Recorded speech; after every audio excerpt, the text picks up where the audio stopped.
What is happening, chat? Dritz is in here. Sophia, Joseph, Sebastian. Oblivious me. How's everybody doing? How's everyone's Monday? Yes, this is a D&D stream of the brand new adventure, The Wild Beyond the Witchlight. This is our very first session for Monday.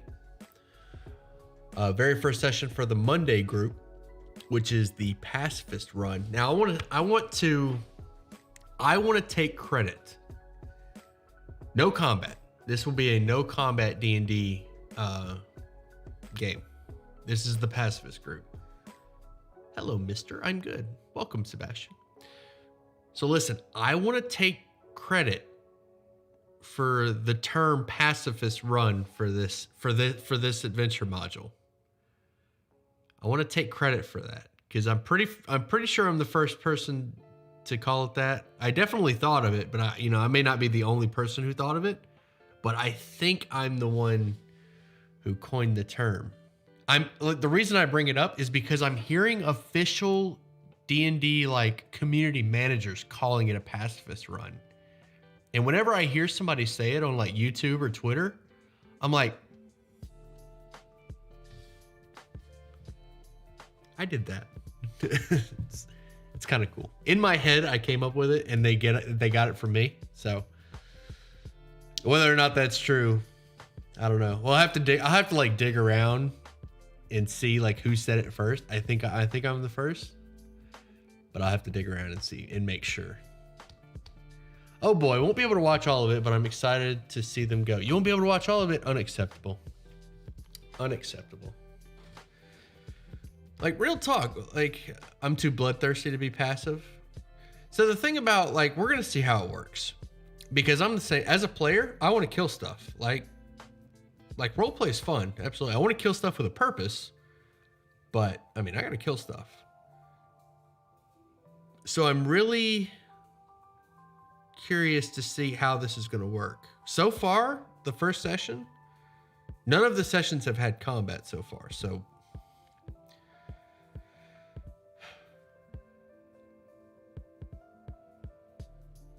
And they were fun, but how many sessions can you keep that up, you know? But regardless. Most of my characters enjoy causing pain or have a berserk state when fighting. I don't know how important this is to anybody. I kind of want to tweet out, like, I don't know what to tweet. I don't want to be that guy that's like, if you say pacifist run, you have to credit me. I don't think anybody cares who came up with it, who started calling it that. But I legitimately feel like I'm the first person I started that trend. I may not. I know Davey put out a video talking about it earlier. He mentioned how it was able to be a pacifist run. Really? Davey Chappie called it a pacifist run? If he did, like, the first time I mentioned it online was in Discord. And I have a YouTube video. My very first Candlekeep YouTube video. I called it a pacifist run. Which was 2 days after the book came out. So if we can find a YouTube video. My first impressions video right here. I'll still hear back.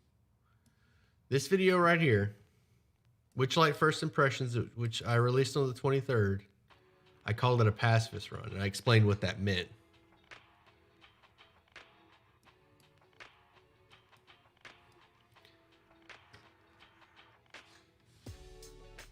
Okay, all right. Anyways, on to more important things. It does make me curious about the module, though. This, like, reading it so far, it's fun. This is a great module. My players couldn't go a single session without combat. They would immediately punch a store owner or something. Obviously, me. I think you need better players. Will they be going farther than we did, Sam? Well, see, you guys didn't have combat either, so I don't think so. As a matter of fact, knowing some of the players in this group, they may not even make it to the carnival. Actually, Dritz, you guys went to the manor. They'll probably get to the same spot. But see, here's the thing, Dritz. They may go to different carnival games. Some groups went left, some groups went right. So they may go to different carnival games than you guys did. So you may have like the snail race spoiled for you, which I made a fairy when it was still Unearthed Arcana, and when it was made an official race, my DM let me remake him, and now he's going through a metamorphosis into a bigger fairy. Well, the Unearthed Arcana fairy, I believe you could choose medium or small. In the official fairy, it can only be small. What's up, guys? What's up, Ender? Man, I'm looking forward to your game, bud. Hey, Ender, are you going to stream your game? I put you in a Thursday text channel with the rest of the group so we could all talk about what we want to play. So just, if you have your own Discord for your games, that's fine. I just wanted to organize them right away. And I'll put you in there as well. But if you've got your own, by all means. My brother's part of your new Saturday game. How's that doing? I don't know how to tell you this, but I don't have a Saturday game. My brother is a part of your new Saturday game.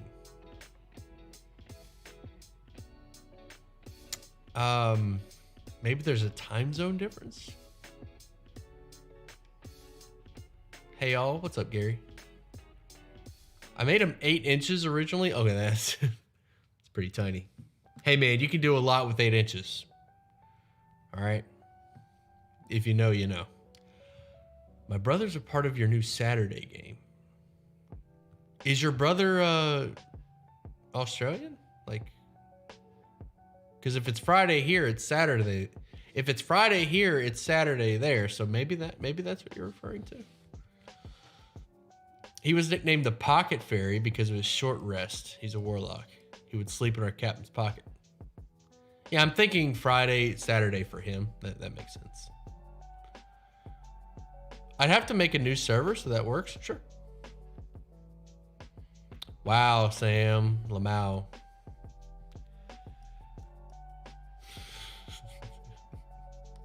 I'm hilarious. All right. Aussie? Okay. My Aussie fam. My Aussie family. We got like 10 more minutes. They're all in chat already. Like this group has been like the most gung-ho about this game. Athletes? Yeah, Athletes is our Aussie bud. Hey-o, good night, fellas. You out of here, Pedro? Welcome and good night. Welcome to the stream and goodbye.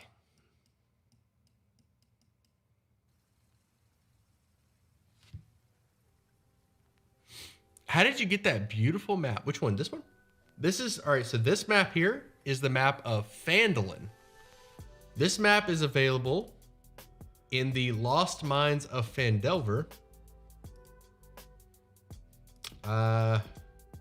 Is there a way to go? Is there a way to go to the store page for a book? Anyway, this up here, Lost Mines of Phandelver. You ready for an S tier group for your game? Well, it would be S tier.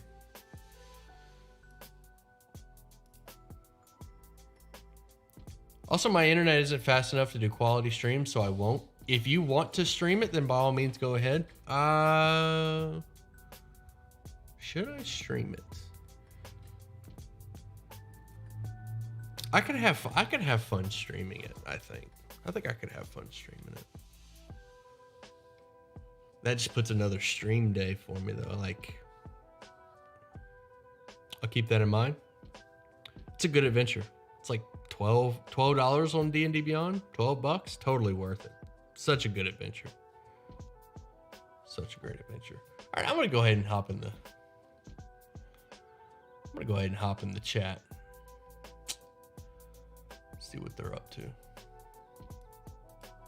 I did forget to do that. I need to find my Roll 20. What's up, everybody? So he didn't do the pennant.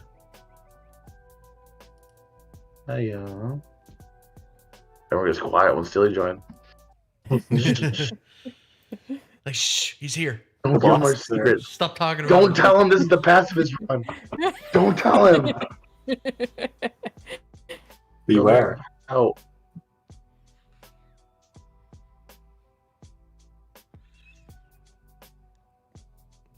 Chat wants to know if the images are in the D&D Beyond. Yes. Yes. You get all the maps. All the artwork is in D&D Beyond. Hey, chat. Hey, chat. You guys ready for some pacifism? I'm ready for talking my way out of anything. You guys ready for an exciting bunch of roleplay? Yes. Woo! Let's Hell get yeah. here. I am going to do my best to keep it interesting.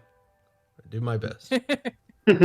I'm going like by the time Monday comes around, I want to have like have history and personality for every one of these NPCs you interact with, and just lots to do, lots to say.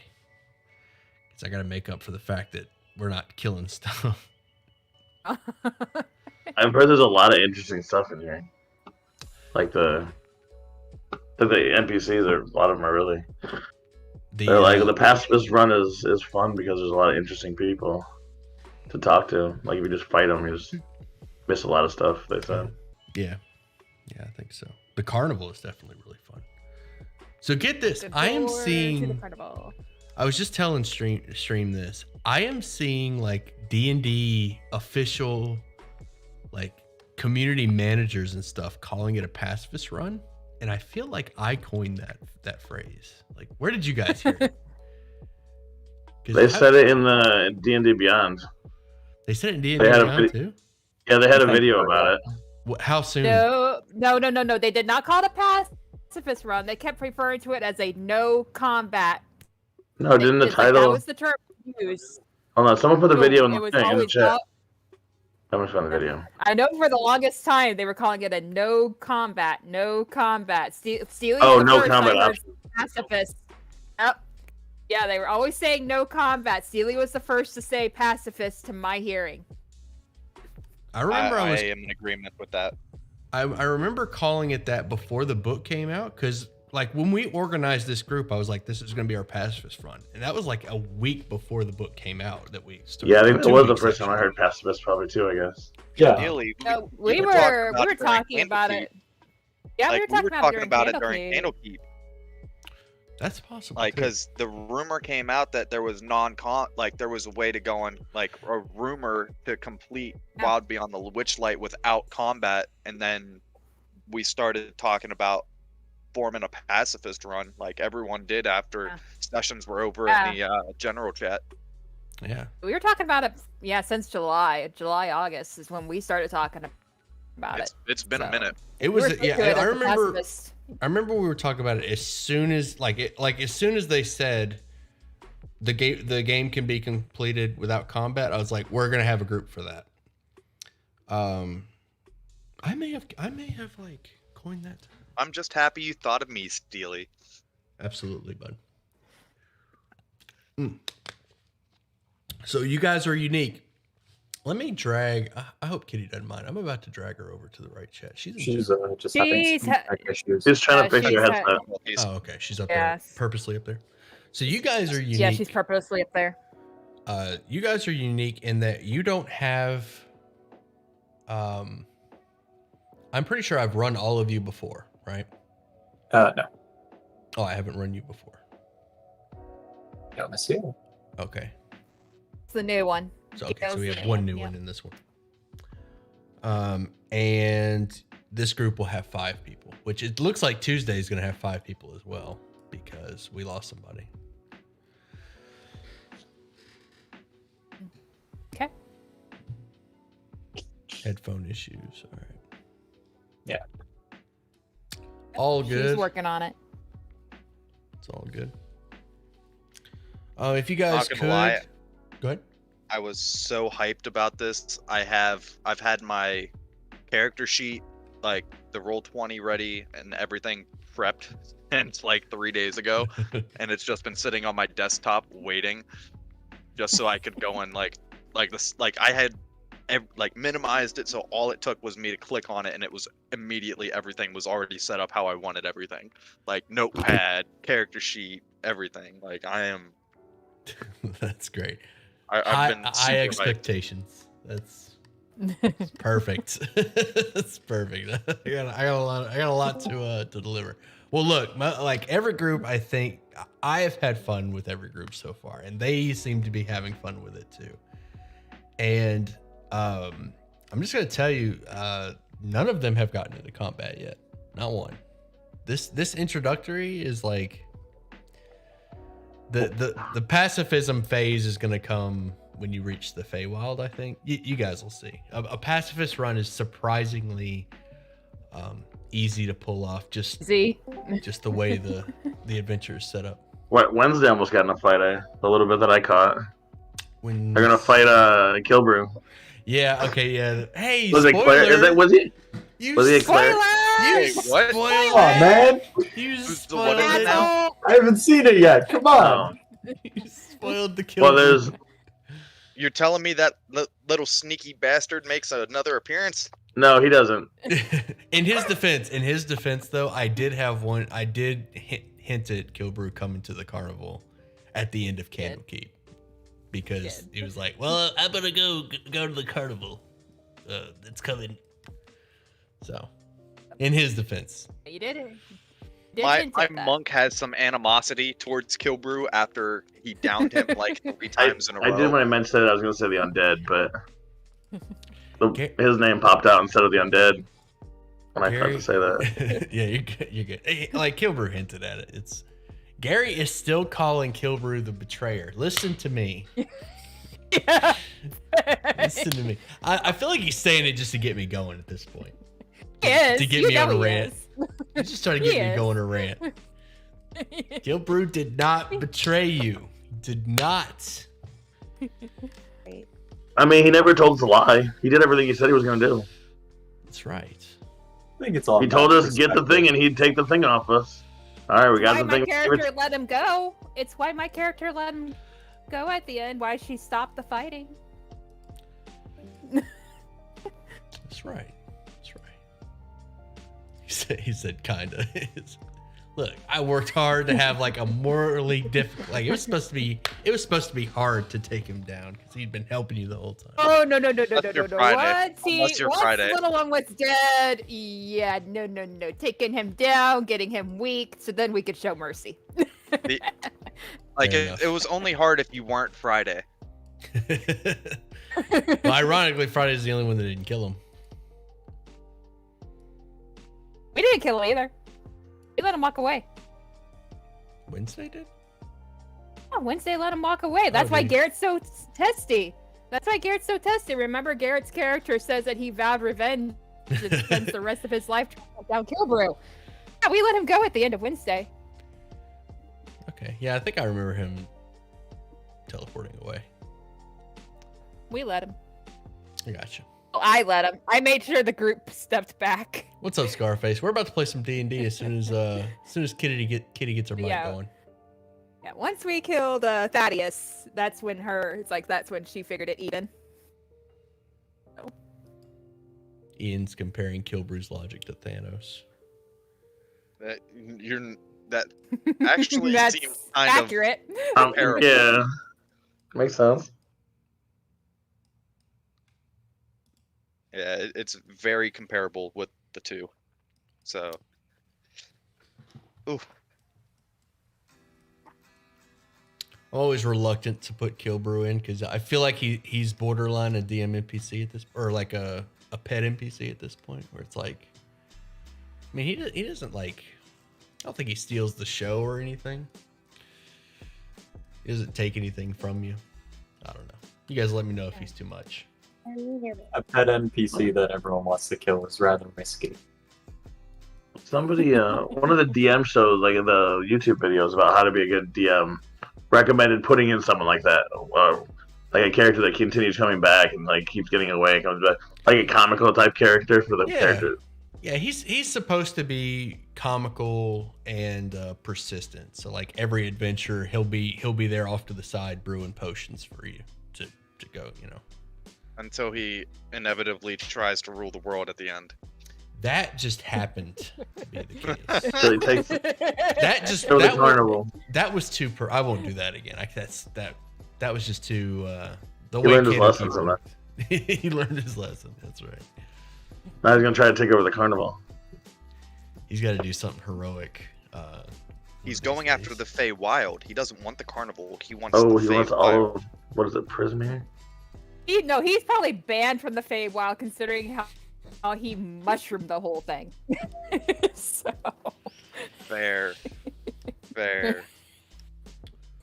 Only the unseelie.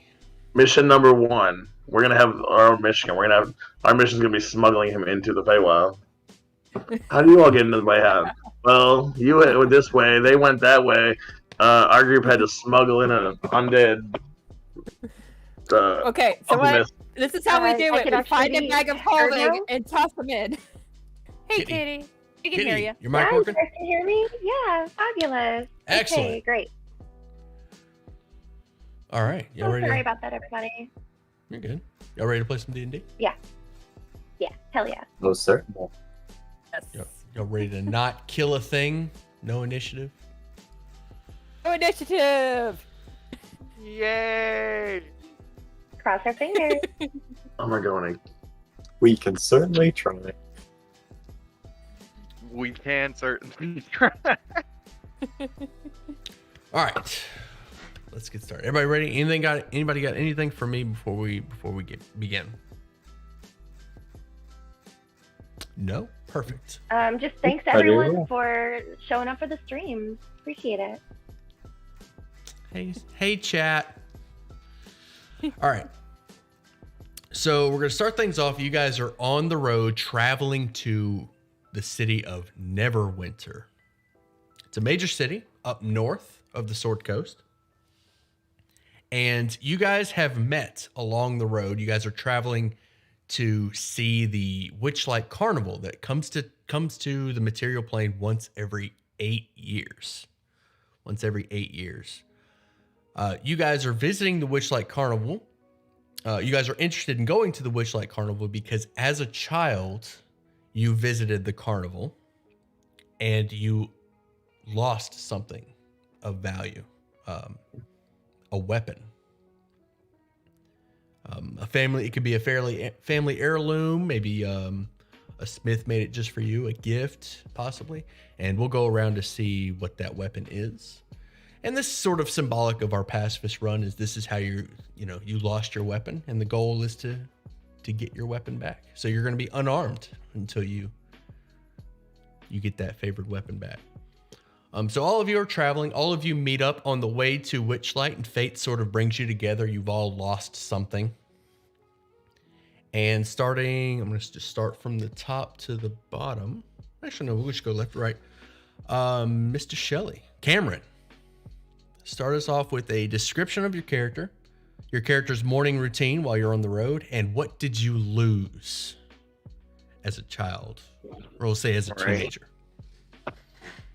Well, he came through. He came through 24 years ago, actually, before he actually realized it. His parents brought him actually from the Feywild into the Forgotten Realms, and they didn't pay passage as they came through. They just snuck through. So he's 25 years old. He's the driver and animal caretaker for the Duchess. He wears rather plain brown clothes with an orange neck gaiter and goggles, and has a nice set of goggles on his head for the dusty roads. He's kind of a runt of a furbog. He was a indentured servant for most of his life. His parents went into lots of debt, and he was forced to work as well. He's only 6.5 feet tall for a furbog, which is relatively short. Skin is bluish gray color and still young enough that he's not mature. He hasn't got his first hair in his chin yet. Yeah, if you look close in his eyes, he actually has some blue swirls swirling iridescently in his eyes, which mostly look dark brown if you look from far away. So like I said, his parents took him through 24 years ago when the carnival was once here, and he's been trying to make money to free his mother from indentured servitude ever since. Okay. As far as his weapon, I guess he would probably have They probably lost a quarterstaff. All right. A quarterstaff. Duchess. Describe your character and your morning routine and the weapon you lost. So, okay, so the Duchess has just recently lost her poor, dearly departed husband, the Duke Milton Price, of natural causes. And before you Thanks, stands Hunter, a for the light 5. pink tiefling, tall and elegant, with a regal posture, magnificent horns that curl up over her head like a crown of antlers, absolutely dripping in platinum and rubies. Her gown, the finest scarlet spider silk, faintly transparent, just enough to be enticing without actually revealing anything, embroidered with real platinum thread. Her icy blonde hair cascades in a luscious waterfall of curls to her mid-thigh, as Disney princess as you please. But beyond that, beyond all the trappings of beauty and landed gentry, of wealth, the crystal blue eyes that regard you glitter with a sly, almost feral intelligence. Her morning routine is that since the death of her husband, her best friend and her family members and some other people that her entourage has gathered at her estate to comfort her in her time of mourning, and has suggested that as a way of cheering herself up since the loss of her dearly departed Duke Milton of natural causes, that maybe they should visit the carnival, and they might be able to maybe play some fun games and just get her mind off how sad everything has been recently. Well put. Well put. I like it. I forgot to say take an inspiration, Cameron, and also Duchess take an inspiration. Thank you.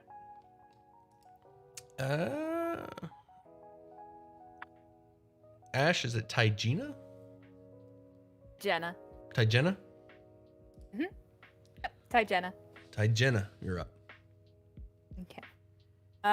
So Tygena is a human woman, brown hair, brown eyes, average height, kind of plain looking.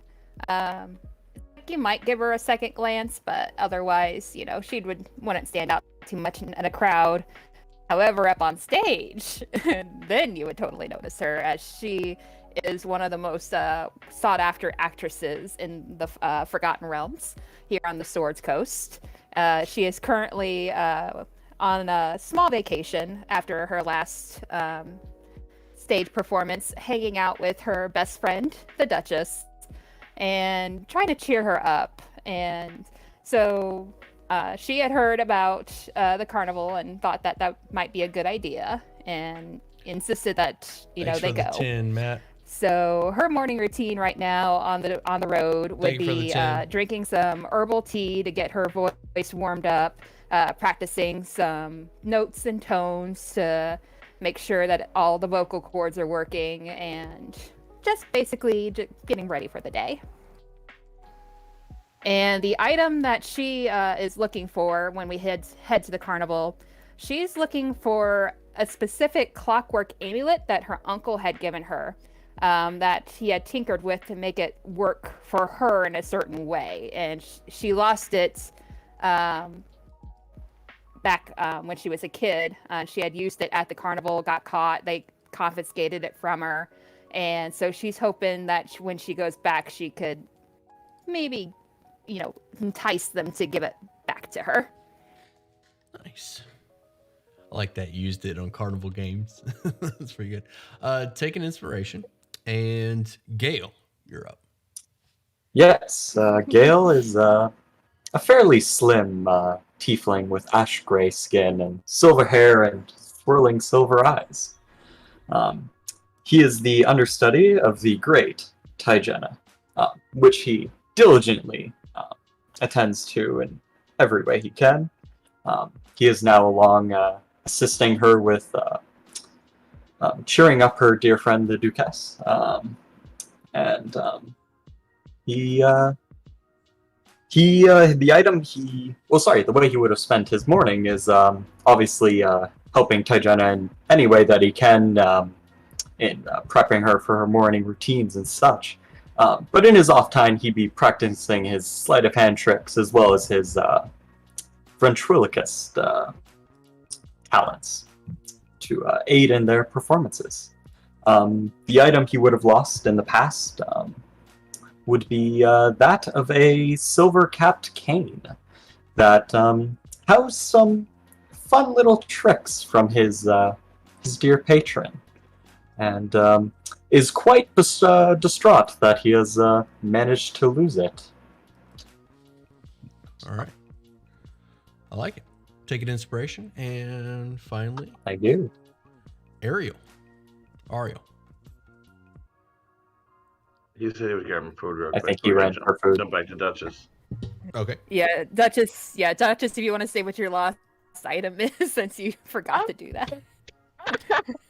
Well, a long time ago when she was much younger, her first husband, Anthony, took the Duchess here on their first wedding anniversary, and unfortunately, when his prowess at one of the games was not quite up to snuff, he snatched one of the toys and found mysteriously that his beloved Moonblade was missing after the carnival. I have come back seeking its return. It is quite valuable to me, sentimentally. Excellent. All right, we will give Ariel a few more minutes. Let's see. While we're waiting, is anybody a rogue? I need thieves' cant. No thieves' cant. All right, just checking. It'll come up in a minute. Borderline, but no. Yeah. Let me guess. Are you a Urchin.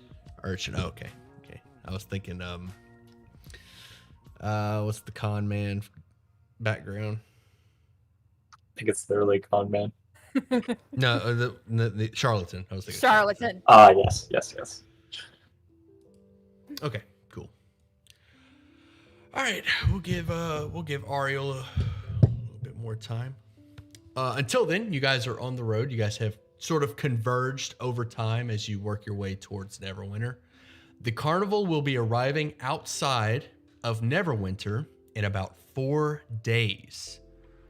Phandalin is on the way to Neverwinter, and it's about 3 days away from Neverwinter.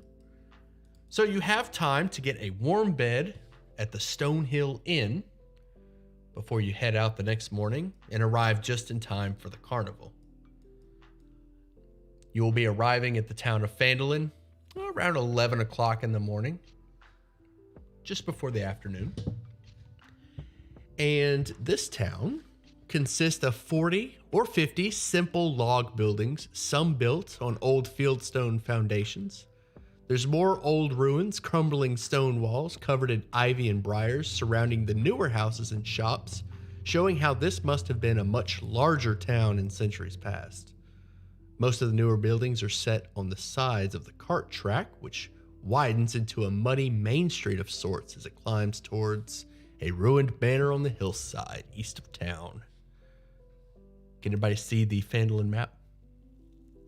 Yes. All right. The caravan stops outside of Barthen's Provisions and begins unpacking. Some people start making their way towards the Stonehill Inn and others into Barthen's Provisions. What do you do? Get out of the carriage and stretch my legs. All right. And look around. Glass, please be careful with my bags. There's something very valuable jewelry in there. Make sure you put them in the back so no one can see them. Thank you. Looking around the town, you see several commoners. They look up at you as they're just kind of doing chores, running errands as you enter the town. They look up and give you a glance and then go back to their business.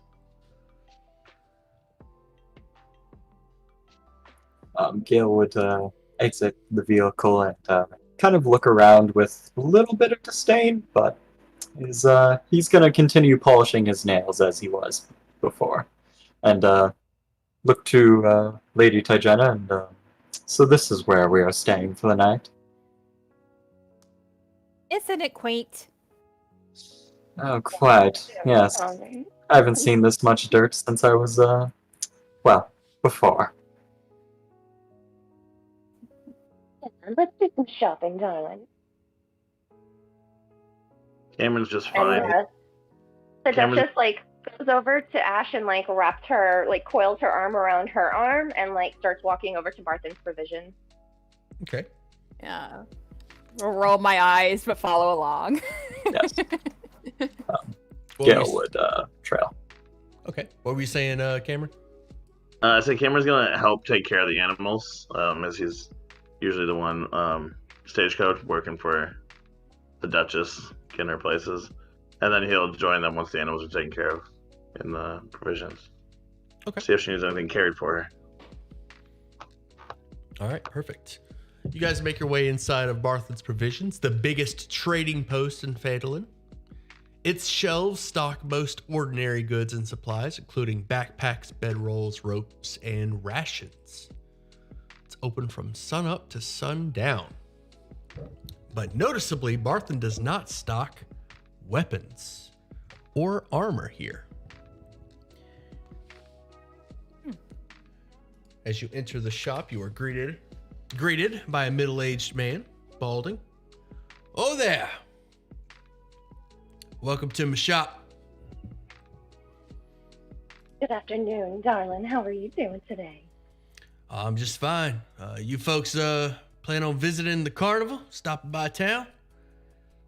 Why, yes, that's why we're here. Have you been?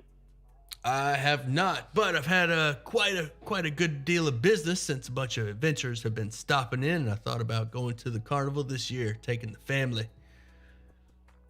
Well, that sounds Nice. like a wonderful idea.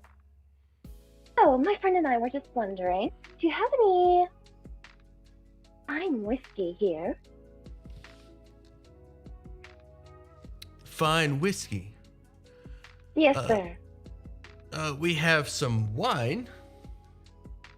What sort? Sweet summer wine. It's about all we have on the shelves. I see. Well, that'll have to do. I'll take one bottle, please. That'd be a gold piece, darling, do ma'am. you want anything? Not at the moment. I'll just peruse for now. Very well. We're just gonna look around a little bit, sir, if you don't mind. Absolutely. He grabs a bottle of wine and sets it on the counter as you peruse. Mostly adventuring gear from the player's handbook. And again, notably, no weapons or armor. Oh, Oh. dear. Sorry, continue. No, that's okay. Go ahead.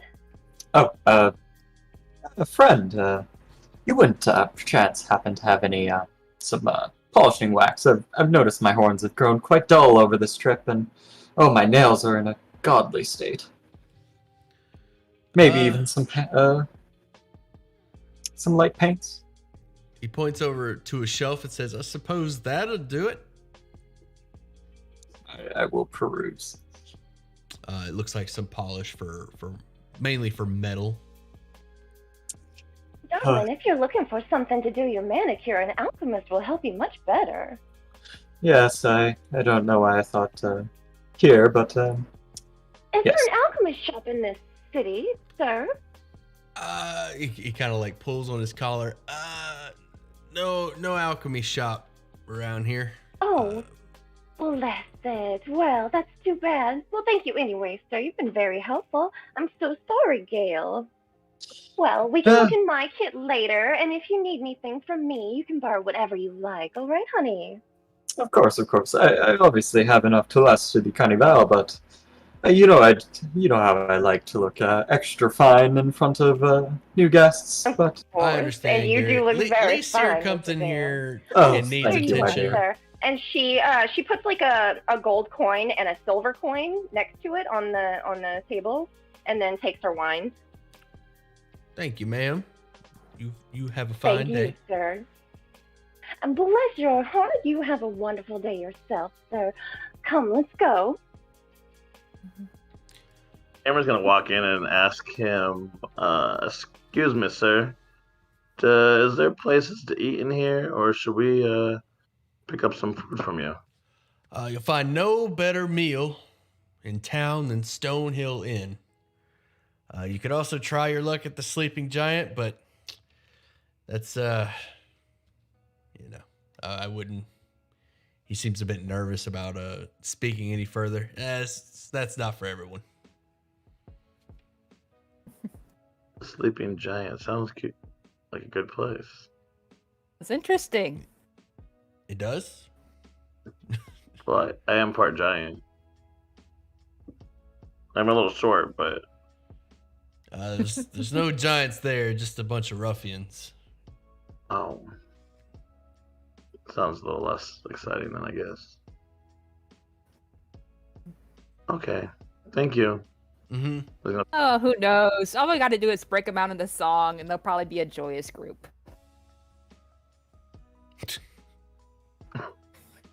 Is there anything else? We'll be here for a few days. Is there anything else to see in this town besides the inn and the provisions?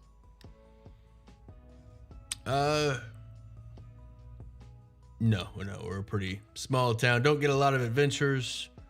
We've had quite a few come in on their way to the carnival, but I'm afraid it's mostly a mining town. Mining town, and you ain't got no weapons here? No. Peculiar. Well, we're really selective about who we sell weapons to. If you're looking to buy a weapon, I would check in at the Lion Shield Oh concert. no! I don't need a weapon. Definitely not. But I just was a little confused. At least there Why there was no weapons here? Stop spamming. Most general stores have weapons all the time. Yeah. But I don't need a weapon at all. No, thank you. Yeah, we gotta be. We've been really selective about who we sell the weapons to lately because of some no-gooders around. I understand. I travel the roads. There's definitely lots of no-gooders around.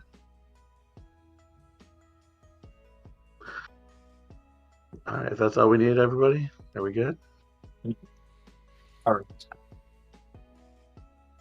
Ariel is back. Do you want to let him do his thing?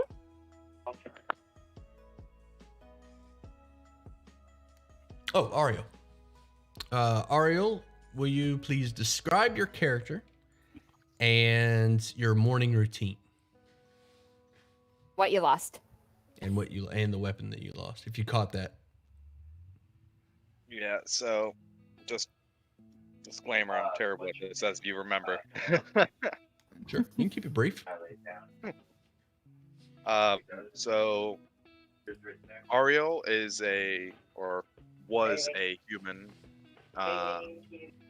He is currently 88 years old. He appears to be in his mid-40s. I hear a lot of feedback. Oh yeah, I'm muted here for a bit. You're good. Go ahead. But he appears to be in his mid-40s, even though he is actually much, much older than he is. He is currently 85.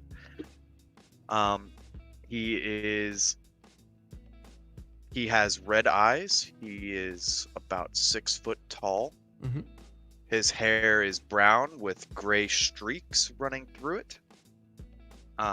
His skin is pale white, as one would imagine a ghost's skin to look.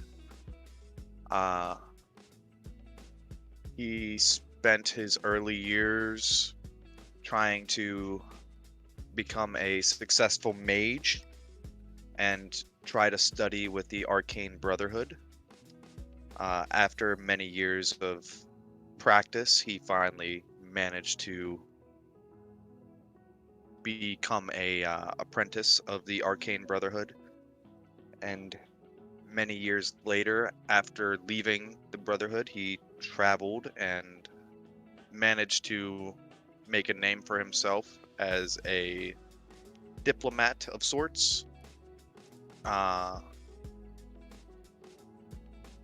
And he used his magical abilities that he learned from the Arcane Brotherhood to communicate with other races that did not speak a common tongue, and became a fairly decently known court wizard in the town of Secomber. Okay.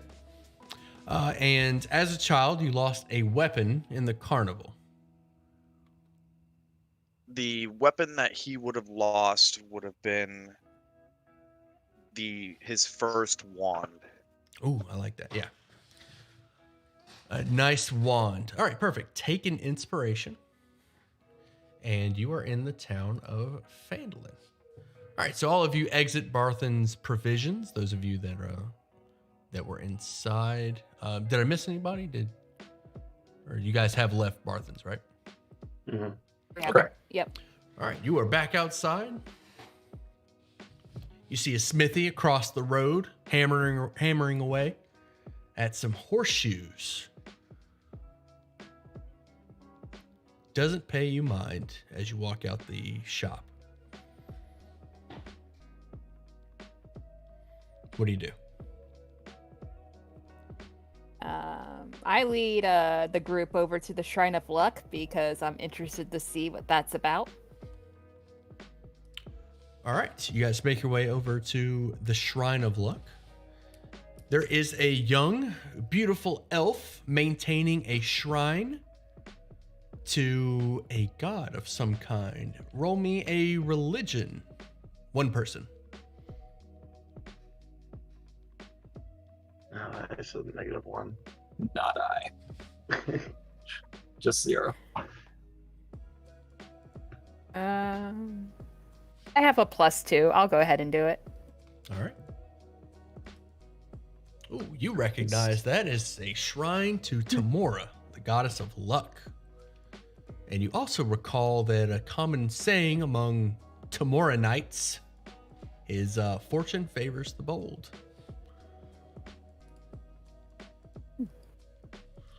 As you approach, there is a gorgeous young elf maintaining the shrine. She nods to you as you approach. Good evening. Good afternoon, or almost noon.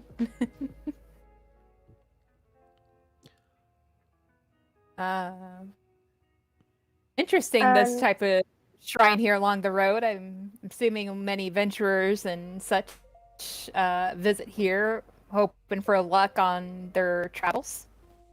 They do. What brings you to Phandalin? Carnival. We're headed there. Huh. Could definitely use welcome. some luck in the games. Yes, about that, may we perhaps bestow some sort of trifle upon this shrine in order to engender the goddess's blessing, perhaps? The elf backs away and motions towards the shrine. Absolutely. Thank you, my lady. Jenna, if you would. She kind of coils her arm around her best friend and approaches the shrine very respectfully and places a copper coin upon the shrine and bows her head. Okay. You receive Hi, a Jenna. We'll do the same. copper piece, both of you. Yeah. You receive a D4. Treat it like a bardic inspiration. You can use towards a skill, and it lasts for the rest of the day. Okay. Thank you. Awesome. Mm-hmm. Across from the Shrine of Luck, you notice the town green, and you see several children huddled around a campfire with an adult elf, wood elf, standing over them. I think Gale would have approached that instead of going towards the temple. And as he'll approach, what do the children seem to be focusing on? The children all seem to be huddled around a campfire in the town green. And Sorry. there is an elf standing above them. Does he seem to be talking to them? It's a good distance away from the Shrine of Love. Okay. Yeah, I would have. I'd like to head there. Yes. Okay. You make your way over to the town green. As you approach, you notice that this wood elf seems very out of place in town, very tribalistic. He's wearing hide armor that was clearly handmade. He has several bone trinkets around his armor and his hair. Actually, let me get his token out real quick. Yes, thank you. This guy sounds cool. Certainly. Hey, Daddy. I knew that was coming. That So he's Baldur's standing over Gate the- token. Love it. Yeah, I made this in Baldur's Gate. So the elf seems to be standing over the children, teaching them how to make a campfire. You also notice several freshly caught fish at his side on the ground, and all the children just seem to be like standing over the fire. Like one of them's got a stick and he's trying to like set it on fire. And the elf is just going through the basics of how to start a campfire. And he seems to be very proficient at it. You are teaching them practical skills, my friend. It is most admirable. He says, well, these tame folk got to learn sometime. Do I know you? Oh, not at all, not at all. Unless, of course, you have traveled along the Great Coast and seen my lady's wonderful performances, the Lady Tijena. He makes a very skeptical face, almost a grin, and says, probably not. Yes, I figured not. I'm Reese. Gail, Toussaint. Pleasure. But a campfire. Well, why don't we liven that up a bit? And I'd like to use a mix of, because we're not in turn-based, can I use a mix of thaumaturgy and minor illusion to make dancing figures out of the fire, along with some minor music using thaumaturgy. Okay. The children seem very entertained by your Yes, illusions. Practical skills are most useful, but now, the arts, now those are where one can truly show their skills. The elf like takes a deep breath and just sort of crosses his arms and says, yes, they will not keep you alive in the wilds. Oh, I don't know. Fancy little tricks can always have another use. If you say so. Very well. But I noticed, you obviously are a well-traveled man. What do you know of the surrounding area? Has there... Plenty. My tribe has traveled these lands for some time. Do you know of the... have you recently traveled the road towards the Carnival? Do you know if it is plagued by bandits and such? No, As we have often-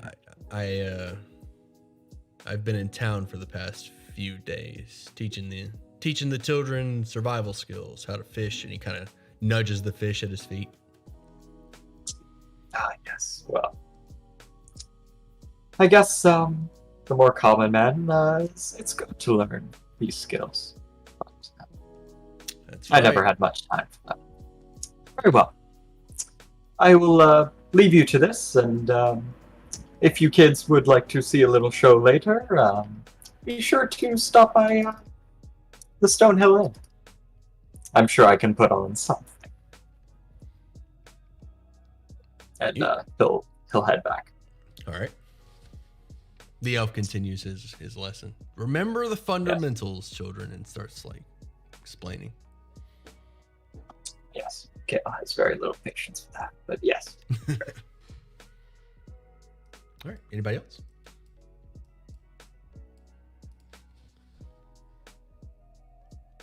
I think Cameron's just following me along. Okay. He was thinking about going down to try to light a fire too, because he's kind of a kid as well. But he was like, no, he was a little nervous. I put his name So in he's chat. stuck back behind. It's Reese. Ah, okay. Excellent. Now I have a name to go on with the hate. Already? I'm kidding.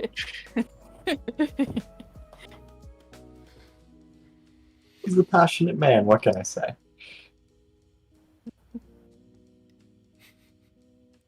All right, what's everybody else doing? After the shrine, I would lead the party back over to the Stonehill Inn because it's getting close to lunchtime and be getting a little hungry. All right, you make your way over to the Stonehill Inn, and once you enter, it is it's relatively packed in here for an afternoon. You see several miners, human and dwarf, an assortment of human and dwarf.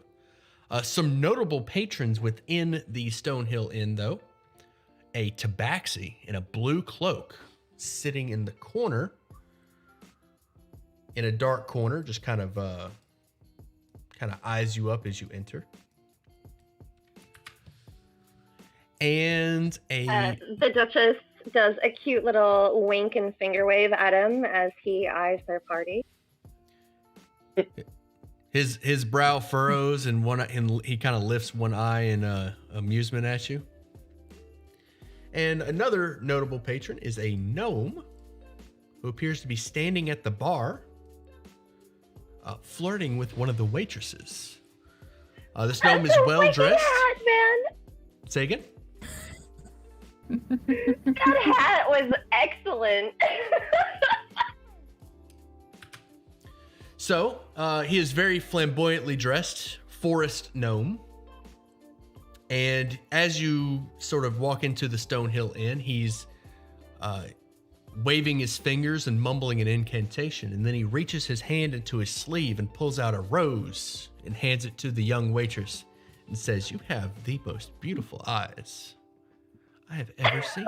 Oh. He does Oh, not no, seem it's to so notice you as bad. you enter.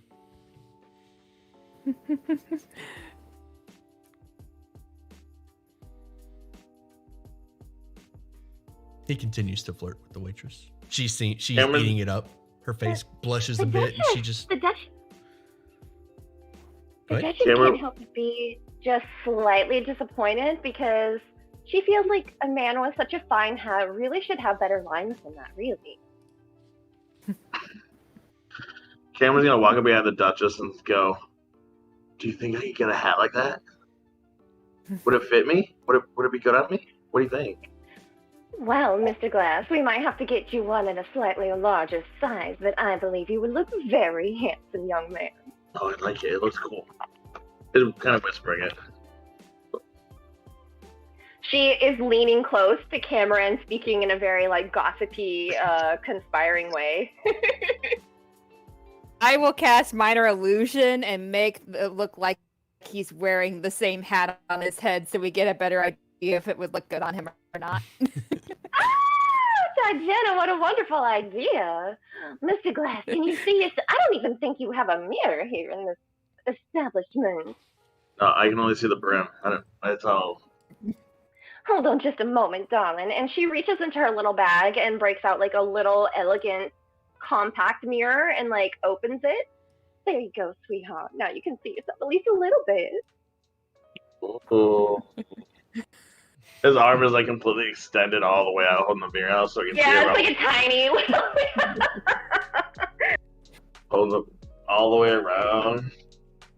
Oh.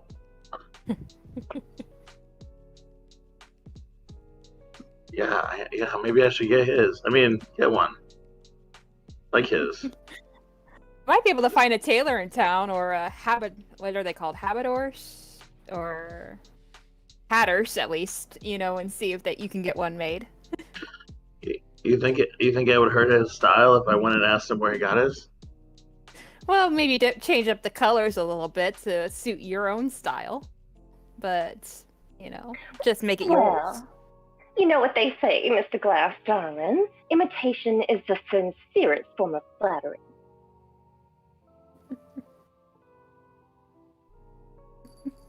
Probably expensive though, isn't it? I don't have the money for Yeah. it. Well, maybe they have them at the carnival that you can like alter. You know, find like one Maybe, one as a prize and alter it. maybe I can I win can help it. you. I don't have to pay any money for it if I win it. Also, You know what? I think that is a wonderful idea. If they have that at the carnival, then I believe we should all try our best to win the hat from Mr. Glass. Yeah, that sounds like a plan. it's also not unheard of certain individuals losing items and then traveling people finding them. Yeah. People leave stuff in the stagecoach all the time. Most certainly. And certain situations arise that items disappear more frequently. Yeah, there's lots of people around with the carnival. As you guys are discussing things, the young female that was talking to the gnome comes over. Can I get y'all a drink? Perhaps Well, something- you were just as cute as a new button. If you could get me and my compatriots a few tankards of mead, we would be mostly appreciative, my dear. coming right up. Wine for me, please. Sure.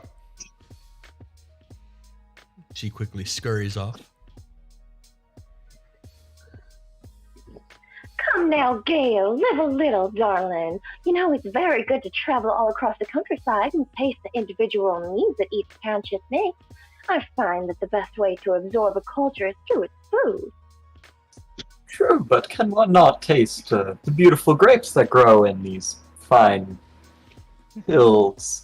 How long does this campaign last, Mega Cat? Well, it depends on whether or not the wine is imported. There's 5 but chapters. Yes, I I'm suppose guessing you're right. 2 sessions per chapter. Of course. Probably about 10 sessions. 10 to 12. I just find that my palate is much more I've heard it can attuned run as to long as fine 30 wines sessions. than to harsh meads. Kind to our hostess, Gail. You know, it's like, be kind to our hostess. Don't overextend yourself. Of course, of course. My deepest apologies, Ducasse. Madame Ducasse. I have heard in this area on the coast, they have a pumpkin. Well, you make it with pumpkins or like wine or something. Pumpkin wine? My goodness, what a novel concept. I've heard of pumpkin mead, but not pumpkin wine. I don't know. It is what the people in the. It's hard to hear in the back of the stagecoach sometimes. But they talk about drinking pumpkin. And I was like, you can't drink a pumpkin. It's all stringy inside.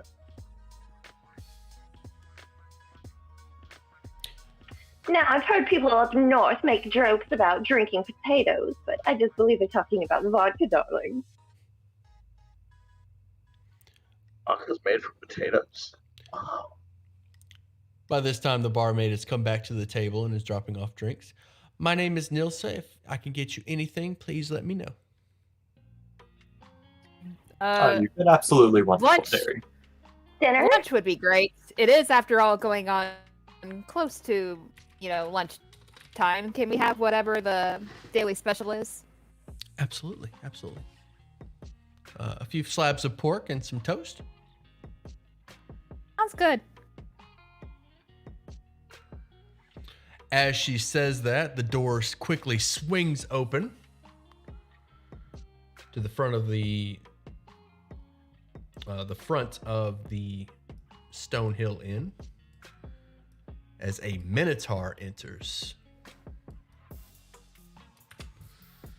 Oh my god. He enters Becky, Very- look at his butt.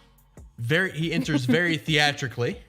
The door swings open. You feel the chilly air enter the tavern. You've been sitting in front of the hearth this time. It's been nice and warm. Ooh, doo, doo, doo. The Minotaur enters very theatrically, flexes his arms and says, "Or 2 slabs of steak." And then starts to wander over to the bar. Oh my god. Oh my god. Duchess, Lisa, do you know who that is? No, bless his heart, I have no idea, darling. And elucidate me. As he walks past your That's table, Basil! That is Basil! So she quickly whispers in her ear, "That's Basil!" as he walks past your table, he sort of leans forward, gives you a flex of his bicep, winks, and then finishes moving towards the bar.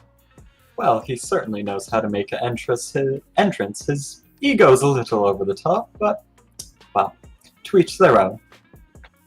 Gail, before you joined me, I was in a play that featured that guy. Oh, so he's suddenly actually worth knowing. And he'll turn a bit.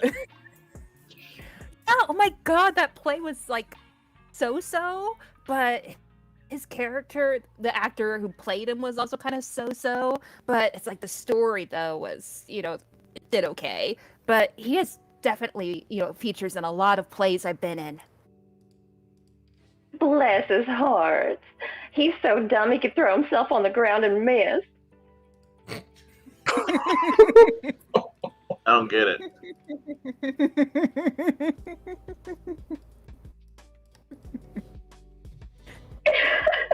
Oh, worry not, dear friend, Cameron.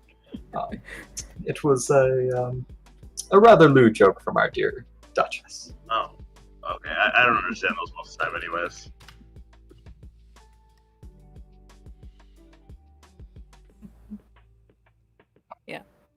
Jenna will kind of like keep looking over at Basil, tries like comparing him in her head to how the actor had like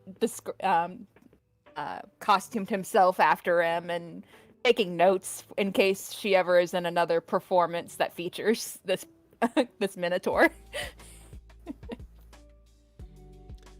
He has a shield over his back with a flaming sword emblazoned on it. Roll a religion. Yeah, to Jenna.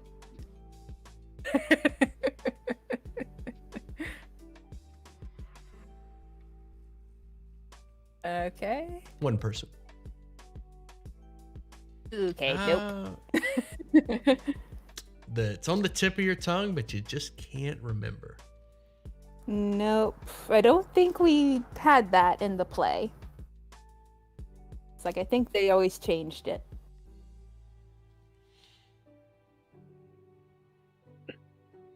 All right, what's everybody doing?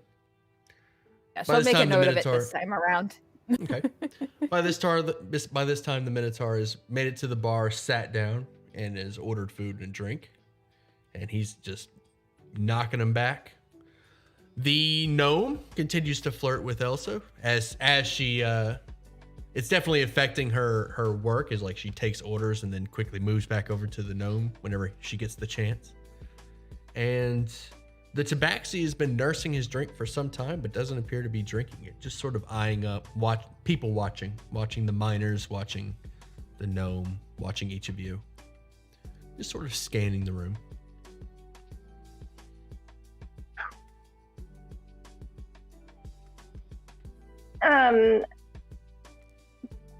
The Duchess is drinking her mead, and she is eyeing the tabaxi that is dressed in the fine blue cloak.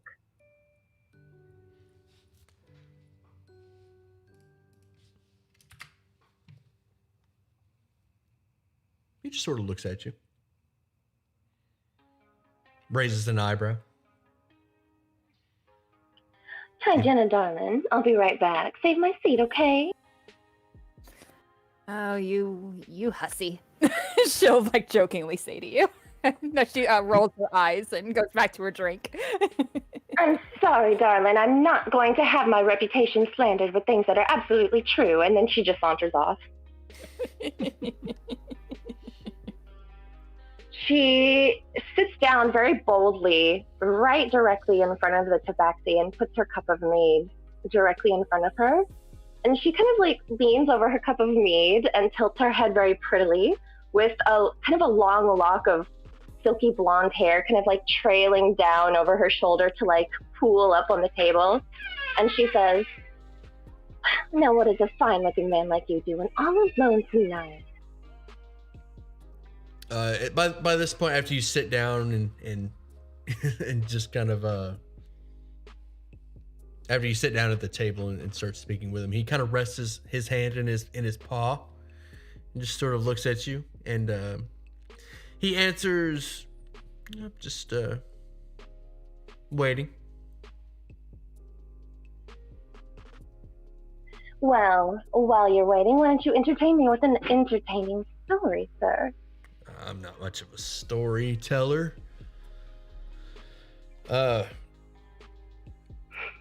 What's your name? Well, why don't you tell me your name? Oh, my name? Well, I am the Duchess Lysandra Colby Price. And what are you, sir? You can call me Canvas. I'm a courier from Baldur's Gate. My goodness, what an interesting name. Canvas, like something you place on rack and paint and create a work of art on. That's beautiful. Thank you. Is it a chosen name, sir, or did your family give it to you? Family gave it to me. It's a tabaxi name. So the Duchess just kind of casually chats with Canvas while she's seated across from him, quietly. Just nothing big. You learn that he is a courier and he is visiting the carnival this year. He's made it a note that he wanted to visit the carnival since he was young and just never got around to it. And this year he has made the journey, or this time around he has made the journey all the way north to the carnival. You can piece together a few more details. He is wearing a satchel with several letters and papers hanging out of it. Clearly some sort of... Well, I said he was a courier, so...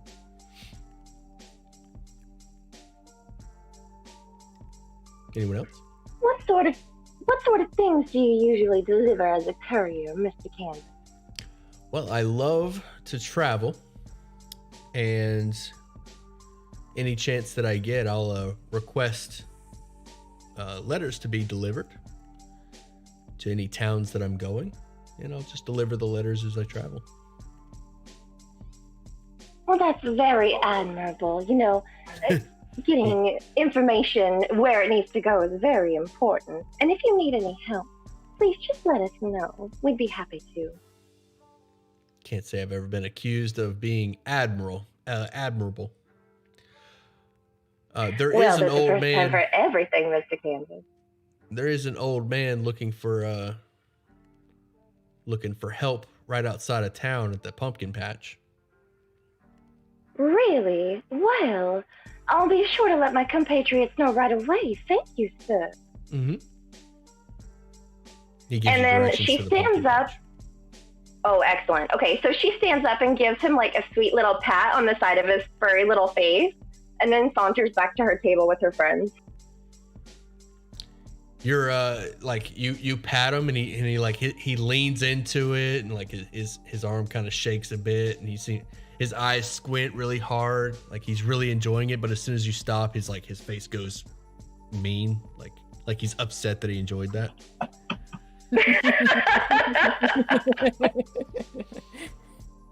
He looks like a grumpy cat when you stop. He's like, Oh my god, I love him so much. As the Duchess returns, Gil, what, you do not intend to reel this one in all the way, my dear? Oh, you know me, darling. I just like a little taste every once in a while. Oh, I'm fully aware of your tastes, dear. But... Don't judge me too harshly, darling, or I'll have to bring your taste to light. Judge? Not at all, not at all.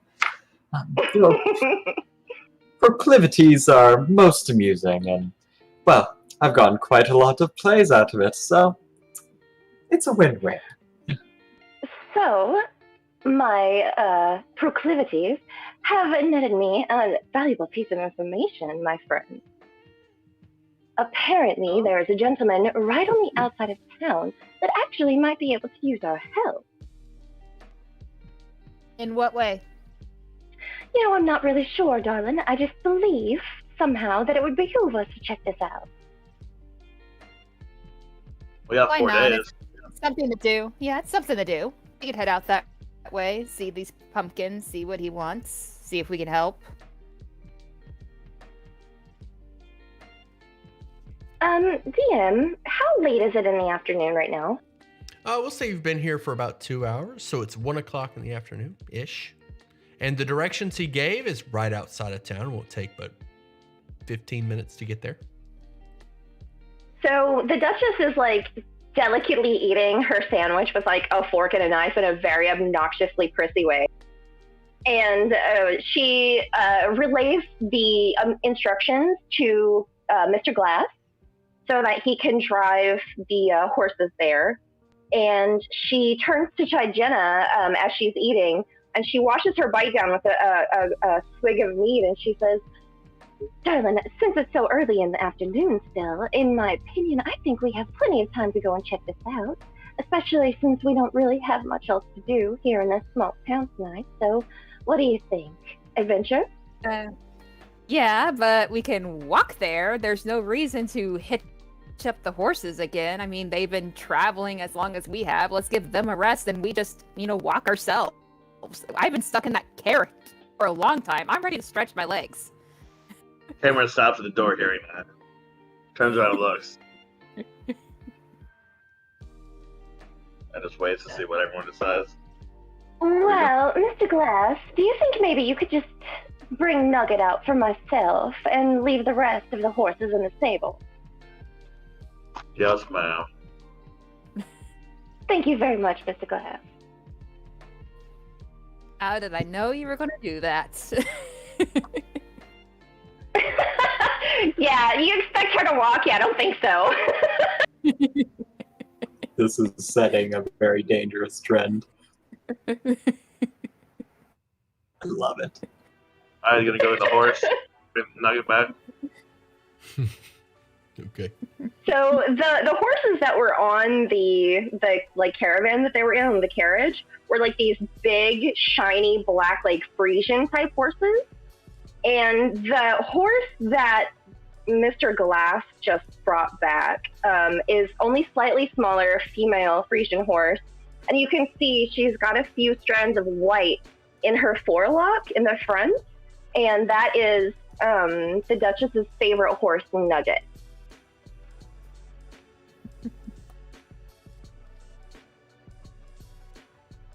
What is the premium?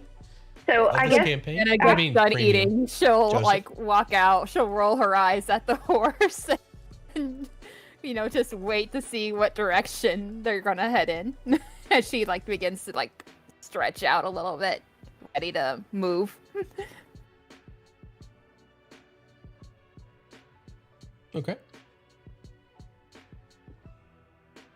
Gail, Yes, ma'am. can you help me on the horse, darling? Of She gets course. up side saddle. Yeah, Gail will boost her up. Thank you so much, sweetheart. You're so wonderful. Could I, as I boost her up, could I sleight of hand slide? Gail has a little companion, a little furry companion, a mouse. Could he slide it up on her lap, kind of behind? Oh, really? He has a mouse in the journal. I love that. Not the response I expected, but all right. I don't think he gets light-handed anymore. Well, I was gonna say with player permission, but it sounds like you're good. Yeah, go ahead. Go ahead. No, go ahead. Go ahead. Go ahead. Roll for it. It's contested to hell her yeah. perception. Oh no, I want this to happen. I'm not even gonna roll for it. All right. Can I roll and see if I see it? Pass perception or roll? Go for it. Oh, I don't see it. Never mind. That's it. Yes. This is no What's the ordinary premise? mouse. Visiting Gail the has Feywild. That's the premise. added a few little kind of accessories to his pet. I can't give you. I can't give you sports too much horns detail. quite matching his in And gray, and the eyes also on his mouse are streaked silver, just like his. A dear gift from his patron. And he'll kind of like slide it up there, him thinking to terrify the Duchess, but maybe not. We'll see. I'm assuming we'll start tracking. So for a minute, the little mouse just kind of calmly sits behind her on the very rear part of the saddle. And then it's kind of like looking at the Duchess, but she's got a very regal posture, sitting very properly upside saddle on the horse, very ladylike. She's looking around, just enjoying the view, casually talking to Gigena while they're, walking along. And the mouse gets kind of bored, just standing there, and it kind of goes, and it goes right up my shoulder. I'm glad how you're narrating the mouse and not Gale. Well, yeah, yes, I would agree. It matches Gale's curious and kind of fun intentions, and might give her a little nip. Are you leading the horse, or am I leading the horse, and you're just riding? She's leading the horse. She's got the reins. All right, we're good, because I don't want However, if you want to lead the horse, I'm pretty sure you won't get kicked since you're in front. to run over. Oh yeah, fair enough. Okay, so the mouse and gets up on her shoulder, and then like looks around, and then like burrows up in her hair, right? And then it goes up in her hair, and then goes right on the very tippy tip of one of her antlers. She has no fucking idea this is happening. She's just got a horned mouse on one of her antlers. Correct. All right. And Gail's just enjoying this, watching, but not making it obvious. I think since I'm looking up to talk to you, I probably noticed the mouse by this point, but I'm not gonna say anything. I'm just gonna hide my grin as I'm talking. Yes. She's talking to you like she's probably saying something in like a very like regal tone about something very expensive that she owns or something like that. Is absolutely ridiculous. Yes. Yeah. I'm wishing that I was good at trying so I could capture this moment real quick. Instead, having to take a mental picture for future reference. So she goes to like laugh and shake her head about something, right? She goes to laugh and shake her head about something, and as she does, she notices like the very faint weight. Yeah. Yes. Like the slight weight difference in one of her antlers, and she goes and like kind of like looks up, and at the very top of her vision, she sees like the dark shadow of like the mouse. I think it would look down at you with knowing eyes. Fairly, not intelligent, but just fairly knowing eyes. And just kind of give you a little head cock to the side. So at first, it's like the moment doesn't register, like just white blank shock, and then she goes, ah! Oh my god, oh. Dear Mercurio, come down. Don't bother the lovely Duchess. Is he yours, Gale?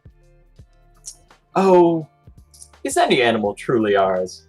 He is one of my friends, and he'll hold a finger up to your horn to signal Mercurio to climb onto him.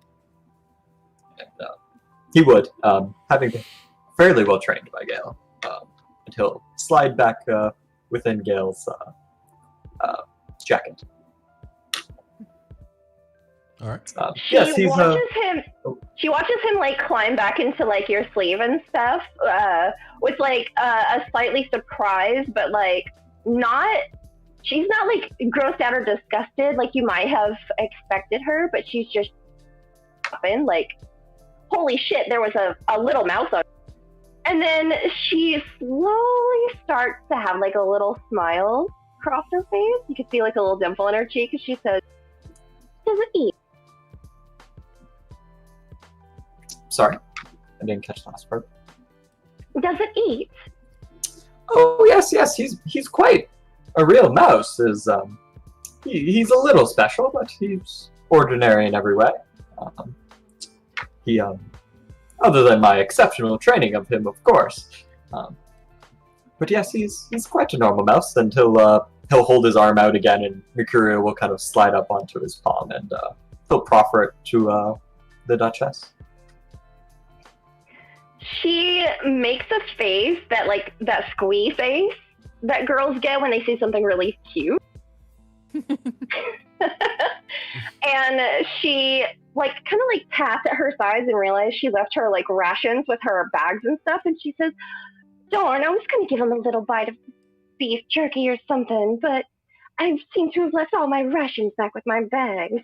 Well, we're headed to a pumpkin patch. We're headed to a pumpkin exactly. patch. Let's see if we can get him something to eat there. What a cute little devil.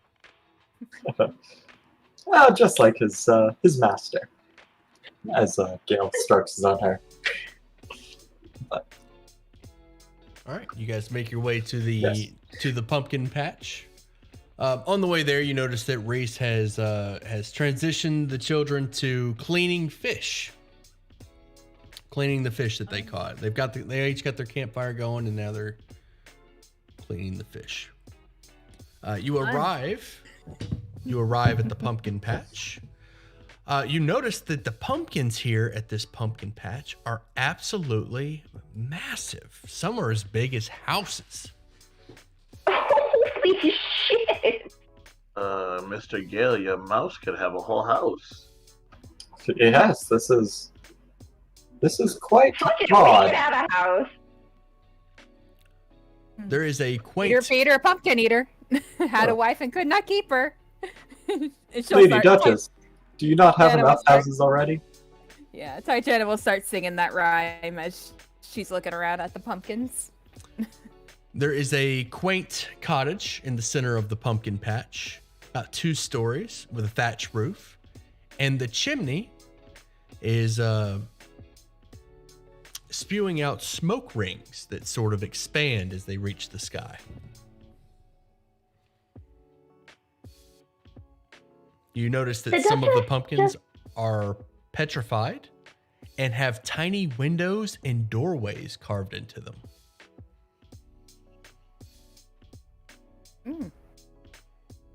Anyone else see that? Is it?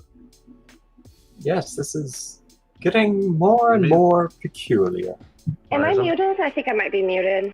You're I good. hear you. No, here you go. Okay, good. Sorry, I had to fix something.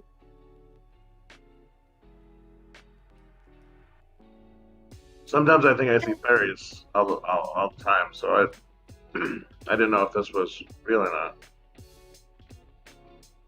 There's really people living, little things living in there?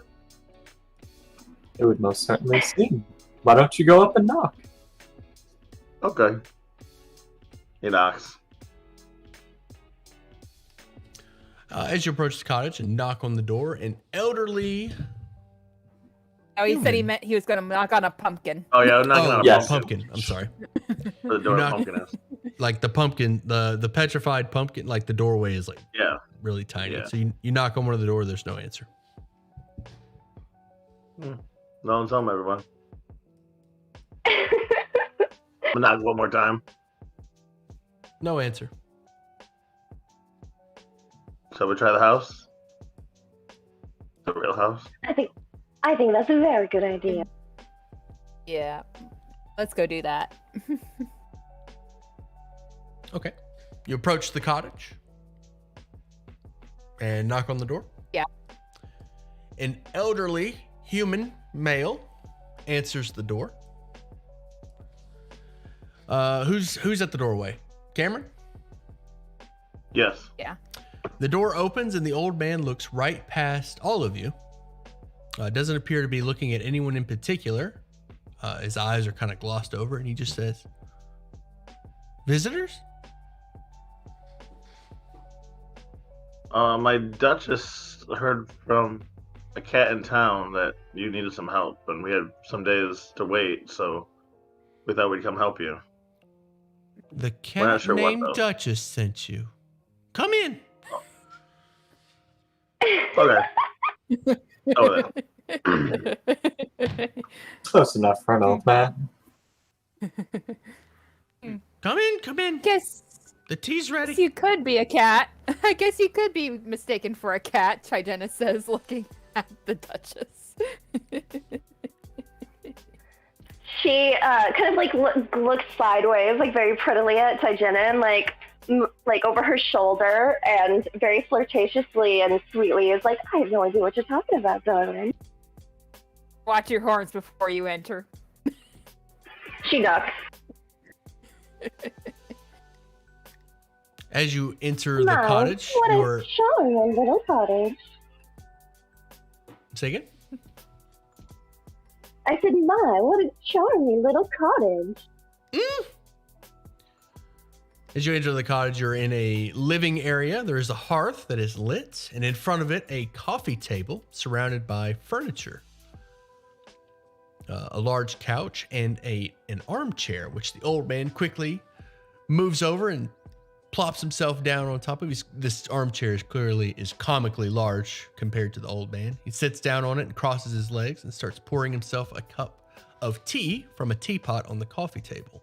You notice that some of the teacups on the table are very small. Is it? Like for fairies to drink out of? That is correct.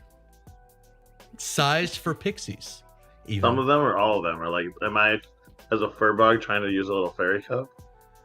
Some of them are normal size and some of them are fairy sized. Sit. Trigena will sit and take a look at what's being offered. It is. He's pouring himself a cup of tea and then offers you tea. I'll accept a cup. Okay. But he doesn't pour you a cup. He just motions towards the cups.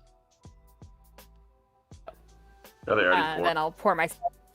Yeah, I'll pour myself a cup of tea then. Okay. Yeah, would as well. As he sat down. Like a fresh cup as well, please. Let's see. Cameron, as you reach for one of the teacups, the old man's eyes go wide and he panics. No! Not that one! He grabs the cup from you before you can grab it. And then he looks over at Ariel and sets the cup down in front of him and nods. Here you go. And then passes you a different cup, Cameron. Okay. Oh god. Thank you, sir. Mm. Sniffs it, smells it. The usual. So the Duchess sits down, and as she notices the little cup, you see her like partially stiffen up, and her eyes go wide in delight. She loves fairies. She's never seen one in person. She's only read about them in books. But just the idea of being so close to the Feywild and seeing these tiny cups makes her very, very excited. All right.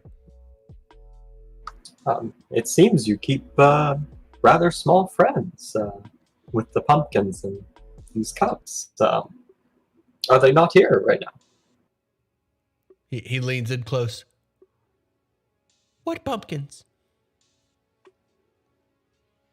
What the ones you have outside your fine hovel.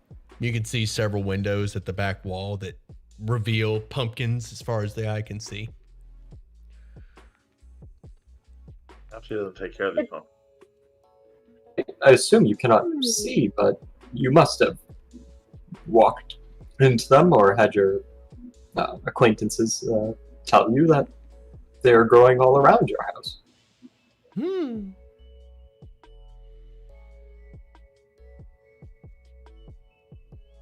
He sips his tea as you talk. Interesting. I'll sit back. The Duchess has been quietly observing all of this since she entered the cottage, and she kind of looks over at Trigena and gives her a very meaningful glance. And she leans forward and she puts her cup down on the saucer and looks towards Madrick and says, Mr. Walker, I do hate to cut this visit short, my lord, but I was informed by a courier in town that you may need some assistance with something. Now, I and my friends here would love to help you. Do you need help with anything? Ooh. My patron has gone missing. Her eyes get wide. Your patron, my lord, and what is her name? Her name is Zybilna. DM, out of character, can you write that down? So I can, put it on my notes. Thank you. Also, out of character, we never discussed Gail's patron. It is a fey creature. Would it be this fey? It Or would you prefer a different one? Okay. You do not recognize this archfey. Okay. Since I've been a sister.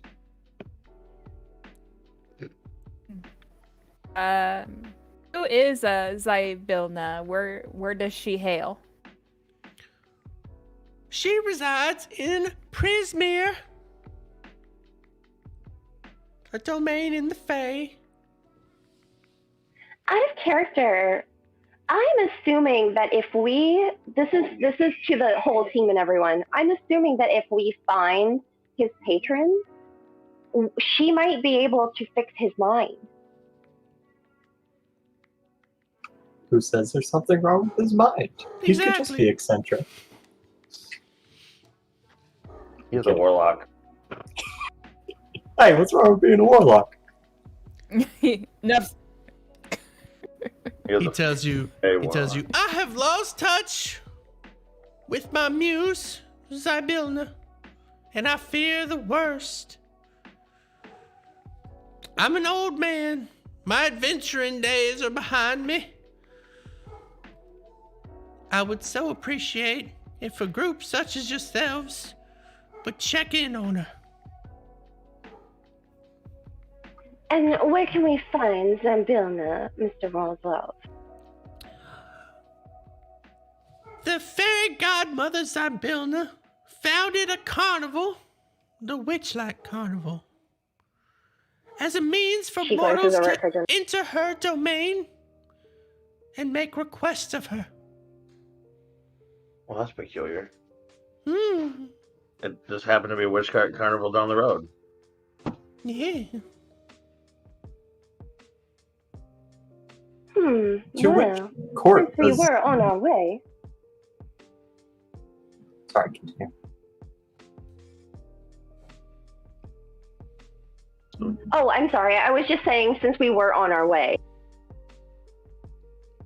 So from the carnival, how would one enter this, you say, Prismere? Hmm. You don't know how to enter? Mm-mm. No. You know who No, runs the carnival? So we can maybe ask them. Oh, it's been some time since I've been to the Witchlight Carnival. Mr. Witch and Mr. Light, I imagine, still run the place. Witchlight. Okay. Oh, hence the name. Okay. What That makes name? sense. Witch and Light. Same like Witchlight carnival is now. Yeah. Witch carnival. Ah, I guess that makes sense.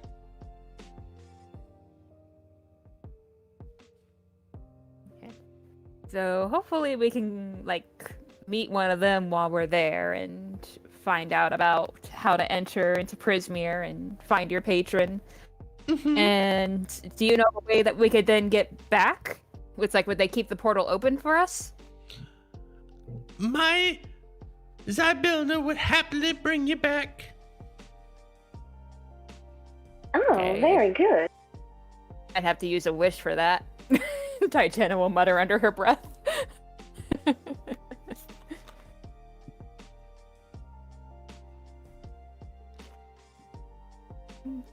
Thank you much for the fine tea, Mr. Roslov. Is there What? anything else we can assist you with while we're here? What tea? Yes. She puts her cup down and kind of glances over at Tijana meaningfully. Tijana just gives you a grin. And she'll take another sip of the not tea. And she's now referring to it in her head.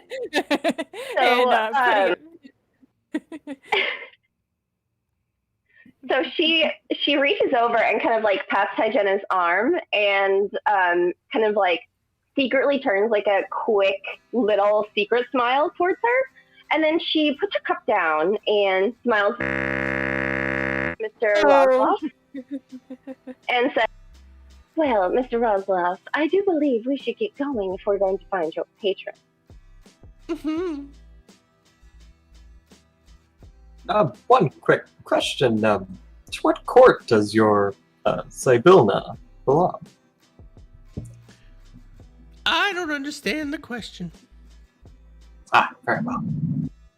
I wouldn't understand. Expect you to. I'm sorry.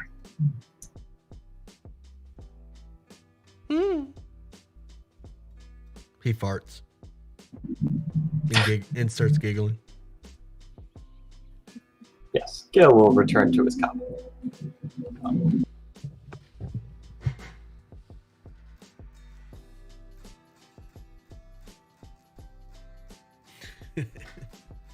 Chad says, "Take my strong hand."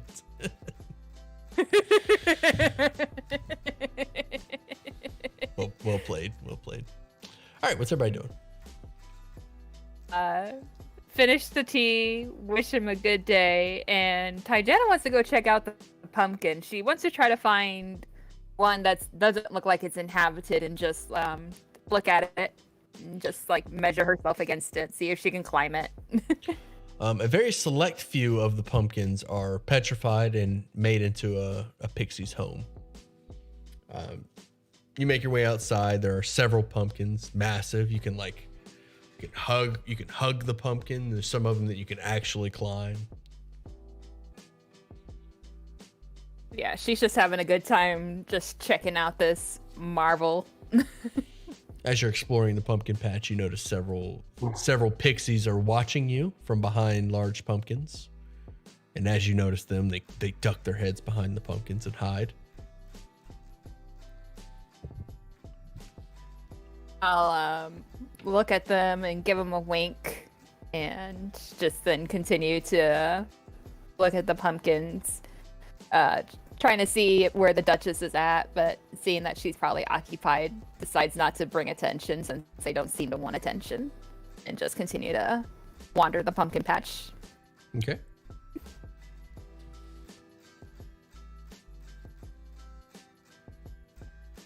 That is the only thing of interest. Is it just me seeing those things? What things? Those tiny flying things? Oh. And it must just be me seeing them again. Okay. No one else sees them? What do you see? Those little things flying around. Things that are not wanting attention but are watching us as we walk around? Yeah, Very I see true, them. But Balor. they obviously don't want to be seen, so Very I'm true. not wanting to draw attention to them. Okay. Especially since I know that the Duchess will squee and try to go after them, and I don't think they want that. I thought I might be seeing them again. You are seeing them again. I mean, just me seeing them again. Like I haven't before. Does that often happen? When I go to sleep sometimes. Okay.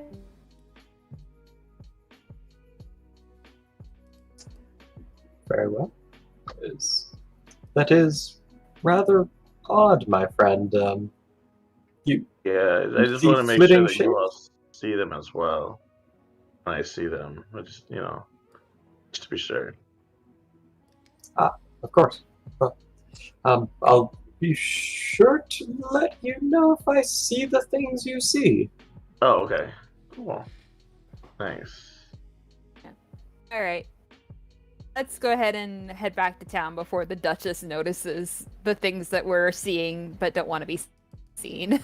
And she'll give a half wave goodbye to just the pumpkins in general and try to lead the Duchess back to her horse.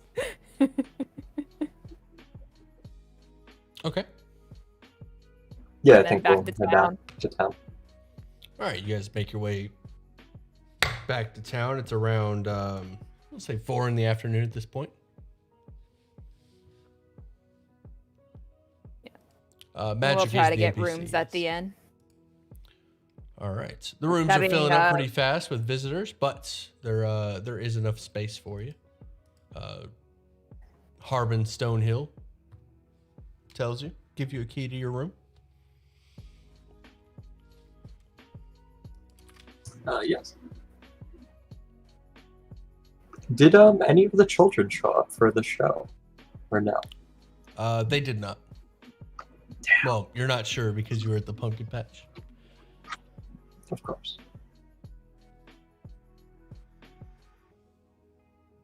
We got a room. Also, so they we- have, Yeah. they have no memory. They're making fire and killing and cleaning fish. They just totally forget. Yep. Oh, look at these fish parts. If They're busy Basil gutting is creatures. still at the bar, Tijan will go up and listen in on any stories that he's telling, or try to get him to tell about one of his adventures. There is a crowd of miners, both human and dwarf, with dirty faces, surrounding a table with Basil and another stocky dwarf, arm wrestling. Basil is clearly drunk at this point. Gimbal is watching. He has a fiddle out and is just kind of playing it softly, adding some music to the ambiance. And Is Gimbal the gnome? Yes. Okay. Oh yeah, Gimbal hadn't introduced himself to you yet. And also Canvas is there, is still there in his brooding corner.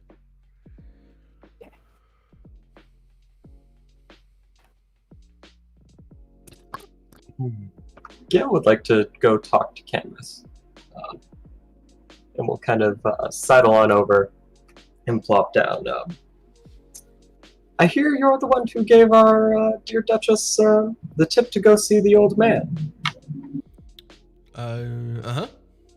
At this point, Canvas has a plate in front of him with a fish.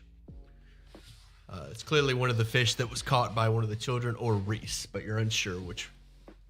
Oh, that looks like a fine meal, but how did you come to find contact with that peculiar man? I just happened by his house on my way here. Yes, it's quite the house with a rather interesting garden surrounding it. Mm-hmm. Did you perhaps see any of the, I don't know, other inhabitants of that place? The Fae? Yes, Mhm. those flitting.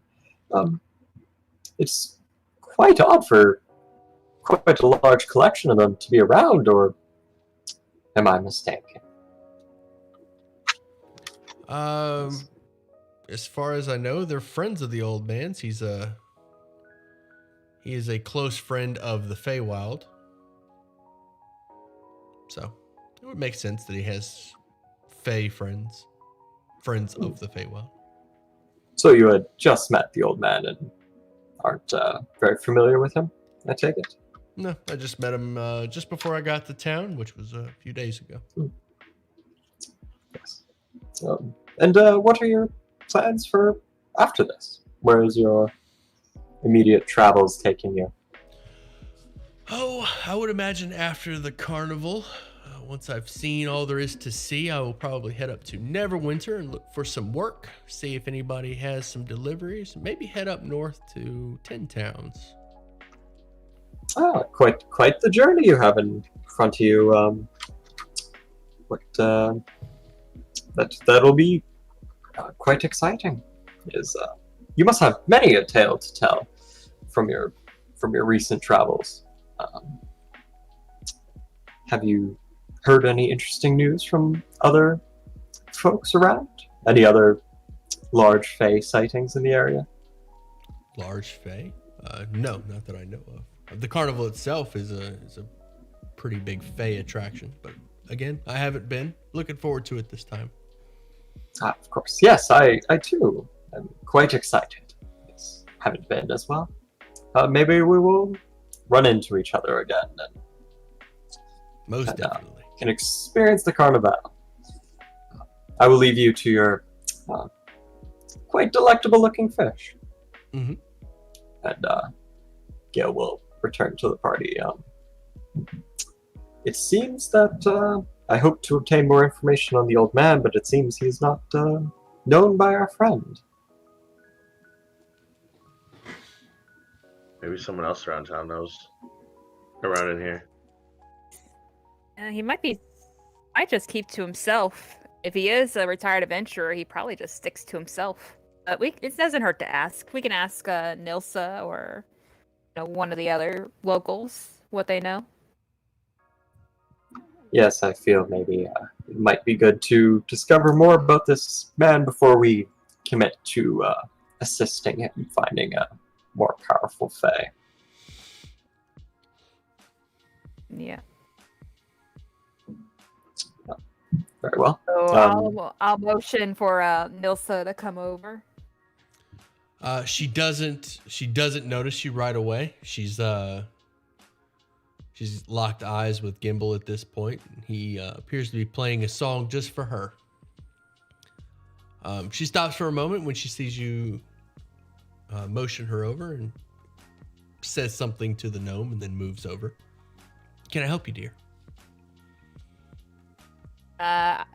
Yes, what can you tell me about the old man in the pumpkin patch, the Madrick Rosloff? What do you want to know? Just what you know. What the town knows. What's the local gossip about him? Let's see. He retired from adventuring a few years back. Pumpkins? I'm sorry? What does he feed those pumpkins? Oh, I don't know. It's certainly magic, I can tell you that. No pumpkin grows that big naturally. Right. There are methods to make them that big, naturally. But... Well, none that I know of, dear. He retired from adventuring some years ago and decided to set up a nice little pumpkin farm right outside our town. Whenever they're in season, he'll deliver a few pumpkins to us. We make a fine pie out of them. I haven't really sat down. He probably makes several fine pies out of them. Mm-hmm. You could probably feed an entire village on just one of those pumpkins. This is out of character, by the way. Seriously. She says, I haven't really spoken much to him. It's a bit odd.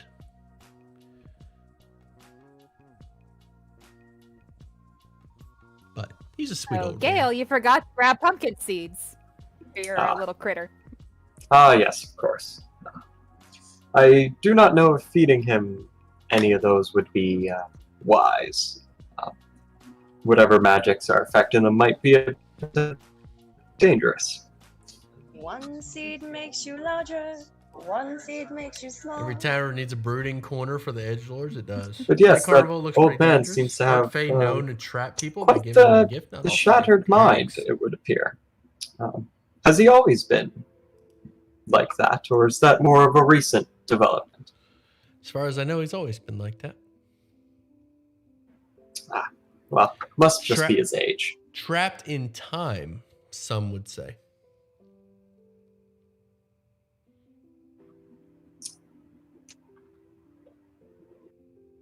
Trapped in time. That's odd. Mhm. He has not changed in quite a while, you think? For as long as you have known him? Well, I've heard rumor that the Feywild has a very interesting effect on time. And people that spend too much time there lose track of what time period they're in. So the old man that you spoke to may have been in the past or in the future.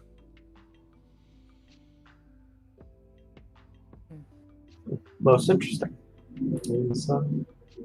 He most certainly did not seem to be in the present, so that is as good as an explanation as any. Makes me wonder if his patron is still lost or if he has found her. Depending on where his mental state is at. Or if she will be lost. Mysteries unanswered, indeed.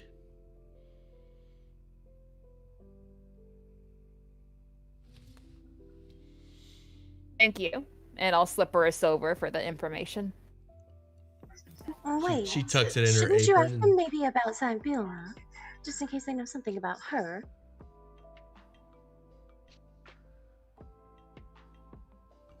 Do you say that loud enough for her to hear? Yes, actually. She says, never heard that name. Well, thank you for your help anyway, darling. Mm-hmm. She takes the silver piece, tucks it in her apron, and moves back behind the counter.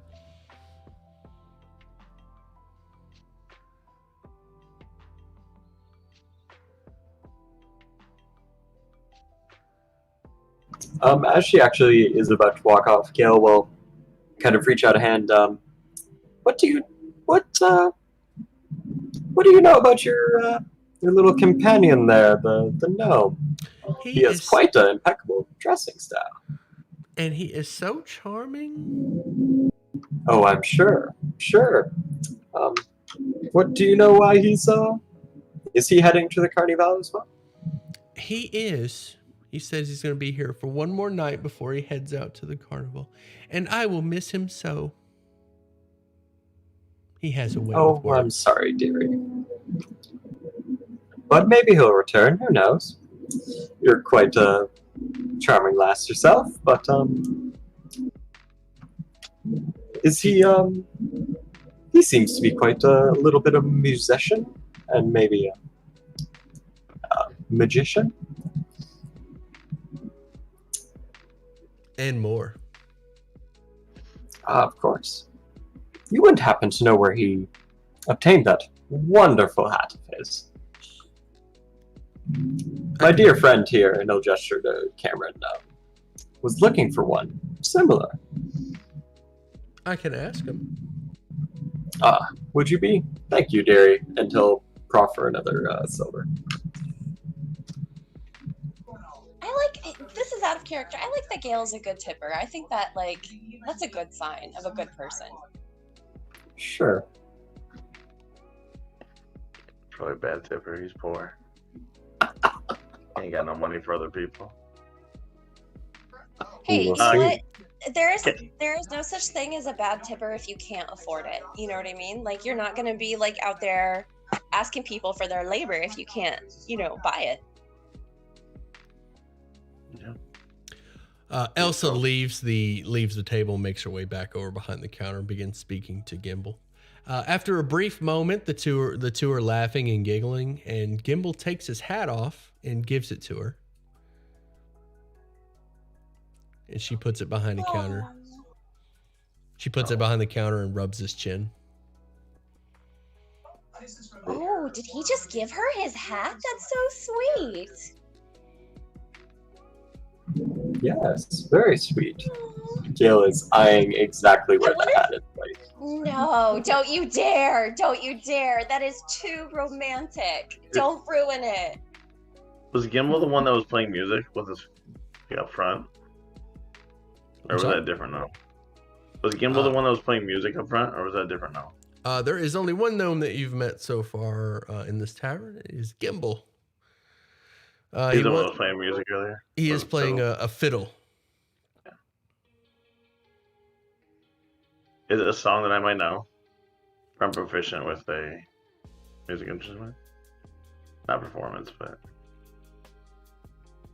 Where's your character from? well, up and down the Sword Coast. Mostly Neverwinter. Then yes, you've heard of it. He wants to take his.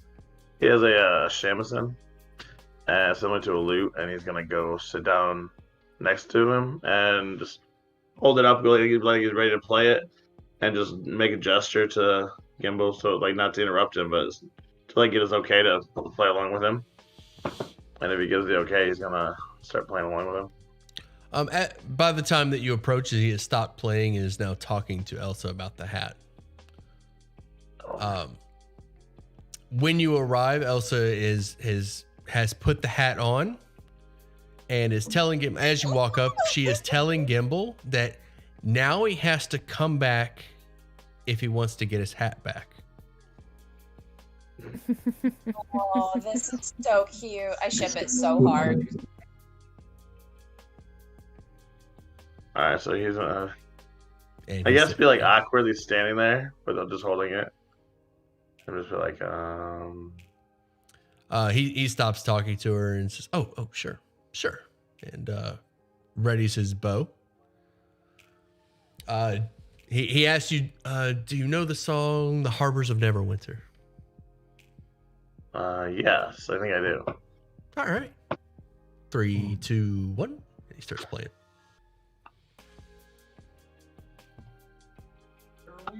I think the Duchess would actually very much like to join that with her flute. All right, it's pretty easy to follow along.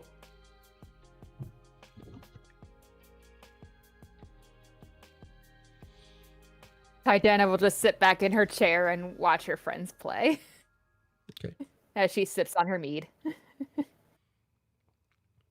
As the Duchess plays, she looks very coyly through her eyelashes at Canvas.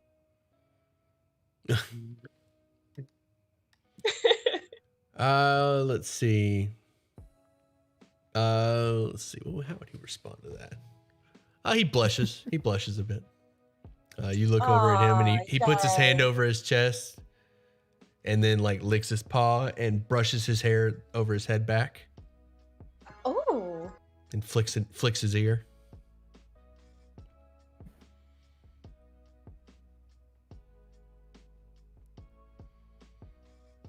All right, what's everybody doing? Titania's people watching. She's listening to voices, and every now and again, she'll try to mimic a voice and see how accurate she can get to it. Just like testing out her vocal cords. Okay. Basil is over at his table arm wrestling miners, and he will not shut up. So you got plenty of opportunity. It's kind of hard to get it exactly because he's so drunk that he's having like his speech is a bit slurred, but with some effort you can kind of mimic it without the alcohol. Yeah. And she'll like shout out in his voice, "One more time!" He stands up and looks around. I don't sound like that. Do too. I don't sound like that.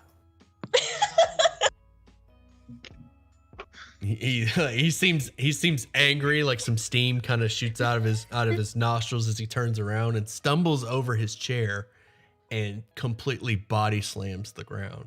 The whole tavern shakes a bit. Oh. And a big snot bubble starts to form from his nose as he snores. Cameron calls out, "He did find the ground!" That was pretty Yes! Call back! I'll play while I'm in the middle of strumming. Oh my god, I love your character so much. Cameron. That was really funny. Several of the miners each get underneath an arm and start lifting Basil up and dragging him to the hearth. Drool is just I pouring can't out hold of his his mouth. liquor. In Basil's voice, I'll shout, Man can't hold his liquor. And The take another tavern sip of booze. erupts in laughter as they drag him over to the hearth. So the Duchess will, from some pocket somewhere, she'll pull out a set of tarot cards and she says, well, now that that little bit of entertainment is over, who wants the fortune read? Just 2 cents?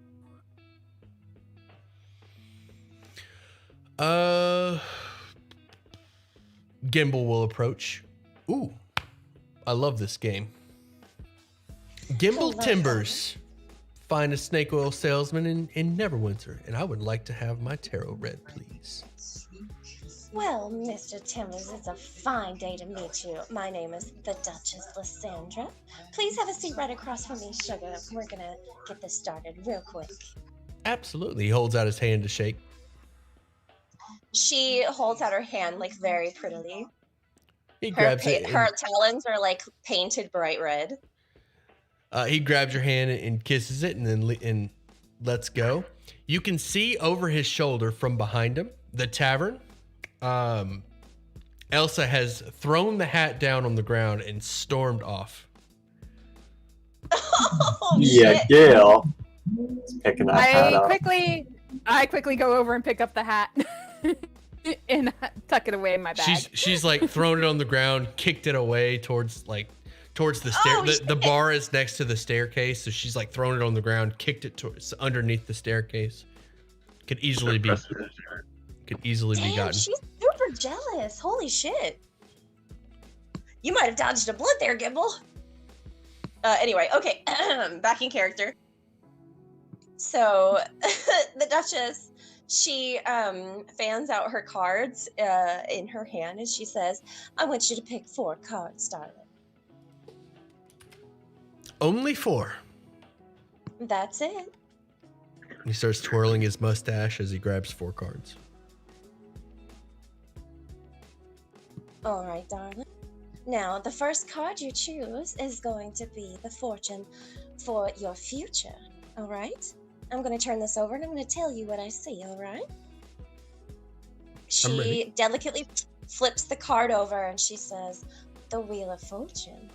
Oh, this is very exciting. This tells me that in the future, you could be seeing great riches, a massive opportunity to spread your name far and wide across Faerun. I want you to choose another card, darling. Okay, that one. The High Priestess. Well, see, what I see now, the cards are telling me a story. The great opportunity that you may be in store for in the future may be connected to a very beautiful, very important lady. I see. This is very fun. I want you to draw another card, darling. He picks one. All right, this card is the Devil. My goodness. Now, this represents your past. Now, everybody makes mistakes, darling. That doesn't mean you're a bad person. But it does say that maybe you've got just a little bit of devilishness in you. She glances back over to where Elsa ran off and glances back at Gimbal and says, I think we're seeing that a little bit just tonight. By now, he has not noticed Elsa or the hat, so he's a little bit confused. Oh, okay. And she says, all right, darling, I want you to draw your last card. He picks his last card. Now this card. This is the Emperor. Now this card also tells me a little bit of what's in store for you. And as what I'm seeing in these cards, it looks like the story of your future, the story of your past, is that while you may have made some mistakes back a long time ago, what you are going to do in the future may involve some beautiful women, a grand adventure, a great opportunity, and riches beyond your wildest dreams, my lord. She gathers up her cards and she holds out her hand, flirtatiously smiling with like both dimples in her cheeks, and she says, "That'll be 2 silver, my moon." Of course. He sets down 2 silver pieces. You are very talented. Thank you very much, darling. I hope you have a wonderful evening. He twirls his mustache at you.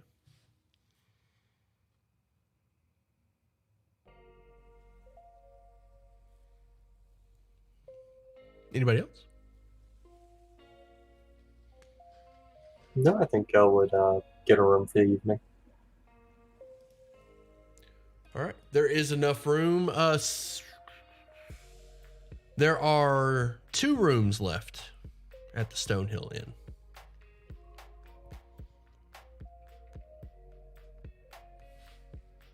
The girls, the guys. Yeah, Think that I don't works. mind sharing. Yeah, that's fine with Does she me. know Taro in real life? I'm not How sure. many beds are in each room? Sounds like it. Or do I gotta sleep on the floor again? Well, you'd be more used to roughing it than me, dear Cameron. That is true. I can sleep on the floor and the horses if that's okay. Yes, it's a very admirable trait of yours. They are very warm when I get them to lay down. You know, maybe if we ask, they might be able to find a small cot for you to use, or at least a bedroll or something, so you're just not sleeping on the bare floor, Mr. Glass. You can have my bedroll. That's very Sure, I nice. have a bedroom. I do have a bedroom. That's okay. I have a bedroom. All right, good. Mr. This is Stone. out of. Go ahead. I'm so sorry. Did we get the hat? Yes. I believe yes. We I believe did, somebody yes. said they got the hat. Got the hat. So Jenna Yeah. got it before Gail could get there. By as you guys are talking, Stonehill comes over and says, "I'm sorry, I couldn't help but overhear your predicament. I believe Basil will be sleeping in front of the hearth for the night, so can give you the key to the room he reserved." Sounds like a plan. You know what? Let us take that room. I think he would be a little more prone to acquiescence if he came across 2 ladies in his room instead of a bunch of gentlemen. Probably true. Stonehill says, "Oh, I don't know anything about that." She looks over at him and winks saucily, and she says, "Well, if you want any lessons, please just let me know, sir." She takes the key and saunters upstairs. I'm a married man. She Yeah, simply we'll went, just- doesn't give a Everything what. can change. Gail will just pat him on the shoulder and be like, "Yeah, that hasn't stopped her in the past." And he'll walk by towards the stairs. Okay. Tajina, you notice Yes. that Basil is missing a finger on his left hand. Huh. Small little detail about him. Okay. All right. She makes notes of that. Yep. Long rest. Anything else before long rest? She would take a few moments once they get back to the room, takes the hat out of her bag, and using her disguise kit will try to like make it presentable once again. Maybe like change up the colors a little bit so it doesn't look exactly like the same hat, and get it like ready to give to Cameron in the morning. Okay. The colors are just changing the colors alone. This hat is very distinguished with the way the feathers kind of brush off of it. The colors alone won't be able to hide the fact that this is Gimble's hat. So yeah, she'll change out the colors, add maybe a few ribbons, and just see what other kind of little decorations she can like add to it to make it unique. Okay. Done. And then she'll go to bed. Okay. You guys rest for the night. Long rest goes uneventful. comfortable. You wake up in the morning to the smell of bacon. It's making its way up the stairs to the rooms.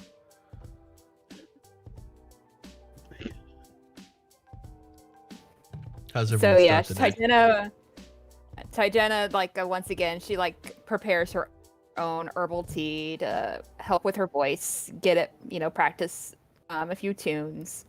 She'll carefully put the hat away into her bag and head downstairs for breakfast. Okay. As you make your way downstairs, Basil is just getting up from the hearth. He's got like one hand on the edge of the hearth and he's like standing up, wiping the drool off his mouth. Breakfast. Breakfast. He stops for a second. Is there an echo in here? Is there an echo in here? He seems really confused and just kind of makes his way over to a table and sits down. Hello? Tempest? Tijana's giggling into her cup.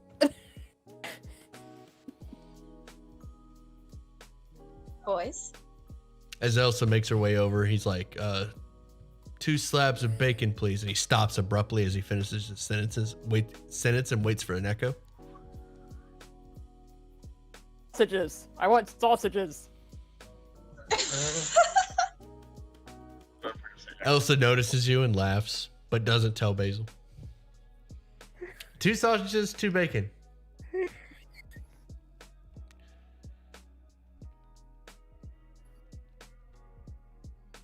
right, what's everybody else doing? Gale would be practicing his card tricks on Cameron if he was willing. He's You loading probably a woke deck up and and such. Cameron wasn't there. Cameron is out in the stables. Take care of the animals before he woke up at dawn. Than merely practicing with himself, loading cards and such. Practicing with your mouse. Yes. Come on, Mercutio, pick a card. Come on. It's quite simple. We've gone through this 1,000 times. Oh, you just point your nose at the card you want. Right.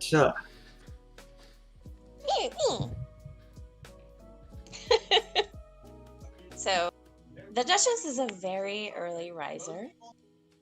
She gets up, she takes a bath, gets dressed, puts her makeup on, does her hair. And she goes down for some coffee and sits down next to Tijana. Okay. Morning.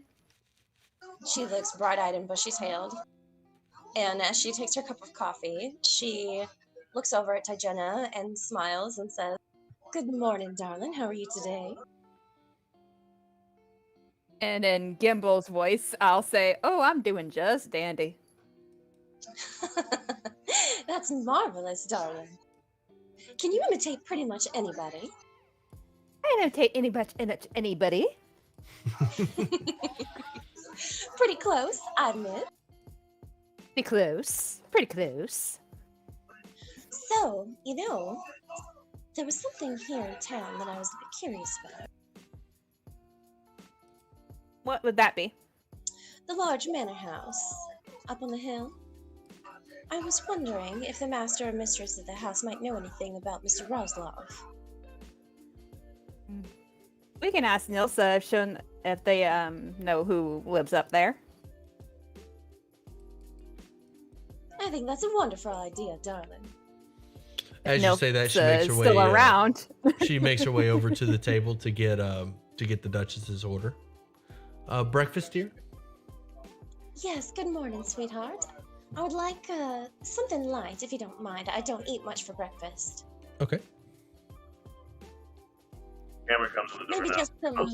just some cornbread with butter, if you have any. That would be fine. Absolutely. Thank you very much, darling. Cameron comes up from outside and sits down with you all. Waits for her to come back and order some. Mr. Glass, have you had breakfast yet, darling? Oh no, I was just feeding the animals first. They always come first. Oh, thank you. Yes, you're very good with them. Here, let me get you something to eat. What would you like, sweetheart? Oh, whatever. Don't go out of your way for me. Just Whatever they have, I'll take anything. Okay. Let me get your vegetarian, No! Mr. Glass. No! I would like some cornbread with butter for me and Mr. Like how Glass, all of and a your- glass of milk. Would you like some milk, Mr. Glass? Sure. And a glass of milk too. She Thank you very nods. much, darling. She nods and says right away and walks away from the table. No, make it disappear. No. Cameron really isn't a vegetarian. He just goes along with it. Does whatever. Anyone Oh, says stuff. He just goes along and eats whatever you get for him. Okay. Yeah. After Gail a would brief come moment, back on this. Sorry. After a brief moment, she comes back with your orders. And I'll ask about the manor house up on the hill when she's dropping off our plates. Oh, that manor belonged to the Tressendar family at one time. They ran up a pretty sizable debt and had to leave town. Is the Oh, it's abandoned? It is. And it's a bit run down with age. The Duchess can't help but be curious. She's just a naturally curious person. And she kind of looks meaningfully over at Tyjenna. You want to go exploring it, don't you? Well, I have absolutely no idea what you're talking about, darling. And she, like, covers her face with her little fan. Yeah, we'll do it after breakfast. Wonderful. Gail would come down and join them at the table, greeting everyone. Everyone sleep well?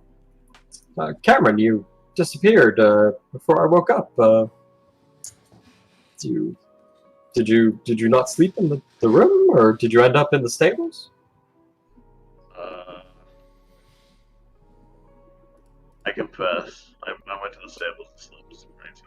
I've got this, chat. I While got they were this under feeding, control. I slept in the hay. Watch and It was learn, much more chat. comfortable. This is how you direct a party. Whatever. Those beds aren't very comfortable upstairs.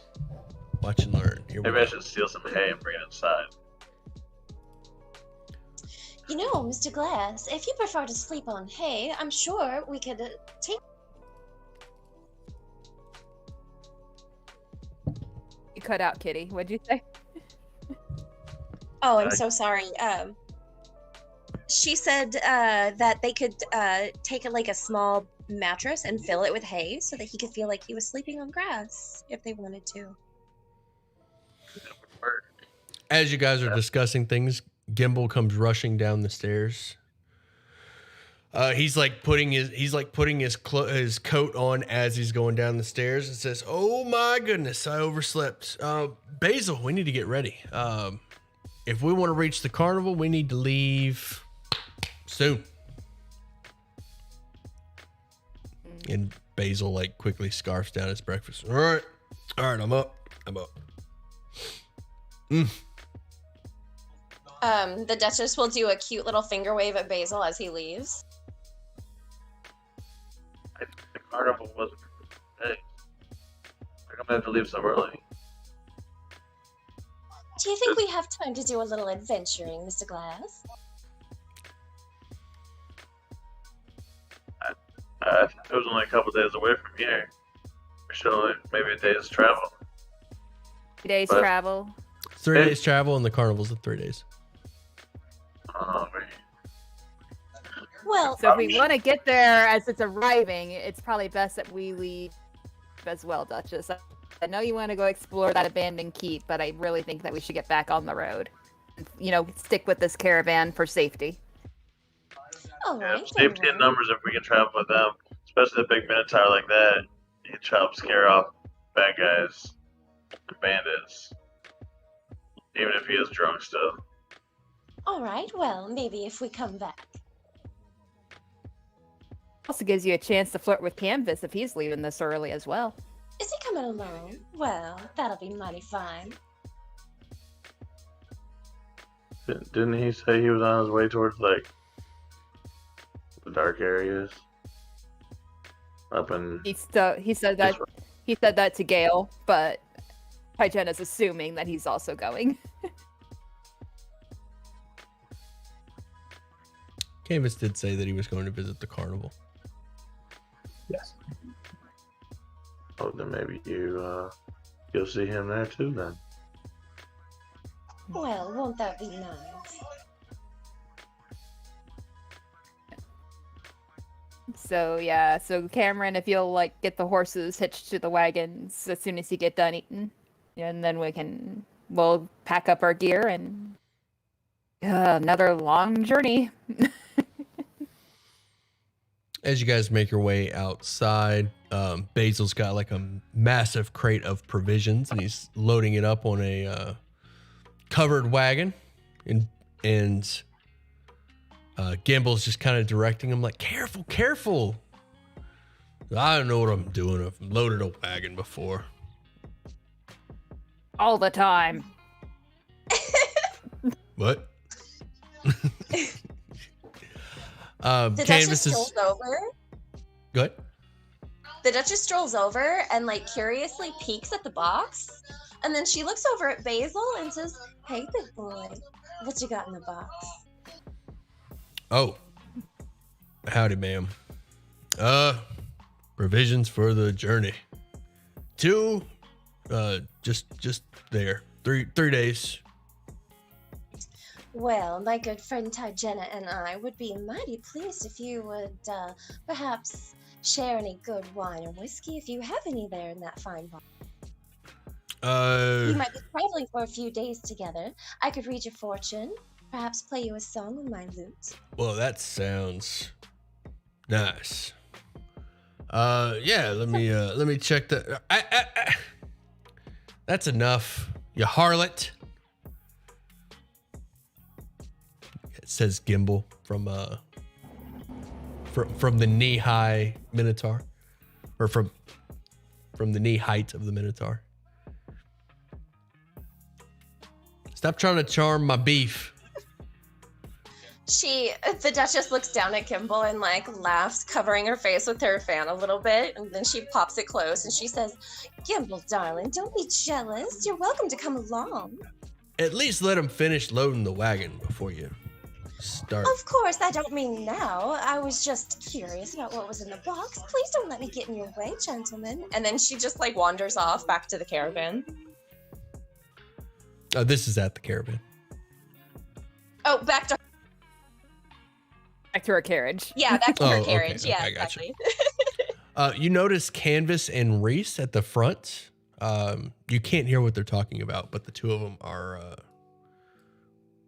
up front. And who's in the back of the caravan? It's organized however you want it to be. Guys, do you want to take point or not point or take rear? Sure. Oh, like follow their group? Yeah, just like at the very back. Yeah, we just follow them. Okay. Let's pull out when they pull out. Yeah, just before Tyjena gets into the carriage, she'll pull out the hat that she had remade during the night and present it to Cameron and say, just cuz. And then she'll give you a wink and hop into the carriage. Oh, should I wear it now? I could keep the sun off me the whole way there. Wow. Maybe I'll put it on. Right? I'll put it on. All right. It is a nice Does it fit? hat. Yes! Oh, nice hat. Why, Mr. Glass, don't you look dashing? Thank you. Try I to be dare like say. suave about it. I dare say if you talk to any nice-looking ladies in the carnival, you might just have better luck with that fine hat on, sir. And she like very sweetly like adjusts his clothes in like a sisterly manner. So before we leave, he's gonna use his Furbog magic, because we have 3 days of travel, at least the first day. And he's going to use disguise self. That he can make himself, with the special disguise self, he can make himself 3 feet shorter. So he's going to make himself 3 feet tall and look just like the Gimbal. Looks like Wearing Gimbal. the Oh, hat. that's so cute. It's going to look just like Gimbal for at least the first day Okay. while he's riding around. That's pretty funny. So you guys are heading out? Yes. Yep. So the journey takes roughly 3 days to reach the carnival campsite right outside of Neverwinter. Over the course of the Jenna messes with Basil throughout those 3 days, making sure that she's not in his line of sight every time she does so. Gotcha. All right. Yeah, more messing with them. Over the course of those 3 days, you guys set up camp and swap stories back and forth, and you learn a little bit about your traveling companions. Basil is a war cleric. Gimbal is a College of Eloquence bard. Reese is a wood elf beastmaster. And Canvas is a rogue, scout rogue. So you can get an idea of their skill sets along the journey. So the scout rogue and the beastmaster ranger are up front, kind of keeping an eye on Should things. I write that down in my notes? Is that going to be like a campaign related? If you ever recruit one of them for the party, like as a sidekick, then you'll be choosing based off of that. Okay, forgive me, can you write down the names and classes like in the thing so I can put it in my notes? I'd really appreciate it. Thank you. I've been doing that. I can do that later. I can do that later for you. I've been doing that all through this talk. So I had a feeling that these characters were important, so I've been making notes about each one as we've been going along.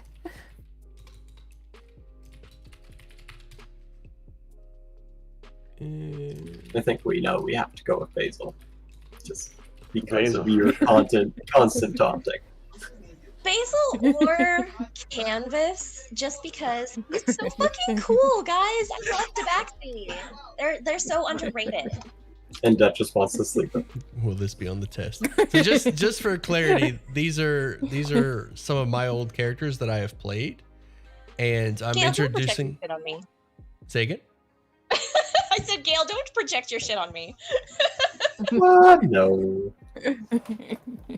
So just for clarity, these are some old characters that I've played. So they have a pretty good bit of history to them. So I can a good bit of backstory for you guys to interact with. And the reason they're there is in case we lose people, you can recruit them, which it's a little different for you guys since it's Pacifist run. It's just gonna be talking, but they're there if you want to sidekick with the party, if you want to recruit one of them. Okay. Or whatever. I want to start. This Pacifist run. Yeah. Like, yeah, probably Basil for the Pacifist run just because we would love to mess with him. Not one of you. I'd love to see him in a Pacifist run. Oh, yeah. Not one of you have Thieves' Cant or Thieves' Tools. I have tool proficiency. I don't have the actual tools. Oh, okay. Canvas. I probably should have bought you some at the provisions. It was too expensive. Yeah, they're like 50 gold. Yes. 25, but yeah. They'll steal one. They're 25. Okay. Steal it from the thief. Yeah. That See was if the you plan, can, yeah. see if you can sleight of hand from a Right scout. from the road. Inspiration? Sleight of hand the road. I can never see anything go wrong with that. Never go wrong. So, during the 3-day trip, does the Duchess make any silver telling the fortunes of her caravaneers? Yes. Make 2, 4, 6, at least 6 more silver from Thank you. Reese, Canvas, and Gimbal.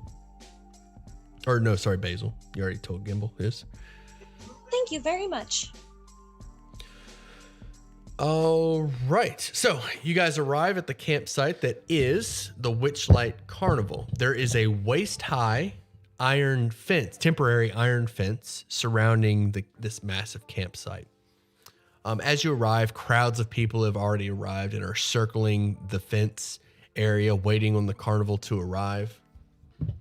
As soon as the sun begins to set, the carnival appears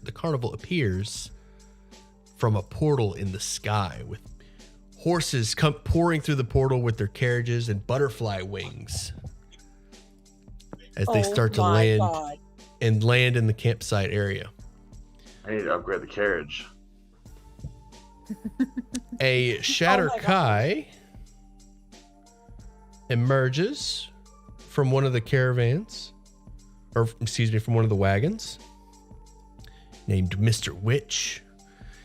He checks his watch every now and again, and finally, the watch begins to glow, and the wagons begin to animate and start to pour out their contents, setting up the carnival on their own. A young treant sapperling with a red squirrel in its hair. I'm going to call it its hair. The leaves and the branches, I'm calling that its hair. A young treant sapperling also makes its way out of the wagon and begins animating the trees within the campsite so that they will move out of the way for the carnival to take place. The trees quickly uproot themselves and walk away from the campsite and find a safe area to plant themselves. Northwind also plants thick blue ribbons along the outer edge of the waist-high gate that quickly transform into a river surrounding the entire carnival. Whoa. Within an hour, the entire carnival is set up on its very own, and people start to line up at the ticket booth. Can you guys see that? Yep. Yes. Yes, sir, we can. The carnival has begun. The Duchess watches this with a look of childish glee and wonder on her face, with such an innocent and unbeguiling smile on her face, unlike any smile I think Tyjenna or Gale has seen in her face in years. All right. You guys are pretty close to the front of the line, but people are still getting in before you. You're not at the very front, but you're close. The wait won't be too long. As you get closer and closer to the ticket booth, you notice a very elderly looking goblin with gray frayed hair and an ear horn held up to his ear, checking in the customers. From what you can hear as people get closer and closer, a ticket is 8 silver, a child's ticket is 3 silver.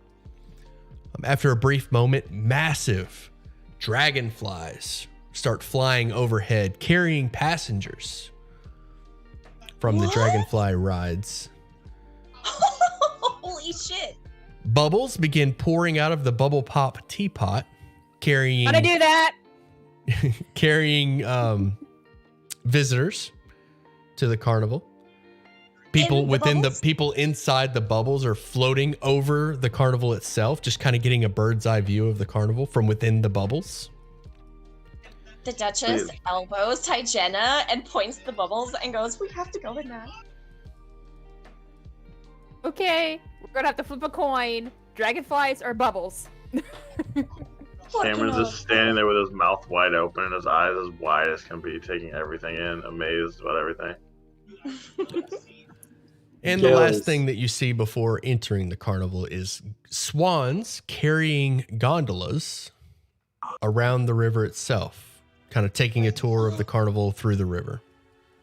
Oh, it's so romantic. The first to arrive at the ticket booth is Cameron. You see an elderly goblin with an ear horn as you approach the counter. In Goblin, I'm going to say, what's the age for a child? He looks at you, says, "You're not a child. 8 silver." I'm only 25. I'm not an adult yet. Roll a deception as he holds his ear horn up to his ear. a deception. Oh, Not for Furbolgs. That's not a for Volvo. deception. That should be, I think, persuasion instead, Sam. I'm sorry. I don't want him playing a child, if that's the case. Oh, that was Well, like a I mean- teenager. yeah, he's like a teenager. You know what I mean? Like 17. okay. You know how like you're considered I of thought age at anyway. 18. He's like 17. You know what I mean? So he's not a child, but Okay. He's 25, but for 30 because they lived like 500. Okay. I'll have to check when they reach adult, but I would like y'all to be playing adults. It's 30. Okay. 30. All right. Nope. I rolled bad anyways. It's 2 terrible rolls so far. Okay. oh, He says, well, you're fortunate enough that your ticket has already been paid for. He places a ticket. Stand by for handout. what? Oh, wait, what? Oh. What? Miss Dutch, Oh my did you pay for my ticket for me? He looks at his notes. An anonymous benefactor has paid for your ticket. Here's your butterfly wings. You don't have to wear them, but make sure that they're seen to show that you have paid your way in. Oh, thank Wait, you. I'm sorry. What? Butterfly wings? He's stunned and he tries to put them on. It's like himself. shoulder straps. You saw it on the on Northwind. Those little shoulder straps, little butterfly wings. Puts them on over his backpack.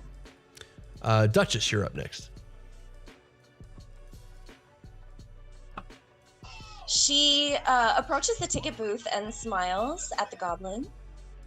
He holds the Good ear horn afternoon, up to his sir. ear. I would like 1 ticket, please, for the carnival.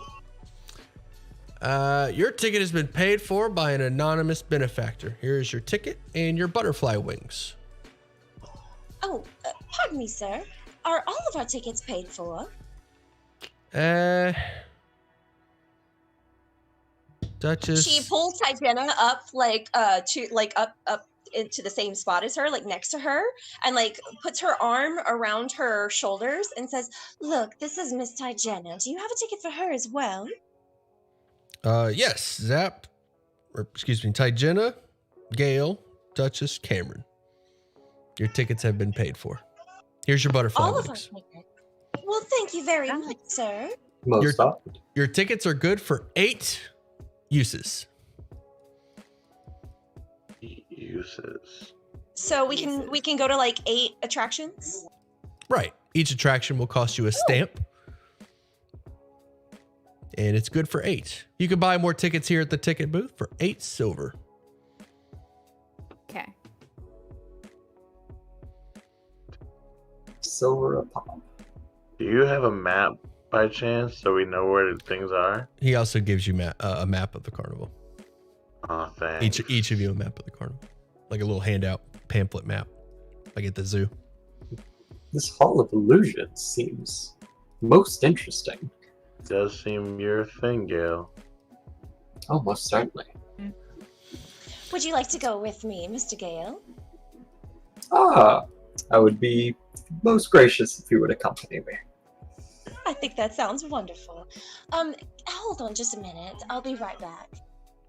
So as they like take their tickets and like put their butterfly wings on, or do whatever with them, the Duchess approaches the goblin and she kind of like bends so she can speak like softly, like sort of softly into the ear horn so that he can still hear her.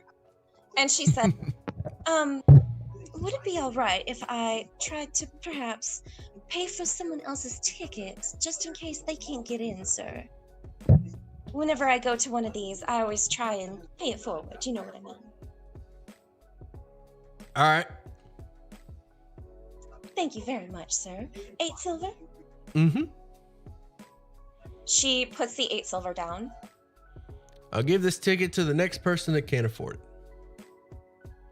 Thank you very much, sir. You have a fine day. Enjoy the carnival. All right. As you guys enter the carnival, it's exactly like the map shows. You see the calliope right in front of you being grinded away at by a monkey. For those of you who don't know, the calliope is like a pipe organ piano. and there's a monkey with a handle that's sort of just grinding away at it. Dun, dun, dun, dun, dun, dun, dun, dun. Exactly. The big top is on the other end of it, and there's attractions happening within, and everything else that you can see from here. You can see the dragonflies and the bubbles pouring out of the bubble pop teapot. The carousel. No clue where to go for it. No clue where to go. Would you like to go to the Hall of Illusion first, darling? There's no rush. I know you and Tajana were hoping for the a ride on the bubbly thing over there. You should come with us. It'd be fun. Of course. The Duchess, like, curls an arm around Gale's arm and then around Tygena's arm, and she says, Mr. Glass, Ariel, aren't you coming with us? Yeah, because I can't choose where to go first. There's so much to see. Mr. Glass, walk in front of us, darling. You're tall, you can split the crowd a little. Okay. No, I had forgotten that Zap was a child, but I'll address that. The reason that I don't the bubble pop. Yeah. I mean, Yeah, we're other than the obvious, the reason that I don't want children And is, then walks past the hall of illusions Prismeer and keeps functions walking differently all for the way around to children. the bubble pop. It seemed much shorter on the map. That's quite odd. I take the scenic route. I want to see everything. Sorry. I can It's just understand so pretty. that I don't entirely. blame you. Yeah. We have to do the snail racing, and we have to do the mystery mine. Ooh. Mystery mine. All right, which one were you guys heading to first? The Bubble bubbles, pop. please. All right, as you guys make your way over to the bubble pop, you see several children in face paint surrounding the same tree that set up the river and animated the Oh, I trees. love it. Northwind. The red squirrel in his hair is handing out dandelions to the children and Aw. telling them to make a wish. As he does Oh so, my god. golden seeds are pouring from Northwind's hair, and as they hit the ground, they disappear. And the children are making a game out of trying to catch the seeds. And when they do, the seeds transform into gifts. And the tree is just sort of marching around the children, raining seeds down on their heads, and the squirrel is handing out dandelions. Extract my arm from Lissa and head off to try to catch a seed. Okay. You catch one of the seeds falling from Northwind's hair. Roll a d8.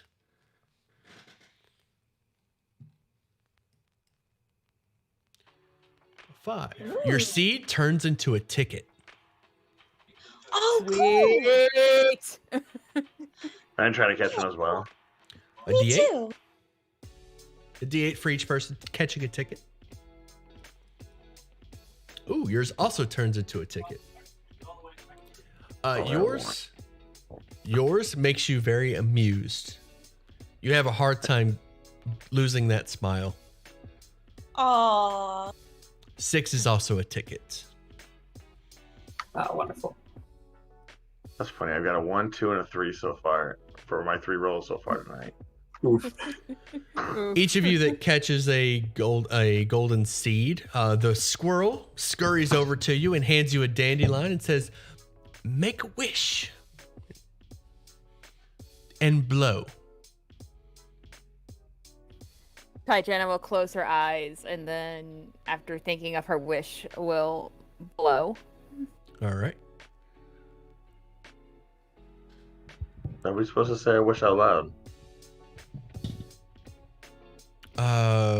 The squirrel will tell you, if you tell someone your wish, then it might not come true.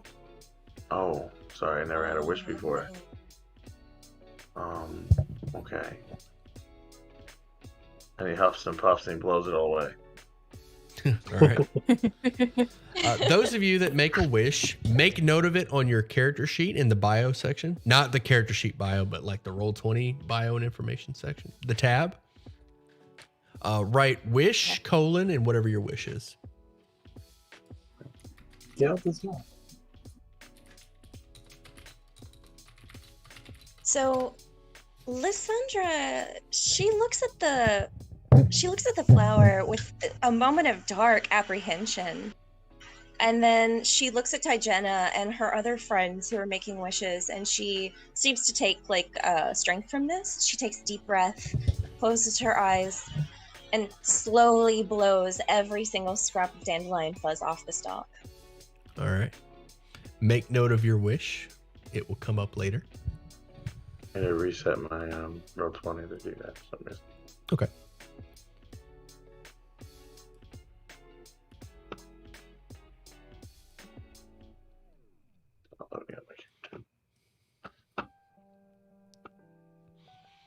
All right.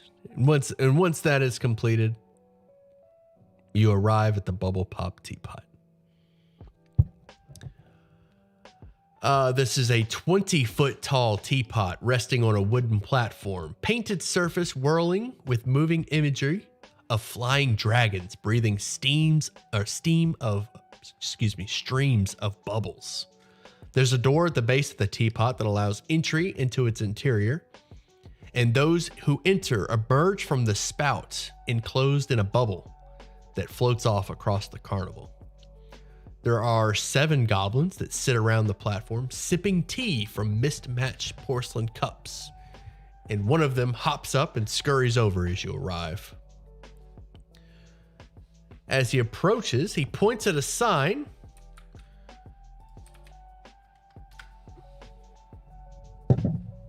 that says, "The word that you intend to say, try saying it a different way." Oh. Is it a riddle? He winks at you and says, "Welcome to the Toil and Trouble Pop Gnarly Tree Knot. Hand me your bramble thicket." She hands him her ticket. He's- Oh, very clever. I see. He stamps the ticket and motions towards the Bubble Pop teapot. Cameron's sitting there with a giant smile on his face, looking around like he's confused still. Excuse me, sir. Would it be possible for me to go with someone in a bubble? He quickly interrupts you by clearing his throat and pointing at the sign. Oh.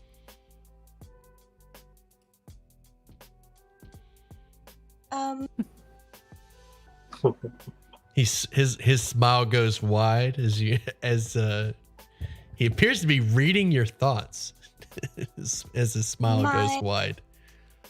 Okay, I'm trying to think of a way to say this word. It'll still make sense with different words.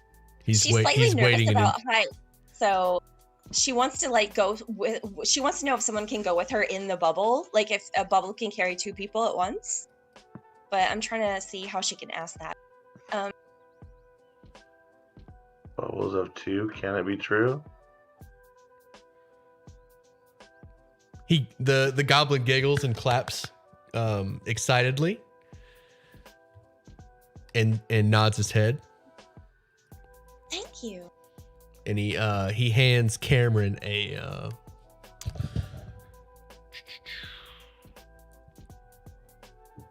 a pouch of tea leaves. Ooh. Thank you. Appreciate these. Thank you very much, fine gentle friend. Cameron, would you like to go with me, please? Oh, I'd love to. So the Duchess will go in the bubble with Mr. Glass. Okay. You both emerge from as you enter, you're encased in a bubble and are immediately spit out of the top of the teapot and begin floating across the carnival. How high up does the bubble get? That is a good question. Let's see here. Just says it floats towards the sky. So we'll say high enough to get a good view of the carnival. Okay. About 50 feet. 50 feet seems like a good bubble height. So, Cameron, as you ride in the bubble with the Duchess, while she seems fairly calm, she's also grabbing your arm so tight. Her nails are digging into you a little bit. You could tell, or her hand is also ice cold. She's trying to talk to you casually, but you could tell she's nervous. But she's smiling. She's like scared and happy at the same time, like a roller coaster. Yeah, you still got that giant smile on his face from the present. The whole time, just smiling away and just letting you grip as hard as you can. Tygenna and Gale, you see the two of them enter the bubble pop teapot and quickly emerge from a bubble. Start floating I'll hold away. up my ticket. I'll hold up my ticket to the goblin and I'll say, please punch my lemony snicket. Ooh! He giggles and starts clapping his hand excitingly. He stamps your ticket and hands you a pouch of tea leaves. And then I'll enter in where I saw them enter. You are also encased in a bubble and spit out the top of the teapot. It doesn't take long for you to, your bubble just kind of like bumps into their bubble and you guys are like floating near each other. Can I figure out how to steer this thing? Yeah. You kind of figure out how to control it just so you can catch up to them. So like, Duchess and Cameron, you guys have noticed that Tygenna is controlling the bubble, and you guys quickly adapt and figure out how to control it. Gale, you see this going on. Yes, Gale will approach. It would appear my friends have said goodbye. Maybe I could get a chance to fly. He stops. Claps his hands and gives you a bag of tea leaves. Thank you. And he'll go in and enter the bubble. All right, same thing. You're encased in a bubble, and you quickly learn how to control it before you catch up to the party. Gil is being very careful not to pop it with his claws. Oh, I'm sorry. It's an acrobatics check to gain control of the bubble. So after a moment, you're able to catch up to the party, but further control of the bubble will require an acrobatics. Otherwise, you'll be carried by the DM where I want you to land. Kind of like that more. I would like to gently bump our bubble into Tygenna's bubble, giggling madly. Tygenna, well, first, Duchess, roll an acrobatics. I don't know how to steer this thing. No. You. Tygenna, they are trying to gain control of their bubble and are unable to bump into you. We just need more practice, darling. Never flown a bubble before. There's no animals to pull or steer. Tygenna, you're also having a hard time regaining control of your bubble. Yes. I'd like to try and bump Tygenna into the Duchess if I can. Okay. Roll in acrobatics. I guess we're just heading this way. All right. You thump Tygenna's bubble, which in turn bumps the Duchess and Cameron's bubble. Cameron, She Duchess, and squealed with Tygenna. laughter. You are rolling your next acrobatics at disadvantage as your bubble has been bumped. Uh-oh. Hey, I got higher than a 3. Oh, what? How do you have a 31? I got another What did I 4. get? Wait, it added You both of them rolled together? it added. I had 2 15s plus 1. But disadvantage, and for some reason it says 16 on Beyond 20, but it gave it a 31. So 15, 16. 31. I wish. Level 1, I got 31 acrobatics.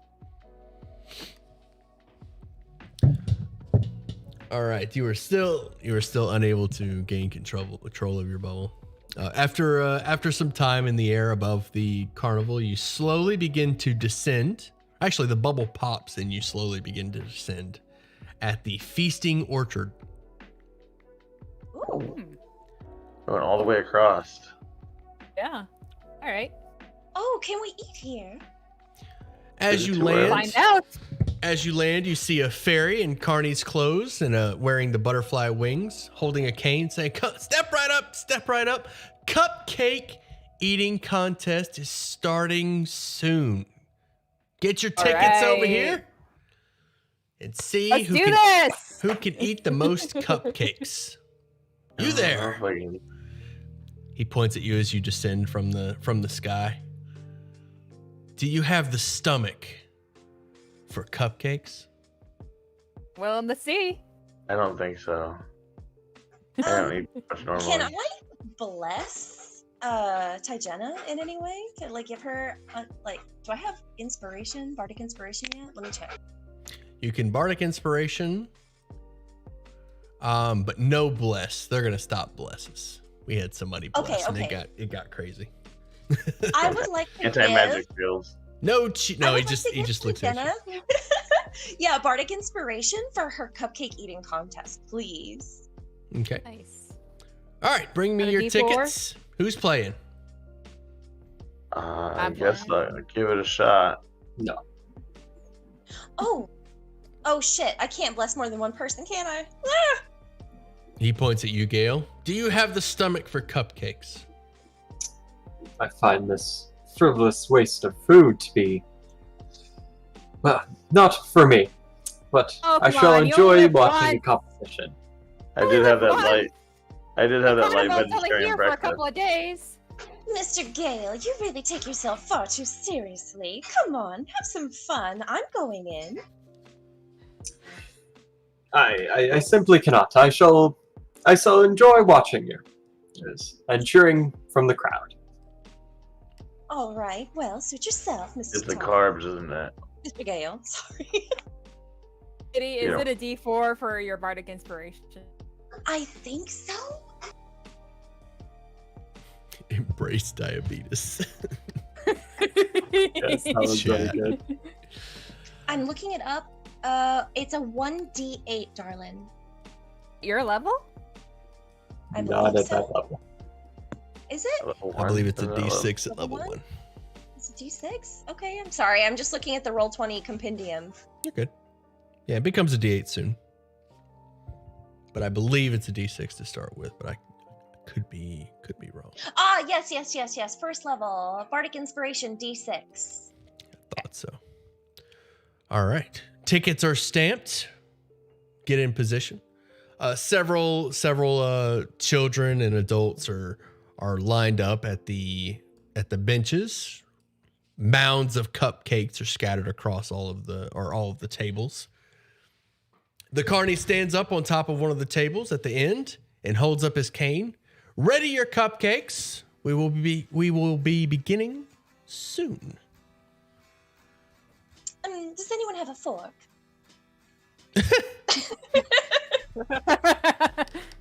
Eat with your hands. Leave alone, little girl.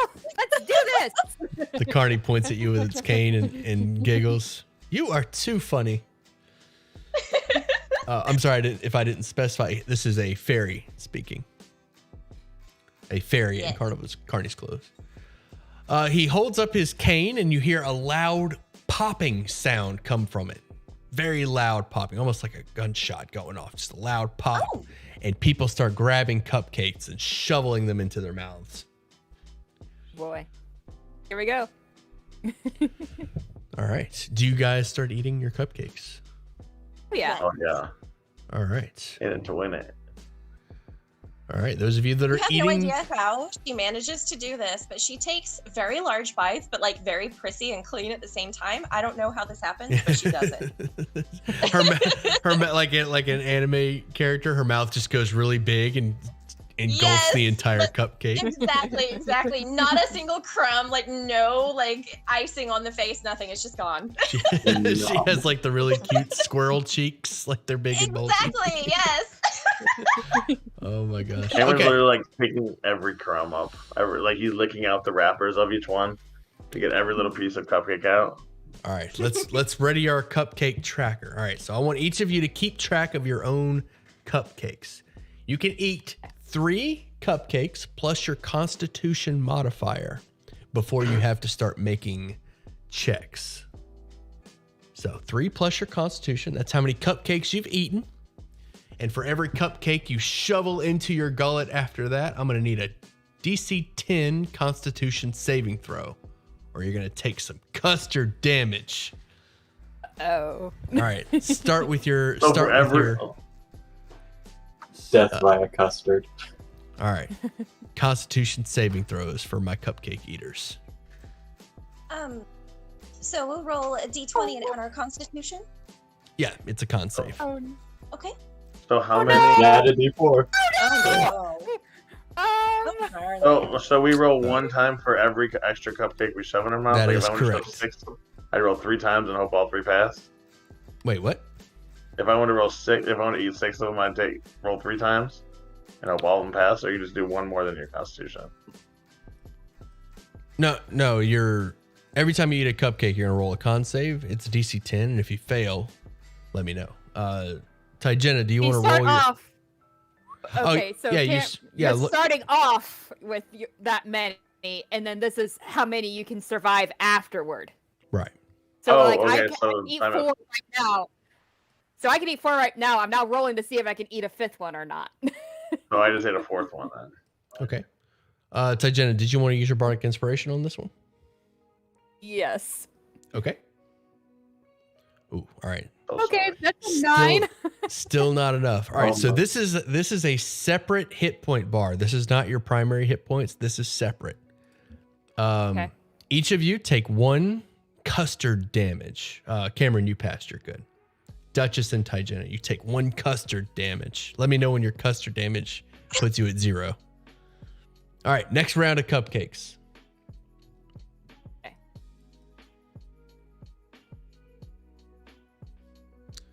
Yeah, let's see one. Cameron, take 4 damage. 4 custard damage.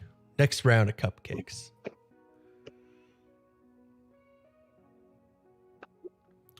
$13, $15, and 3. Oh. Cameron takes 6 more custard damage. How much total damage did you say we had? 10? Your whatever your hit points is. I'm at 10. That's my hit points. So you're at 0 hit points or 0 custard hit points? Yeah, I'm at 10 custard points. All right.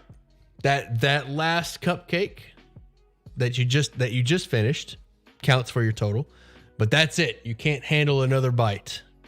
Your body starts to ache as you lean over the table. You couldn't possibly fit another cupcake in there. So keep track of your total while Duchess and Tygenna continue to shovel the cupcakes in. Next round of con saves, please. All right, looking good, ladies. Next round. Oh.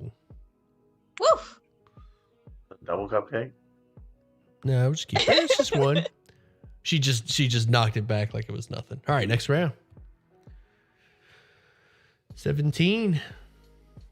Dice are rigged. We're getting all our good rolls out right now. And all my bad rolls. I've had one roll. At this point, some of the other guests, like you got this big plump guy that he's tapped out. He looks over at these 2 ladies that are like he just looks it over. He's like, where? Like just kind of leans back. Where are y'all putting it? Next round of cupcakes. Well, you didn't. I'm just laying there with my head on the table, Melody, darling. watching them. Oh my God goodness. damn. What are you? Here, you can have mine. Next round, as the carney's like, we have some champions here. God Jeez. damn. And the- What the heck? Oh, 2 crits. you gotta set the record. people are like getting up from their tables and watching. I've Like they're- completely lost track of how many cupcakes we've eaten by now. I had to Gotta go keep back. track of your cupcakes. 1, 2, 3, 4, 5, 6, 7. 7 Next round of cupcakes. on top of. So you're at 10 then total. Well, Oh, closer. tight. Oh. Hey Jenna, this one's hurting. Oh, I am both of going to you. use my inspiration. I am All going to use my inspiration to roll again. All Oh, I right. should use. Oh, wow. Oh later. yeah.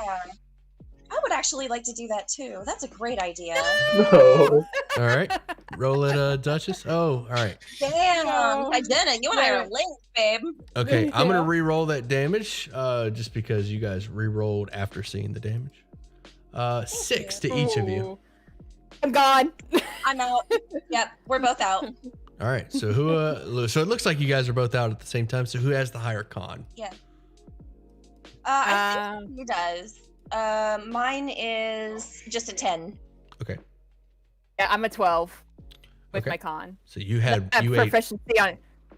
I have proficiency on top of that, so Oh, okay. for my saves. Right, because you're sorcerer. Yeah, this is a sorcerer's game for sure. We have a winner.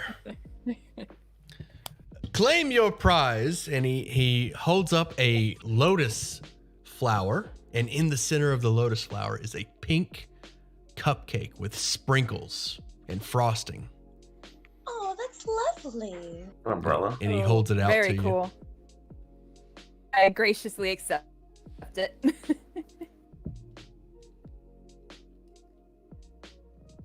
You know, And maybe, I we should think give it, proud. maybe we should give it to Gale. He hasn't had any cupcakes. No, it's yours, my lady. Hell, I don't think you want any of these cupcakes. Oh, poor Mr. Glass. Need help out of here. I did warn you, my friend. Ate 12 cupcakes. I am awesome. As you guys are finishing the cupcake eating contest, you notice a mysterious bard strumming away at her lute from a tree branch, watching you and smiling. She is cuter than a peach. No, it's kind of like, All right, That's a little what's frog. everyone doing? The Duchess would like to eye the strange bard back as she's strumming on her. Is that a lute or a guitar? Lute. similar. Yeah, plucking the strings of her lute. She takes out her flute and approaches her and kind of like wiggles the flute at her with her eyebrows raised. Okay. She doesn't have wings on. Good eye. She does not have wings on. Oh, she doesn't. She's not really part of this thing.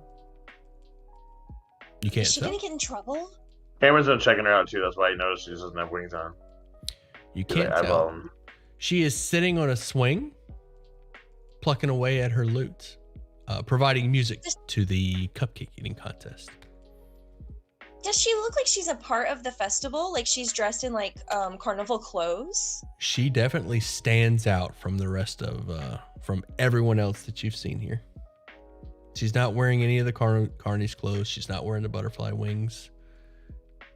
She has the strange lute that she's plucking away at. And you notice a card. Actually looks very similar to a tarot card, Duchess, since you're familiar with tarot. Oh. Yes. The moon. Oh. Just what does that card mean? Well, depending on the context of the other cards surrounding it, it can tell a story about change. I don't see any other cards surrounding it. What's up, Yes. Ignite? But still, Oh, it can be very significant on its own. Forgive me, Mr. Glass. I'll be right back. The Duchess approaches the bard even more closely and smiles warmly at her. She's just Forgive swinging me, on my her lady. swing set. She'll nod her head as you say that. Well, I can't help but notice that you don't have any wings on. I don't want you to get in trouble, darling. Do you have a ticket? I do. Oh, well, good. I'm glad. Do you need a push on your swing? No, I'm quite all right. I thank you very much, though. You're very welcome. Thank you for providing the lovely music to our cupcake eating contest. It was very entertaining. I'm glad you enjoyed it. So, is that your little pet in your lap? It is. I do like animals. Can you tell me about him? This here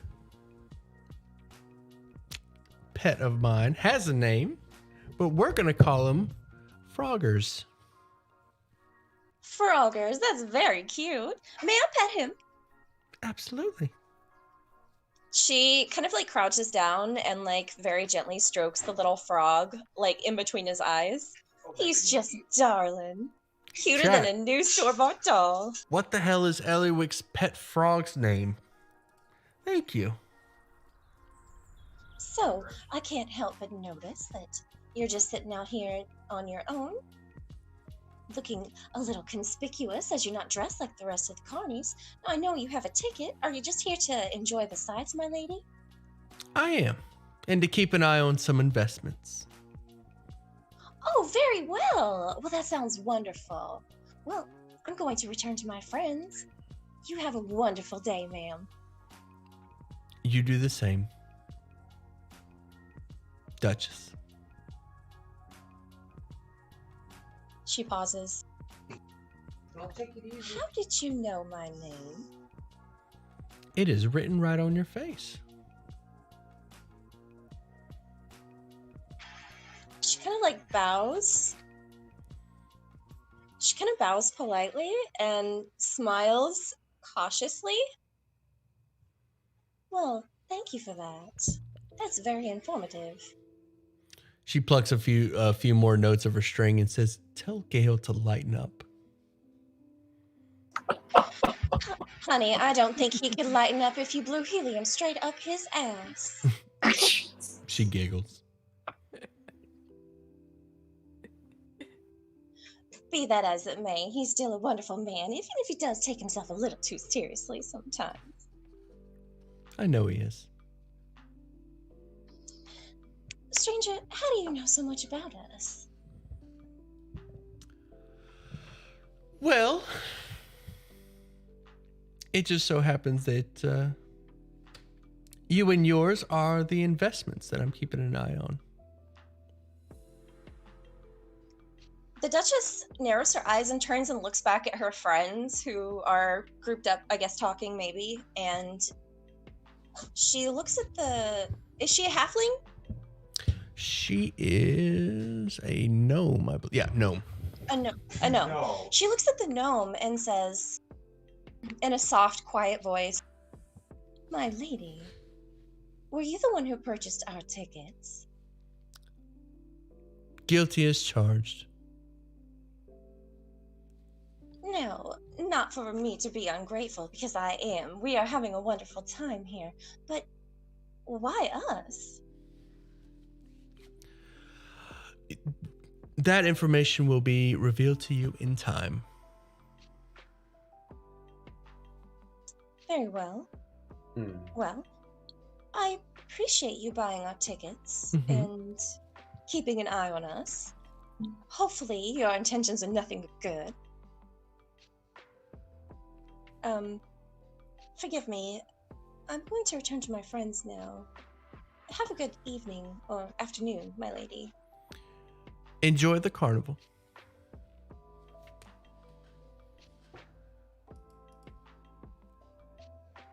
She plucks away at her lute.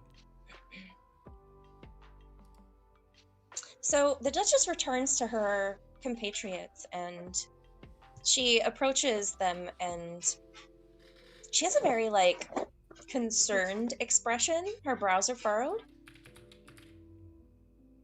You okay? I'm trying to figure out if this cupcake is magical or not. It's like, why would they reward me a cupcake after I just ate a bunch of cupcakes? Oh, I hadn't thought of that. Well, this whole place is so enchanted, I wouldn't be surprised if it was, darling. Only one way to find out. Did you try eating it? Considering how I just ate 12, I'm a little full right now. Yes, you astounded us all. You can apparently put away food quite expert.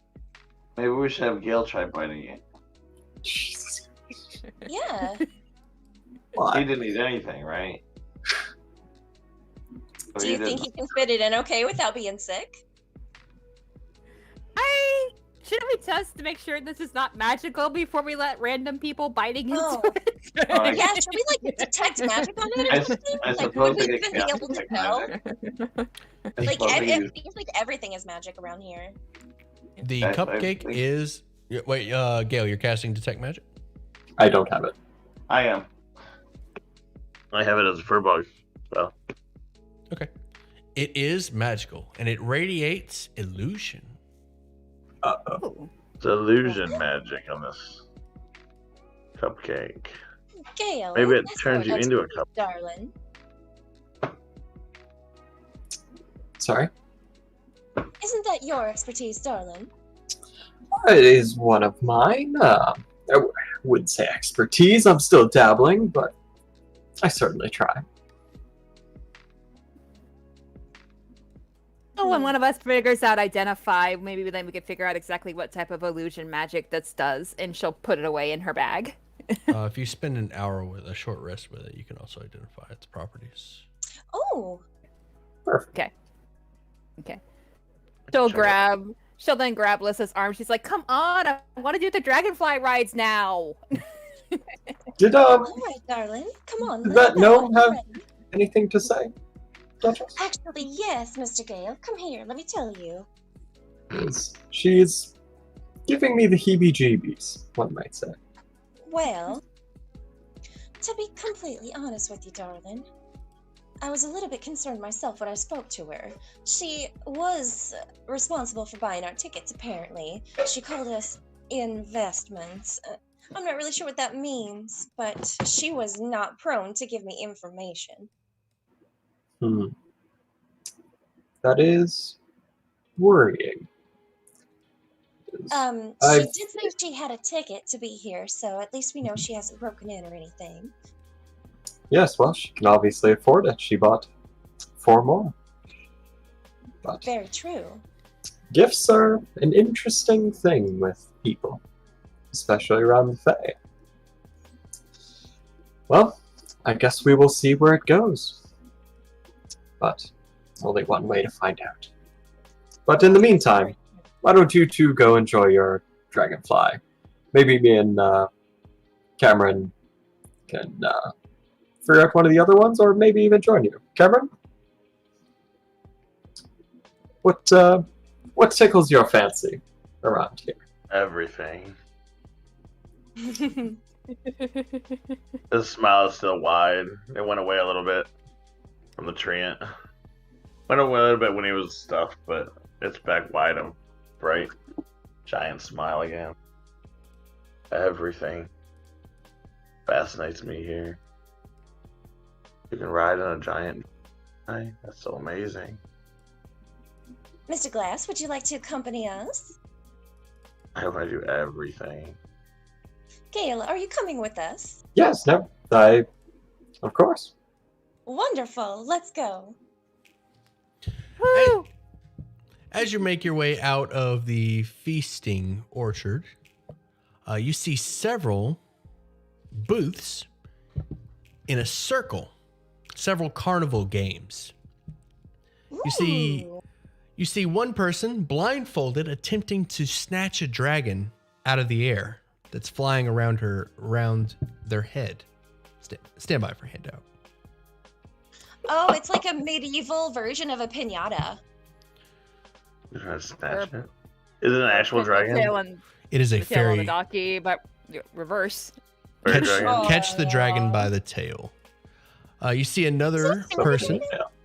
It is a fairy dragon, yes. I'm dying. It's so cute. You see another person staring down a cyclops. And there's a couple others. A gnome poetry contest. Ooh. Ring Oh, toss. I would love that. Ring toss with an almirage. And you see someone attempting to guess the amount of feathers of a cockatrice, several cockatrices in a cave, in a cage, excuse me. Interesting. You see all these booths are in like a somewhat of a circle, and the area where the desk is, where the carny should be, there's a chair with a dead, rotting body sitting in it. Ice? And she'll point towards the dead body. Is Carnival just started. Is that The out of body. character? I know who that is. I know who that is. I fucking know who that is. The body appears to have been there for some time. It's dressed in carny's clothes and butterfly wings and has an iron jaw. Eye of laughter. I'll approach it. I'll approach it and give it a little poke. Is it possible to die from fun here? Yeah. That could happen. Oh, I'm sorry. I must have dozed off. Welcome. Welcome. I'm sorry. Excuse me. He starts patting around in his chest and he pulls out a note card from his chest. There we go. Here we go. All right. Excuse me. Welcome to the Witchlight Carnival. Smile at guest. Would you like to play one of our carnival games? And he motions towards the games. You can win fabulous prizes. Motion towards prizes. Oh my god. So I'm sorry, let me get a handle on myself. So the Duchess approaches the zombie and she smiles at him warmly and says, "Excuse me, sir, you're in charge of the dragonfly rides?" No, that's just down the way. Oh, very well. We'll come back and play some of your games as soon as we're done with that. Absolutely. It's a one ticket punch for one game, and you can win prizes.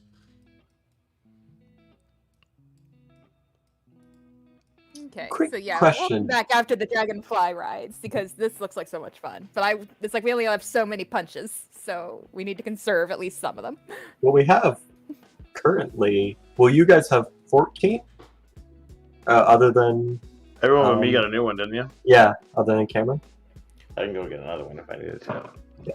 I posted the games in the Monday text channel. Also, Steely, could I quickly cast a little minor illusion in my hands? Does it seem to be working correctly?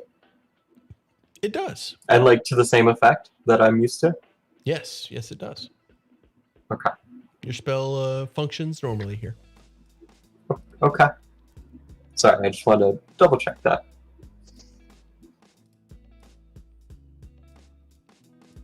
Enjoy your dragonflies. You enjoy your nap. Still Please don't tell heading that anyone. way.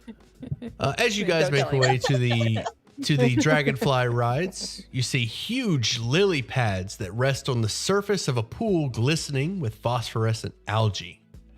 Giant dragonflies use the lily pads as landing platforms, buzzing loudly overhead with wings as brilliant as stained glass windows, and alighting briefly to drop off and pick up excited passengers.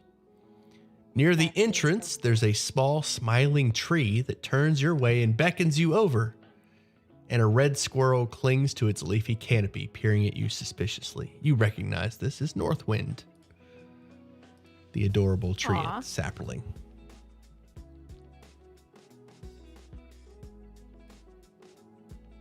The squirrel runs over and says, "One ticket punch." So cute. Aw, do you have a name? Do you have a name? I'm Red, and this is Northwind. Northwind Nice. waves. The treant like lifts its branch and waves at you. Hello. How large is Northwind? I believe Northwind is huge. No, large size. Large size. 12 feet tall, I believe was its description.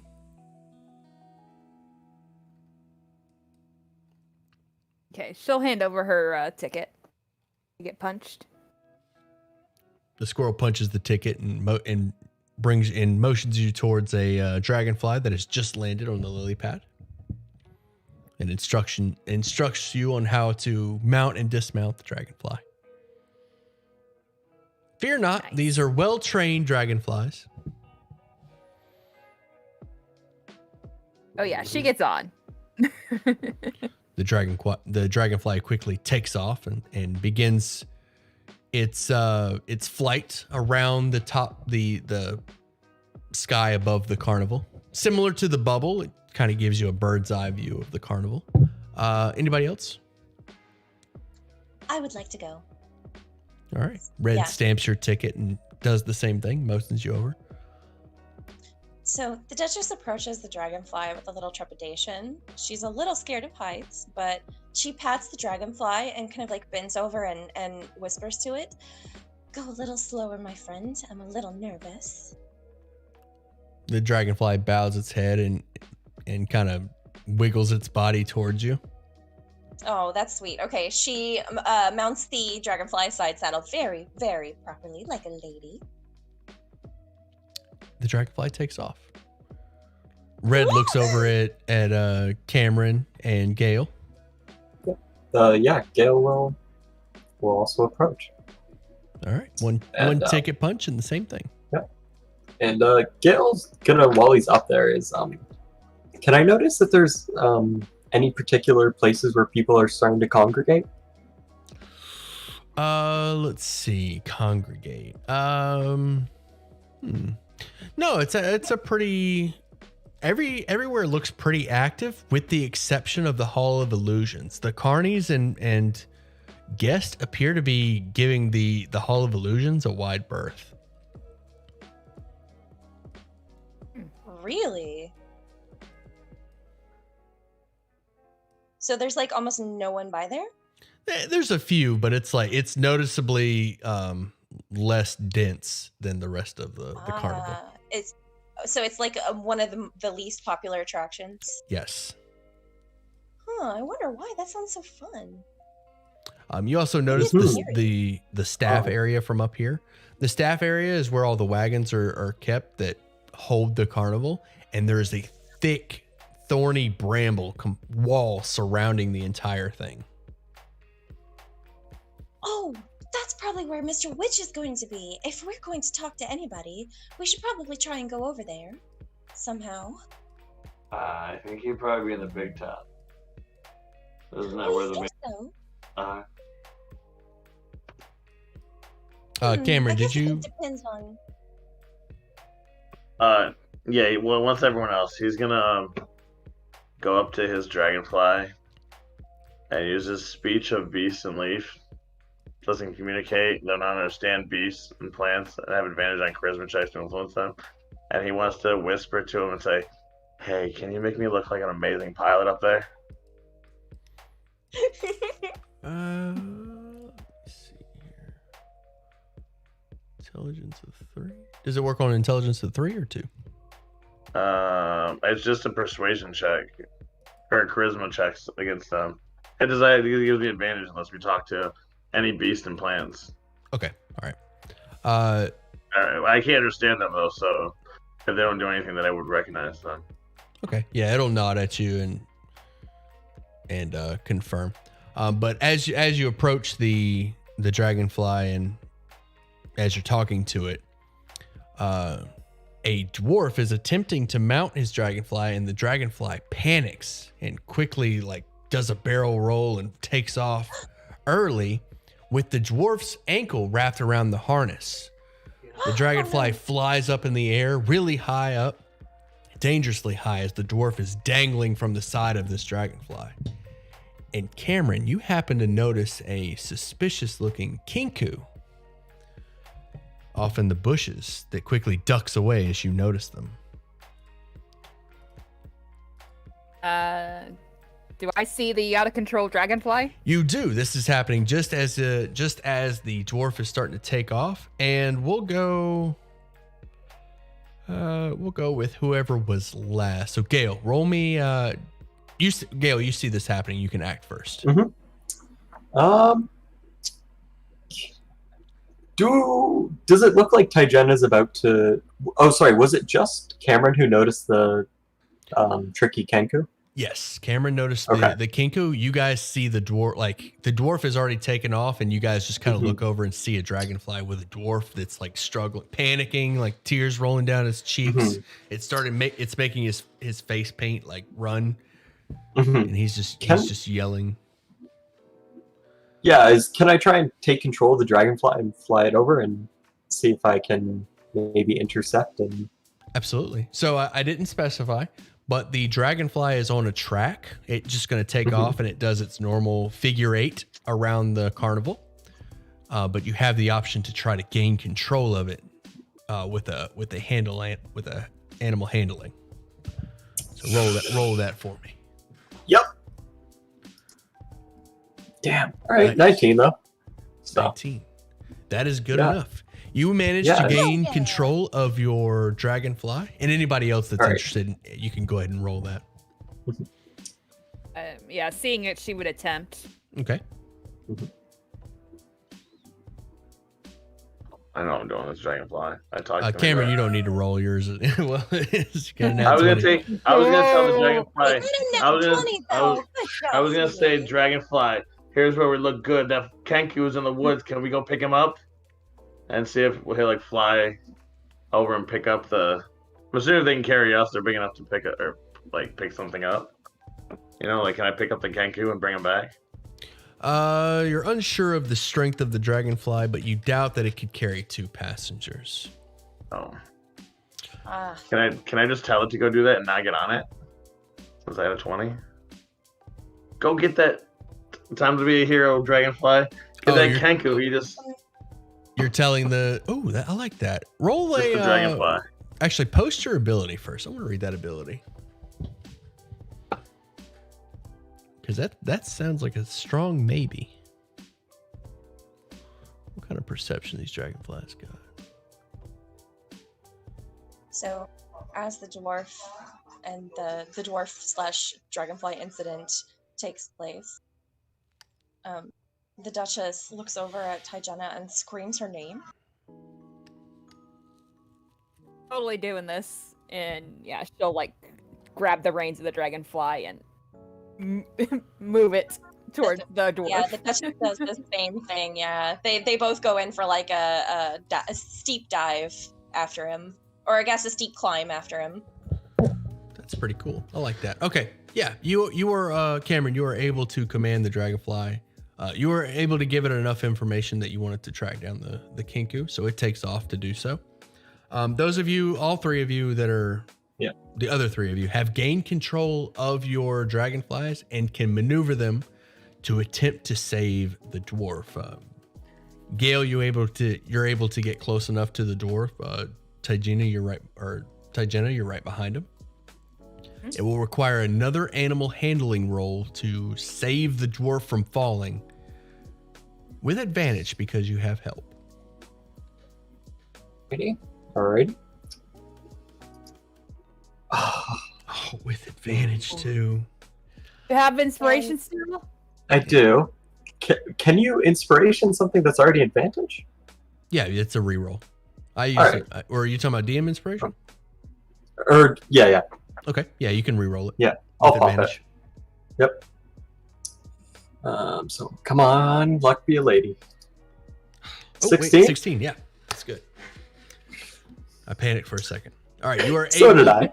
You are able to push with the help of Tyjena, you're able to push the dwarf up back onto his mount. And he's like yelling in terror for the dragonfly to go back down, and you guys are able to help him make the thing land. Yes. Yeah, it's just quickest way down that's safe is just try and get it down to the ground and get him off of that as soon as possible. As you guys land, the dwarf is thanking you profusely, and the carnies are coming over. Northwind and Red come over. What That's what happened, friend? What's like? What led to this? I barely even got on the thing before it decided to just take off. What was that about? You said this was simple. there was The a carnies are Kenku. like, I'm sorry. It's never There was done a- that before. There was a Kenku. I'm like standing on the lily pad still, on the edge of the dock wherever it's at, and pointing up in the direction where my dragonfly took off at. I said, there was a Kenku over there. I saw it disappear as soon as you fell off. Right as soon as you got scared, or your dragonfly scared away. He looked very suspicious. My dragonfly's after him. Is the dwarf's dragonfly still panicked? No, you guys are so Jenna and Gale were able to get the dragonfly up back under control and land safely back at the dragonfly rides. Does it seem like it was under like a spell? It's hard to tell. I wonder if there's a way we can tell. Mr. Glass, come here a moment, darling. Yeah. I'm waiting for my dragonfly to come back with that Kenku, but okay. I want you to talk to this dragonfly, and she points out the dragonfly that the dwarf was on. Can you ask him and see if he can tell you what happened from his perspective? I I don't think can't it works like that. really understand what they say most of the time, unless Really? they like give them an option like wiggle your butt if you understand, or move your antenna. Like otherwise, I can't. I don't speak there. They Yeah, can yes or no. I think it's like yes and no. I don't think. I'm going to say that you're going to be unable to give good enough instructions for the dragonfly to even give you yes or no answers. But the other dragonfly comes back and lands on the lily pad empty-handed. Oh, he didn't get the Kenku, I guess. Should we go look for the Kenku? As you mention Kenku, the two carnies immediately look at each other and sigh. Do you know What's the Kenku? that about? Excuse me, but has there been a problematic Kenku around here that you gentlemen might know about? We've heard that there's a Kenku around causing trouble with the guest. We very much thank you for helping our friend here. If there's anything You're we can very do for you, welcome. please here, take an extra ticket. Well, thank on you the very house. much, sir. Thank you so much for helping. She looks towards her compatriots. Well, I do believe we should be trying to find that troublesome Kenku.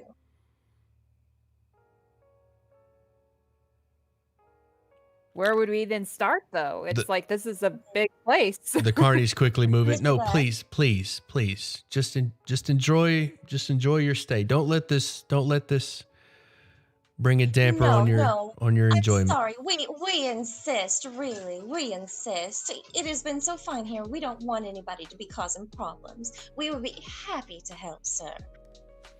The dwarf runs up to you, and begins thanking you. Gale. The dwarf runs up to you and says, "Thank you so much." Yes. Or thank you, lad. Yeah, bring it in. Sure. He gives you a big old hug. Thank you so much for saving me, lad. I have a fear of heights. Yes. These, especially on a wily beast, can be quite dangerous. Yes, it wasn't a problem at all. You're happy to a good help. lad. You're a good lad. Thank you. As you're hugging the dwarf, you feel like this. You feel really like the dwarf is really warm, and he's getting warmer. And you begin to notice that the colors within the carnival are getting a little bit more vibrant. What? All of you notice this. Ow. The music that's trailing through the carnival from the Calio is much more alive, much more pleasant. The colors are more vibrant, and this dwarf in your arms is much warmer. Is there something in those cupcakes? You didn't eat one. The Alright, that's it. Duchess observes this all with a very thoughtful expression. She's obviously got something on her mind. Well, I do believe we should be getting a move on to find that troublesome Kinku. Gentlemen, have a wonderful day. Oh, the only way that we can search for a missing Kenku or suspicious Kenku is just keep enjoying the stuff, because you know they're going to pop up and do more mischief if we just keep wandering around and enjoying ourselves. Yes, and if our goal is to continue, did any of y'all see the Hall of Illusions? It's surprisingly empty. Because I noticed that before the whole kerfuffle. You're right, Mr. Gale. It was. That was very curious. Yes. Well, Is I maybe believe- some mischief's already been caused there by our friend. Oh, that is a good point. Perhaps we should look there. Did the line Okay. disappear? Did the line disappear and Dragonfly rides after this happened? Like everyone just left. No, there's still people at the Dragonfly rides.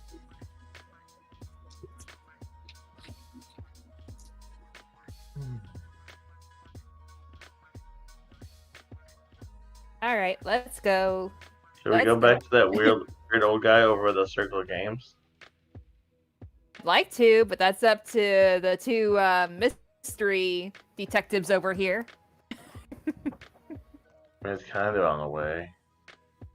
They always come back. Darling, try not to judge me too harshly for being curious.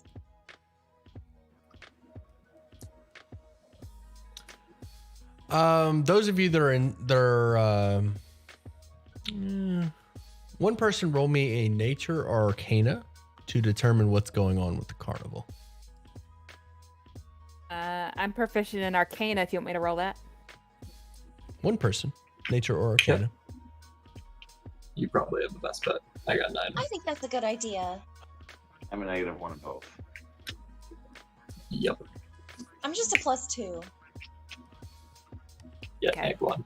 All right, Jenna, let's make it happen. A Nope. 7. Damn. You know that the carnival has close ties to the Feywild and emotion. Wait. Okay. I'll mention that so that way Katie can say whatever she's going to say. Oh my god. Oh my god. Guys. Out of character. Okay. This is fucking crazy. But if this is tied to emotion and everything got nicer after we saved the dwarf, maybe doing good things makes the place nicer. It like responds to us doing good things. So if this Kinku causes trouble, he could actually bring the mood down. So it might actually be worth it to catch him at some point. Take an inspiration, Duchess. Thank you!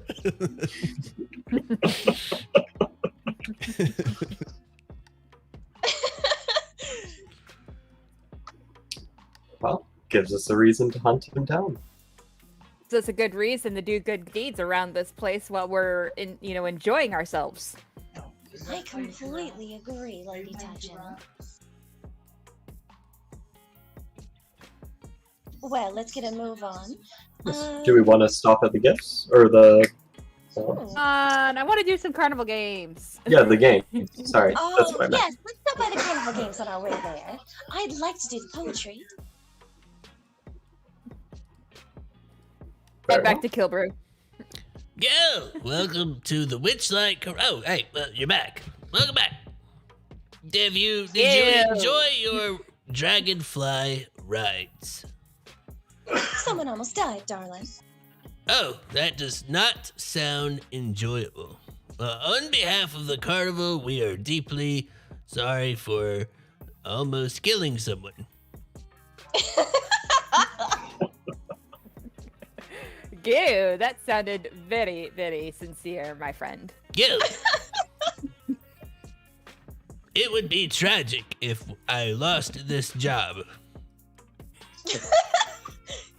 Fair. Yeah, everyone's got to eat, even zombies, apparently. I don't know what he eats, but he's got to eat, right? No, I haven't eaten in some time. Oh, he doesn't have to eat my bad. You're just a temporary carny worker? Oh yes, this is my first carnival. How am I doing? What did you do before? I was an alchemist. Still dabble in a bit of alchemy. But Mr. Gale, weren't you looking for an alchemist to fix your nails? I don't know if he would peddle the type of cosmetics I was looking for. His skincare routine doesn't look quite up to par. Let me tell you something, boy. I peddle the best alchemy supplies around. Well, if you have any cosmetics or nail polishes, please do let me know. I might be interested in perusing your stock, sir. He turns his stall around. Give me around back. Sadly, I have no supplies here, but you could win a bear. Oh, well, that sounds delightful. A werebear? No. Owlbear? You could no. It's just a. He holds up a teddy bear. It's just a teddy bear. Oh. Okay. I thought I got a familiar. I would like to enter the gnome poetry contest, darling. Ah, yes. So step right up to the gnome poetry. Let me see here. He's digging around for a card. Gnome poetry.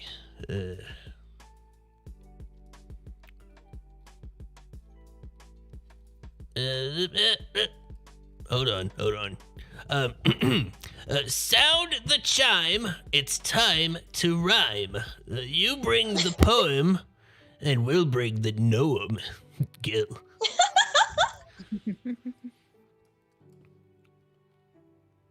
All right, gnome poetry. Here's the rules of the game. You must outperform a gnome in a best of 5 poetry contest. Doing so requires 3 successful charisma performance checks. Give me 5 checks. You need 3 successes to win a prize. If you get 2... I'm not actually going to do poetry? That's so surprising. Okay. Oh, no, it's checks. I mean, you can. And you absolutely can. You have to say a poem for each of the 5. I'm not prepared. I already gave you an inspiration, but you totally earned another one. Like you can only hold one, but use that one of your rolls, so at the end you can get one back. Right, exactly. Just give me another one, and whenever this one is done. Okay, so I do some checks. Performance. 5 of them. Oh, good. Okay. If you win, what is like the stage area and stuff looks like? Is it just like a little wooden stage area with like a curtain, or what's going on? Did I not post this right here?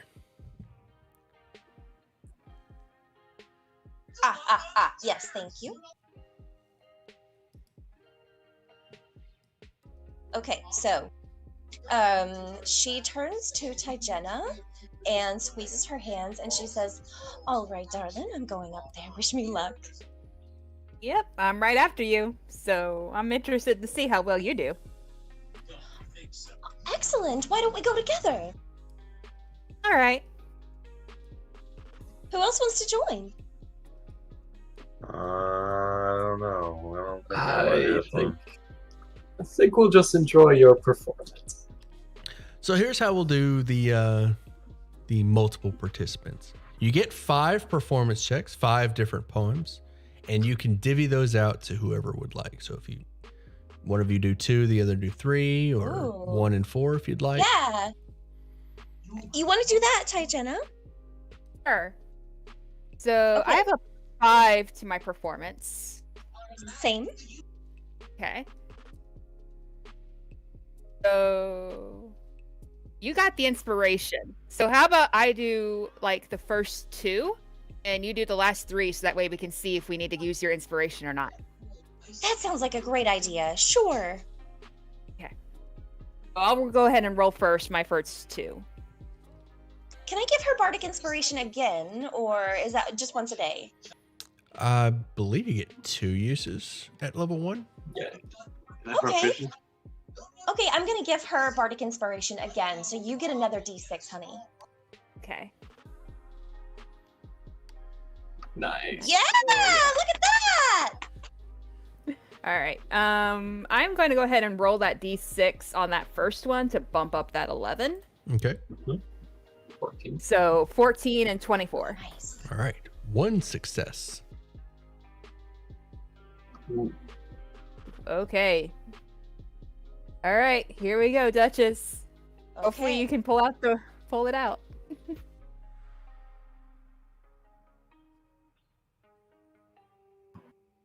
Ooh, I would totally use inspiration on that 6. Yeah, okay. And what's inspiration? A D8 again? DM inspiration is a reroll it. reroll. A reroll? Okay, one more time. Well, didn't you only need 3 successes out of 5? Correct. But if you win 2 in a row, you another. get 2 prizes. Hmm. Dang, Okay, 2 nat so- ones? Really? Yeah. Wow. All right, so I think we did it, though. I Oh. think we still did it. You get I mean, we got 4 successes, right? 3 success. 3 successes. 3, but 2 in a row technically, because Tygena's and then. Oh, you're right. Duchess's. You're right. Taija- Yeah. 2 in a row. You get 2 prizes. No kidding. Each of you roll a d8. I was out of character, obviously. Okay. He's got a giant board with giant dice. Another nut. And another one. What is up with nat ones tonight? All right. We got Who one. knows? Hey, you were the queen of 20s earlier. All right. So, Taijena, you got a 1, and Duchess, you got a 3 for your prize. 2. A 2. Oh, what was the 3? I think you yeah. accidentally rolled, honey. Oh, did I? Oh, I'm so sorry. So a 3. Let's go with the All right. Taijena, roll me a percentile. Ooh, okay. All right. Oh, I'm so nervous now. Okay, that's high. What does that mean? Low numbers are better. Okay. Taijena, you get a sprig of rosemary wrapped with ribbon on at one end. This gives you access to the Druidcraft cantrip with for attunement. And Duchess, you are given a pack of pixie dust. Oh, very interesting. Ooh. Sweet. Oh, damn. That's amazing. Enjoy your prizes. Those are Thank you. Mhm. So, here's the poem. I once knew a man who lived in a jar. For a stranger's sight, you'd have to go far. I asked him once why he lived in a jar. He grimaced and said, "How bizarre you are. My jar's so cozy, warm, and bright, even in the full moonlight. The only drawback is, you see, getting out quickly when I have to pee." All right, you earned your inspiration back. Well done. Thank you. Would anyone else like to play more games? So one step of your ticket, more games to play. What happens if someone is caught playing inappropriately with the game? You know, cheating. You will be disqualified, and I will be upset at you. I'd like to try the Outstare a Cyclops. That's what I was gonna try. Very well. Step right up. And as I step up, can I cast a spell of illusion over my eyes? to make them open. Alrighty. Oh. Like, it's just my eyes, but instead of, like, it's like a thin layer over them, where it's just my eyes open. Okay. An allusion to Mhm. Like the I eyeballs. think that might affect the carnival. That might affect the carnival if you're cheating. Yeah, might get gloomy. what spell are you it's casting? cheating evil or just, slightly mischievous. Probably the Kenku. What spell are you casting? Minor illusion. Okay. I can pop it in the chat if you want. It's verbal somatic, right? Correct. Yeah. Somatic material.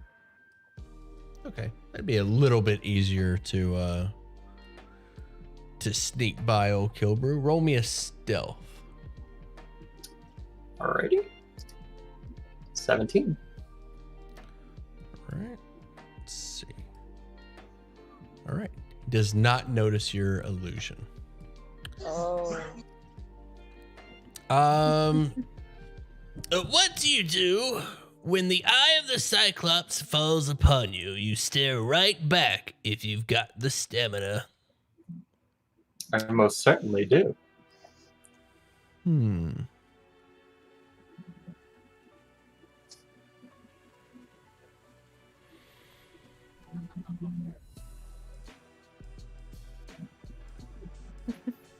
Because I thinking. started imagining beholders. Those Cyclops. He was staring at a beholder trying to get one of the beholder eyes on. How long does your illusion last? 1 minute. The Cyclops stares longer than a minute. Oh. Could I do like a sleight of hand to cast it again? At this point, you are being like the Okay. the judge is Um, watching. Yeah. All right. In that case, I would let it fade, but I would like blink a bunch before, and then Oh, just get it nice and refreshed. yeah, and then start. Okay, I suppose you've earned advantage on this this check. Thank you. Hell yeah. Constitution check, DC 14. Would I notice this at all? Being that I've known him the longest, would I know that he would probably do something like that? I'll say Probably. that you noticed it. Yes. All right, so I am going to make it a straight roll with my ability. With what ability? Restore balance.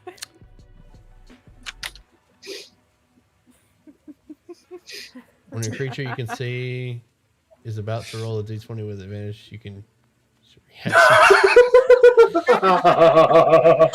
Oh. Tajana, take an Tajana. inspiration for restoring balance and roll me a con check. All right. And the flowers around your feet will start to sprout. Oh, Bloom. Oh my Oh. God. And the advantage it wouldn't have mattered either way. But, oh, that is so good. Despite your best efforts, you are unable to outstare the Cyclops. Oh, that hurts. The betrayal. I need a tissue. Yeah, it's fair. It's a damn good use of it. I would like to try and catch the dragon. Okay. By the tail. When you walk back to me, Gail, I give you a slap on the back of the head. And He'll just gives you a look like he will remember this. Wrong game. All right. Catch the dragon by the tail. Kilbrew fiddles around with his notes. Prizes, prizes, prizes. Catch the fairy dragon by the tail and win a piece of its hoard. Oh, I want to try. While- same. While blindfolded and standing in a booth, Cameron, You must grab the tail of an elusive, giggling red fairy dragon that flutters around you. You have 3 chances to snatch at the fairy dragon. Each of those is represented by a perception check. Okay. Can I, before I start, try and persuade him to come to my hands? You cannot. A charisma check to persuade him? So. The fairy my dragon has speech- no interest in being caught, would much rather be playing the game. Oh, man. Okay. I was hoping I could convince him. All right, 3 perception rolls.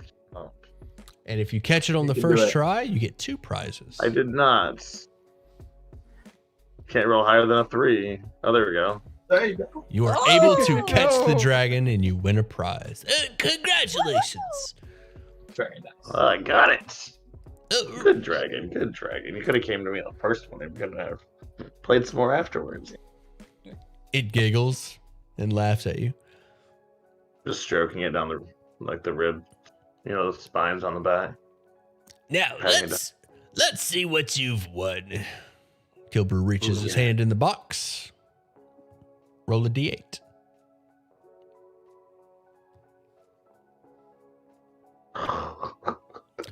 Now Oh. you get a Always a 1. roll a percentile. Ooh. Ooh. 43. 43. A tiny wooden sylph figurehead from a model ship. Oh, You attune to it, you get the mending cantrip. Oh, shit. Oh, Ooh, nice. nice. a sylph ship. A sylph figurehead from a model ship. Oh, figurehead. Wow, shit.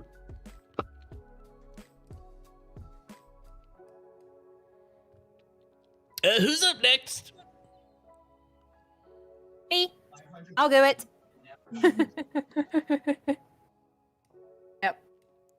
Put the All right. blindfold on. You know the rules. Try my luck. Come All on, right. sweetie, you can do it. Here we go. First check.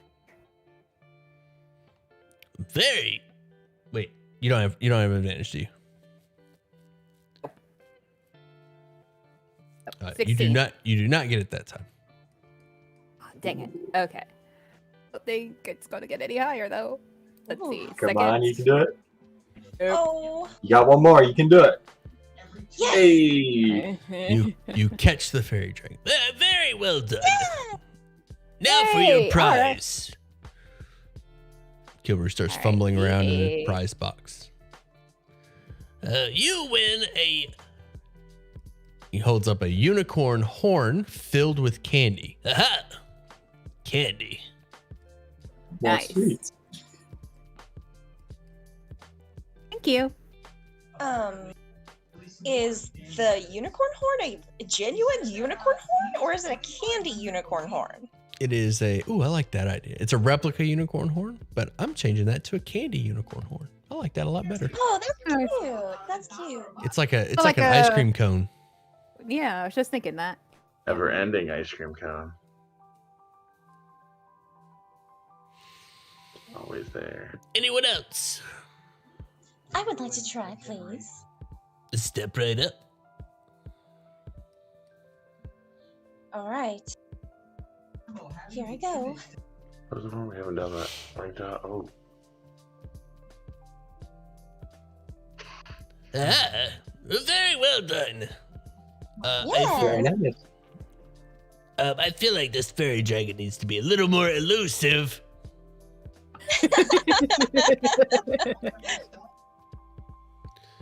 All right, now for your prize. Kilbrew reaches his hand in the prize box. Ooh. Ooh. We've seen what a 1 does. Now, what does an 8 do? Right. Kilbrew pulls out a hand puppet of a wizard. There you go, your prize.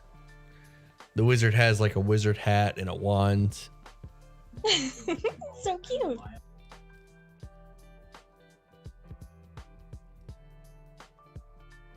All right. Gail will step up then.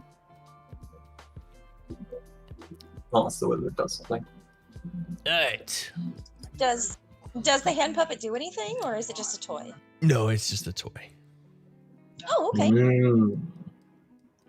Your first prize, I give you a cantrip, but not all of them are going to give you a cantrip. Well, Gale would like to attempt to catch the dragon. Honestly, this time. So. Have at it. See, this is why he doesn't do things honestly. This is why you cheat. We took Kilbru's persuasion and decided to play fairly. And run away from you. The fairy dragon eludes you all 3 times. Yes, unfortunate. It listened to Gilbert that time. See, it's quite an elusive dragon. I don't think you need up the difficulty. Lysandra puts the little hand puppet of the wizard on her hand and says, "That's okay, Gale. Maybe next time." It's funny. Yes. All right. Gail, you want to give another? Want to try another one? Yeah, I please. think a I will different- try the ring toss. All right. Ooh, yeah. So you're pretty smart. I'm Maybe we really should try hoping that's counting. acrobatics. I can tell you each of them are tied to a stat. So Yeah, that's why I'm really hoping the ring toss is acrobatics. it's Dex. It is Dex. All right, that's the same, so I'm down. Just straight dex check. Oh, sorry. Continue. Yeah, sleight of hand. This owl mirage is no mirage. A door to turn with 2 or 3 rings to win a prize. Here are your 3 rings. A dexterity check for each toss. You get 3. Is there some way he could, I don't know, like kind of underhanded kind of tosses with sleight of hand? Can I whisper to the Sleight of Homer? hand, no. If you have does anybody have guidance? Oh. No. No. Does the help action work on this? Probably not, huh? No, you won't be able to help. No, I was just trying to see if he could cheat. It's fine. All right, first one. Oh. Well, There we go. One. All right, you got. but I needed to land 2.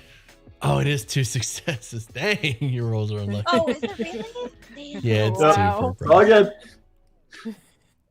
good. Alas. Earwax. Luck is not on your side today, friend. To be fair, I didn't pray in the luck temple, so that kind of makes sense. Oh, yes. that's Yeah. Alas. Gale will step aside and gesture to the others. Maybe your luck will be better. Unlucky, friend. I'd like to try if you don't mind. Mm-hmm. So just straight dex rolls. Okay.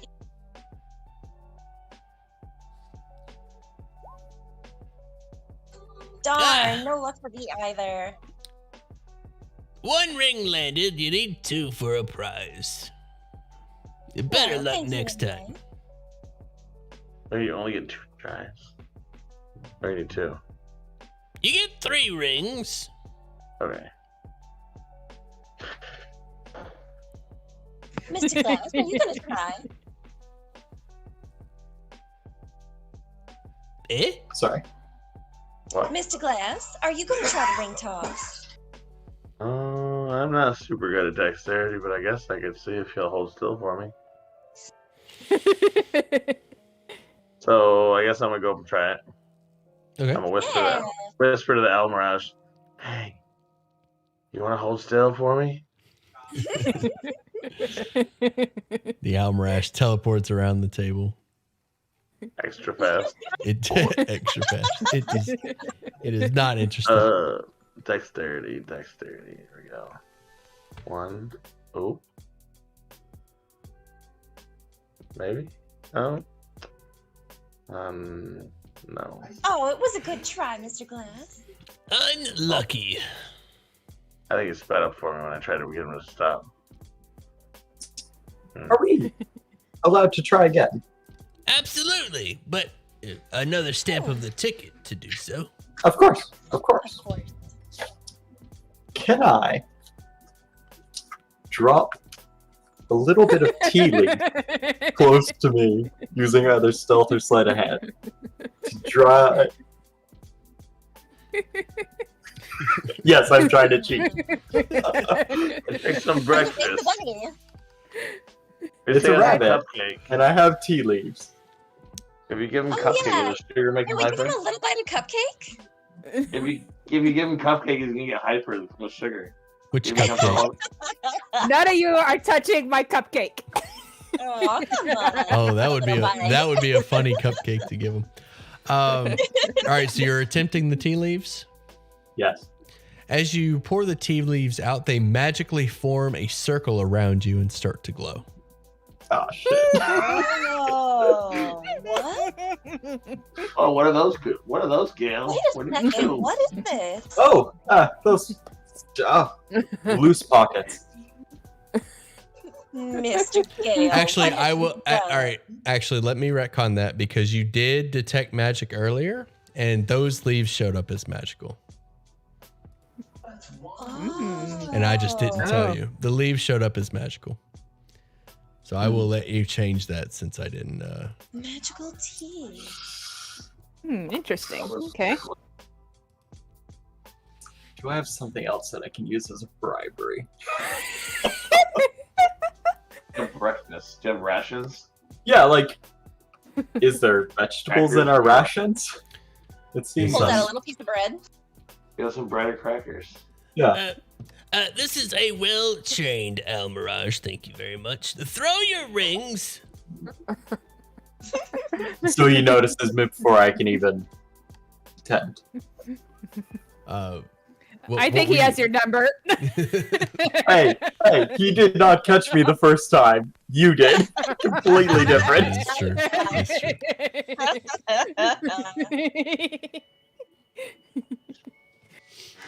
All right. What are you attempting? I am attempting to use food as bribery for the Almaraz. All right. That one will trigger Kilbrew saying, no. Well, stealthily. I'm trying to hide it from him.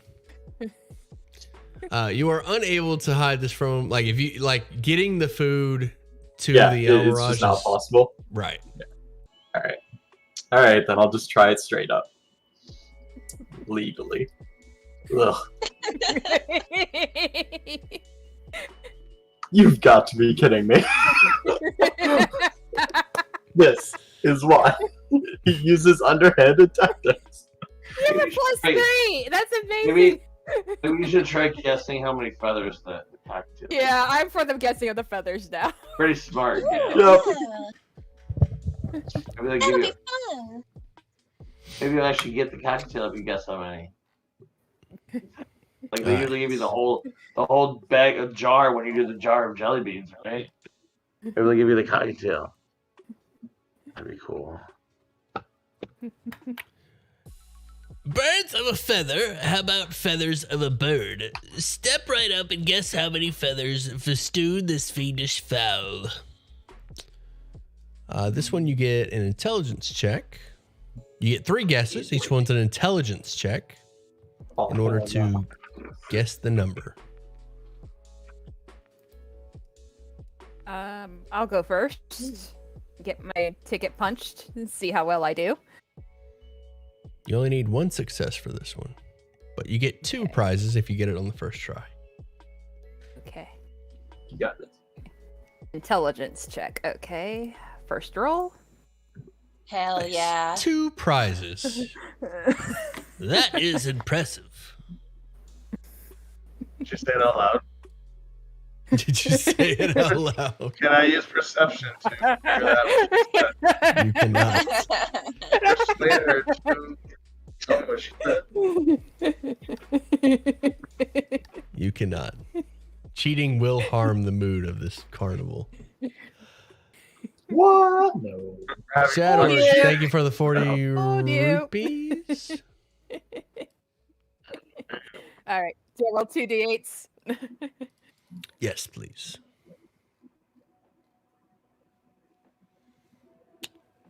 I think you're gonna have to do it separately. Well, Oh just wait, 8 no, and a No, I got it. yeah, 8 and a you can do them both. 6.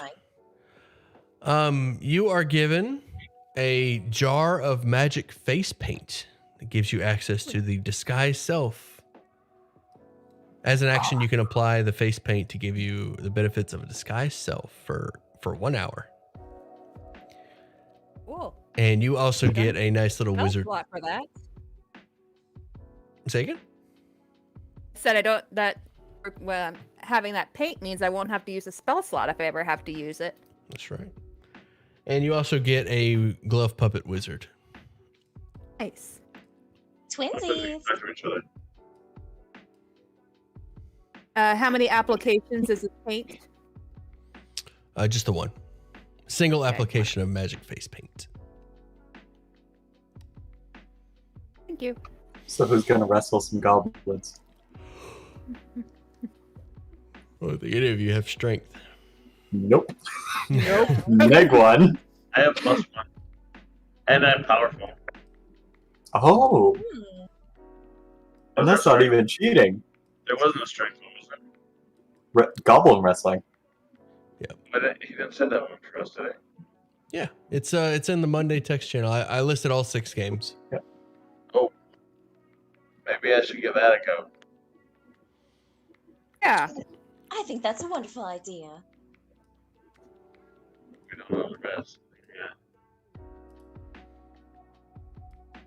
All right, you want to try the goblin wrestling? Yeah. Try it. What size are you? I am medium. Okay. Medium creature. You have to wrestle 2 goblins in the ring. 2 goblins. They almost helped me when they got on top of each other. Strong folks, test your mettle in goblin wrestle. Roll me an athletics check to wrestle these goblins down.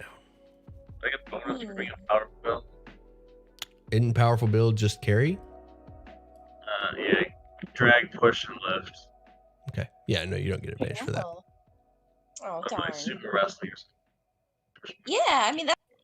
Alright. You said athletics. Yes. 19. Nice. How many? Hell yeah. Just 1. And they get, because there's 2 of them, they get advantage on this one. Oh, I had DM rolls on. Stand by.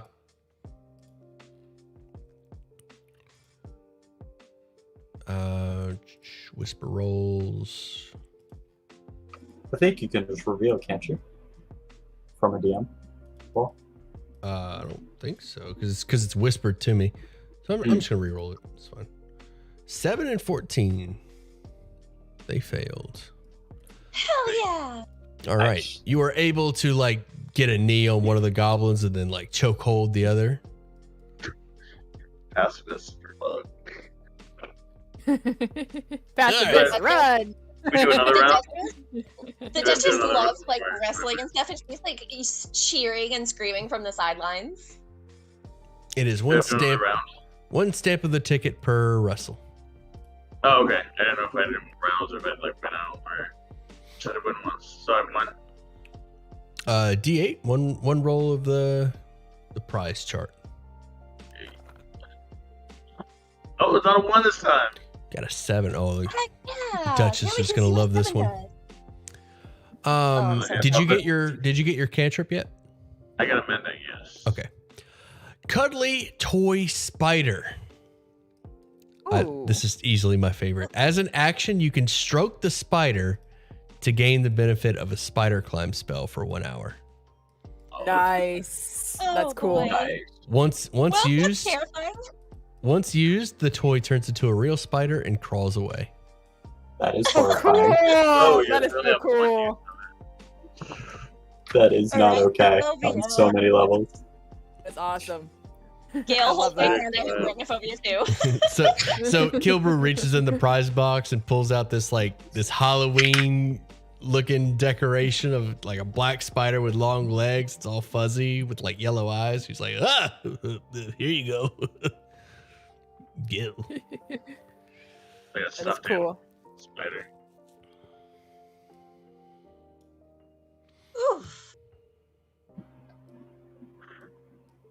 while they're little focused on main that, turn. can Gale sneak off and try the ring toss one more time? Like, without them watching. Yeah, with it too. I kind of want to try again too, honestly, because I'm curious what prize we get. All right, go for it. I believe, I think the only one you're missing is 2, 2 and 4. Oh, come on, please be a 14. Is it 14? No, the DC for the Oh, ring toss is 17. I can tell you the easiest game is the Cyclops. Is definitely the easiest one. yeah, it was. Damn, I can't get it either. It was great. 9, 5, and 13. No luck with the ring toss. No. If I do anything else tonight, that is my proudest moment. And my I was gonna status. do something like flash a little thigh, but hey, that works too. Well, even if you had advantage, your roll was Crap. Yeah, it wasn't good. Duchess, better luck next time. Well, it was fun trying anyway. Have we done all of the games, DM? There's the only ones we haven't won are ring toss and Cyclops. Although technically that was one, but not better. Not bitter. I wonder if it's against the Not rules bitter. to talk to the Cyclops. What's Okay. Cyclops perception? It was con. Yeah, this one's con. Perception was the fairy dragon. All right. A con check to outstare the Cyclops. See, the thing is I have a 0 to con, but I was thinking maybe she could flirt with the Cyclops and get it to blink plus or something. I think that would be really, really funny. Okay. You want to flirt with the Cyclops? Yeah. So, By Then batting that's her eyelashes? I was gonna say batting your eyelashes. You have the most gorgeous eye. Yeah, kind of like that. Like what she was going to sit down in front of him, and pose herself very nicely, and kind of bend her shoulders in so he can get a real good view of the cleavage. And as she's staring up at him, she said, "My, it's been such a long time since I've been able to stare into the eye of such a handsome Cyclops." These Cyclops stares at you unblinking, and you kind of wiggle your chest and show him the goods, stare longingly into his eye, and a moment of embarrassment starts to wash over you as you realize that this Cyclops is an illusion. Oh, nice. Son of a- Wow. Kilbrew is just laughing so hard. Okay, so it's a 13 roll. I failed. I blinked. As soon as she realizes it's an illusion, she goes, "Oh," and blinks and goes, "Oh, well, I guess I lost." That If it's is just an illusion, how do you such BS. It never blinks. It's a cheat game. That's kind of funny. Like Jacob's ladder. That is hilarious. I just don't think those are our games, fellas and No. lady. One more. All right. One more. Gail's got to get his cantrip. Yes. Yeah, okay. Come on. Nice. All right. You are able to outstare the Cyclops. Yeah. Well, no, that was ring toss. Oh, that was ring toss. Oh, okay. Yes. Oh, it's Dex. Okay, I see. Yeah, Dax. All right. Because I have Oh, like yeah. terrible con. 16-21, you got the first hit. So 21. You got one. Nice. All right, you got. There we go. 2 in a row. 21 and 18. We finally did it. There we go. All right. Only cost me like Roll a 6 two. tickets. Roll a 2. The Duchess hugs Gale tightly in celebration. All right. D8, right? Yeah. No, we're What not if you doing punch the it? D8. Just do a percentile. We want this to be fun. 57. 57. A wooden top with 4 sides, each bearing the image of a child enjoying a different season. Okay, so 4 sides, each is a season. And what cantrip fits atop? Oh, just, you know what? Just for irony's sake, guidance. That's good. A wooden This top. might come in helpful later. You can attune to the Very wooden good. top and gain the guidance cantrip. So each of you got, so I'm going to go ahead and explain. These common magic items that you can attune to will give you a cantrip. If you ever find another common magic item that gives you a cantrip, it will also require attunement, but 1 attunement slot for all cantrip magic items. So, for example, if all 4 of you decide to give one person those cantrip items, it only requires 1 attunement. I never got a cantrip. Oh, I see. Yours was, what was yours? Duchess. What did you win? What was the first thing you won? I got the pack of pixie dust. You're right. You got a pixie dust. What was the second thing you won? Yeah. You didn't get a cantrip. I got a toy. Yeah, I didn't get a cantrip. There's one more game. Your hand puppet gives you the minor illusion cantrip. Oh, very nice. Oh, thank you. I forgot I was thinking of the pixie dust because it was a magic item.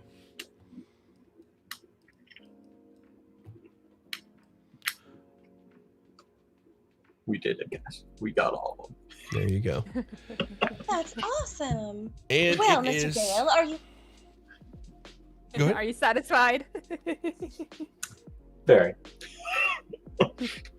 Although it's so odd how things seem to be going so well at the beginning. First game, but I guess it was just a trick of fate. Things were going so well.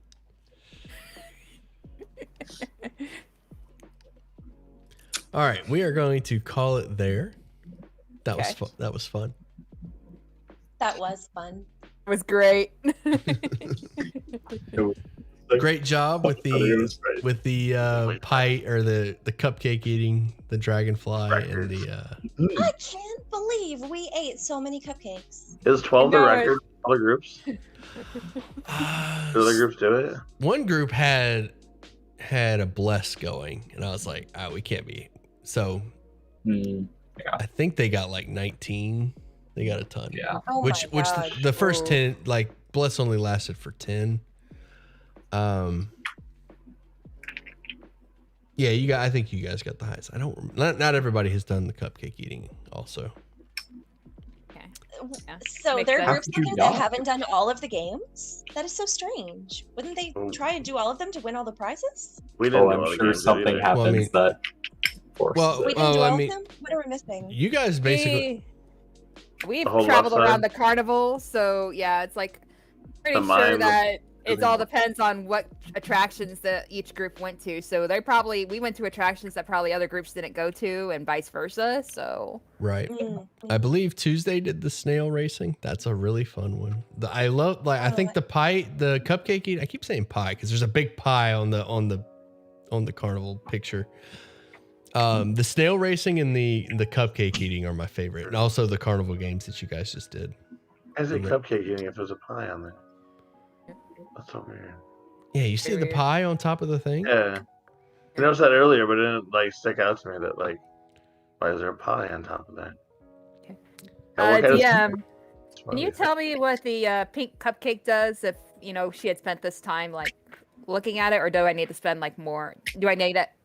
Yeah, you said I need to spend a short rest identifying it. Never mind. Sure. It's been an hour watching the ring toss games Gale. and the Cyclops. You could have messed around with it. Watching Gale play Watching games for an hour. Gale. Hey. It is you. Single-minded determination. If you Okay. consume the cupcake, you are under oh my goodness, invisibility spell. Oh, damn. That would have been so bad to give that bunny. Yeah, that's what I was laughing about the bunny.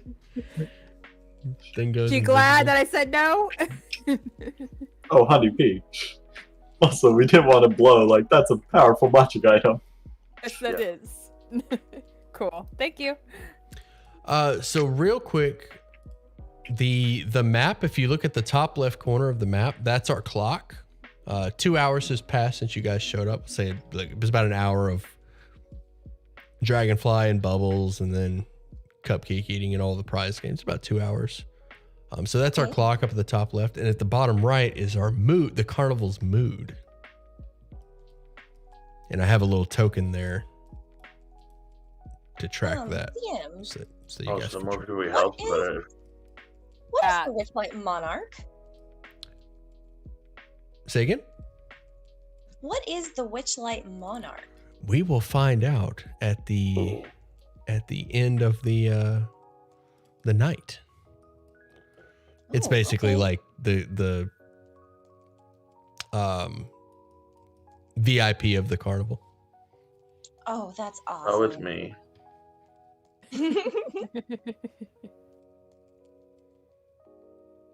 Oh, man. Yeah, this was a lot of fun. Yeah, was great. I enjoy the carnival stuff. This has been this is great. very entertaining. I really appreciate this. Thank you for inviting me. Thanks for everyone who came out to the stream too. Appreciate it, guys. Absolutely. Next week, more carnival games, and maybe we'll enter the Feywild. Oh, I hope so. That's so exciting. Definitely need to hit the lost property to see if our lost stuff is there. It's like I was about to say that. Oh, yeah. That's clever. Your lost weapons. I can find Mr. Witch or Mr. Light there too. Possibly. Also, Lost Property seems like a location a Kenku might like to pick up items that are not theirs. Some sneaky little Kinku. No fun's in the chat saying 0 out of 10. Not enough combat. Yeah. Oh, really? Did he not see me cancel out that roll? Oh, there was almost party combat. We had magic. We had suspense. He'll call it 0 out of 10 no matter what I do. PvP. Too much combat. Not enough combat. It was PvP combat. Woefully That's the only combat that's allowed. We had impact when they bumped our bubbles. Yeah. And you wrestled 2 goblins? Dang, you guys And we did a lot wrestled of harm to each other's rolls. So this is what a pacifist run is. Oh, all right, we can't fight monsters. All right, We'll fight ourselves. there's other things to fight. Oh yeah, we'll find ways to trip up each other. I'm so glad I went clockwork just for that ability. I took it just for that ability. I knew that would come in handy more than anything. But I'm glad that I did not expect to use it on another player though. That is a very interesting and fun ability for sure. Oh, I'm sure it'll come up. That timing couldn't have been perfect, or it couldn't have been more perfect. The only combat is PvP. Also, like, I feel like that was super good because you did technically stop Galen from cheating, which might have made the carnival worse.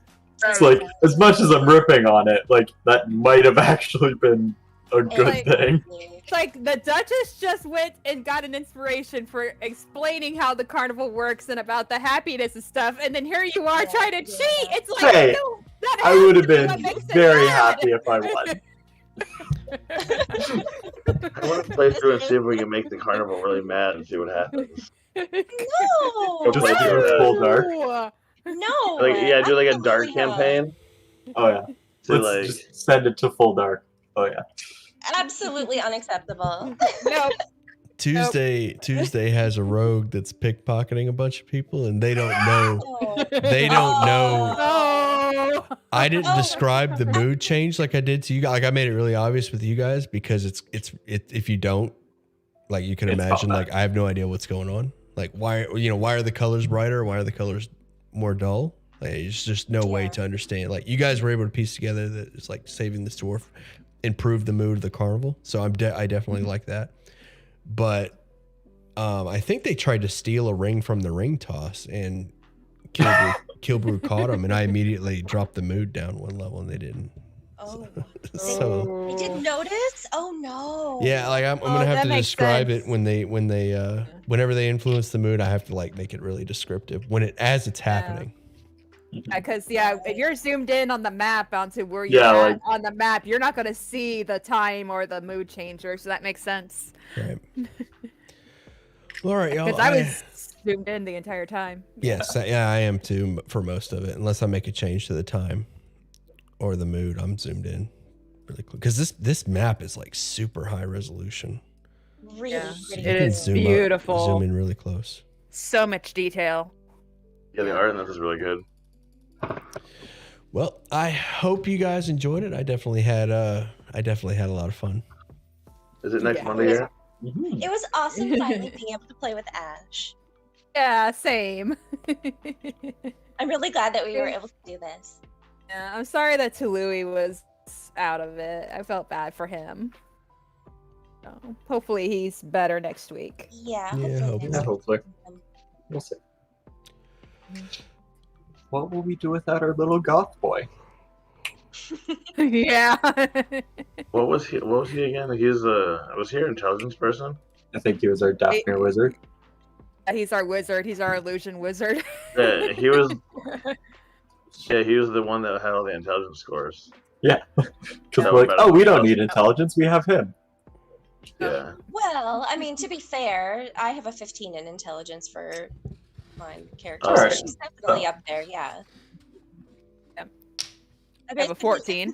I So dumped strength and con for intelligence and charisma.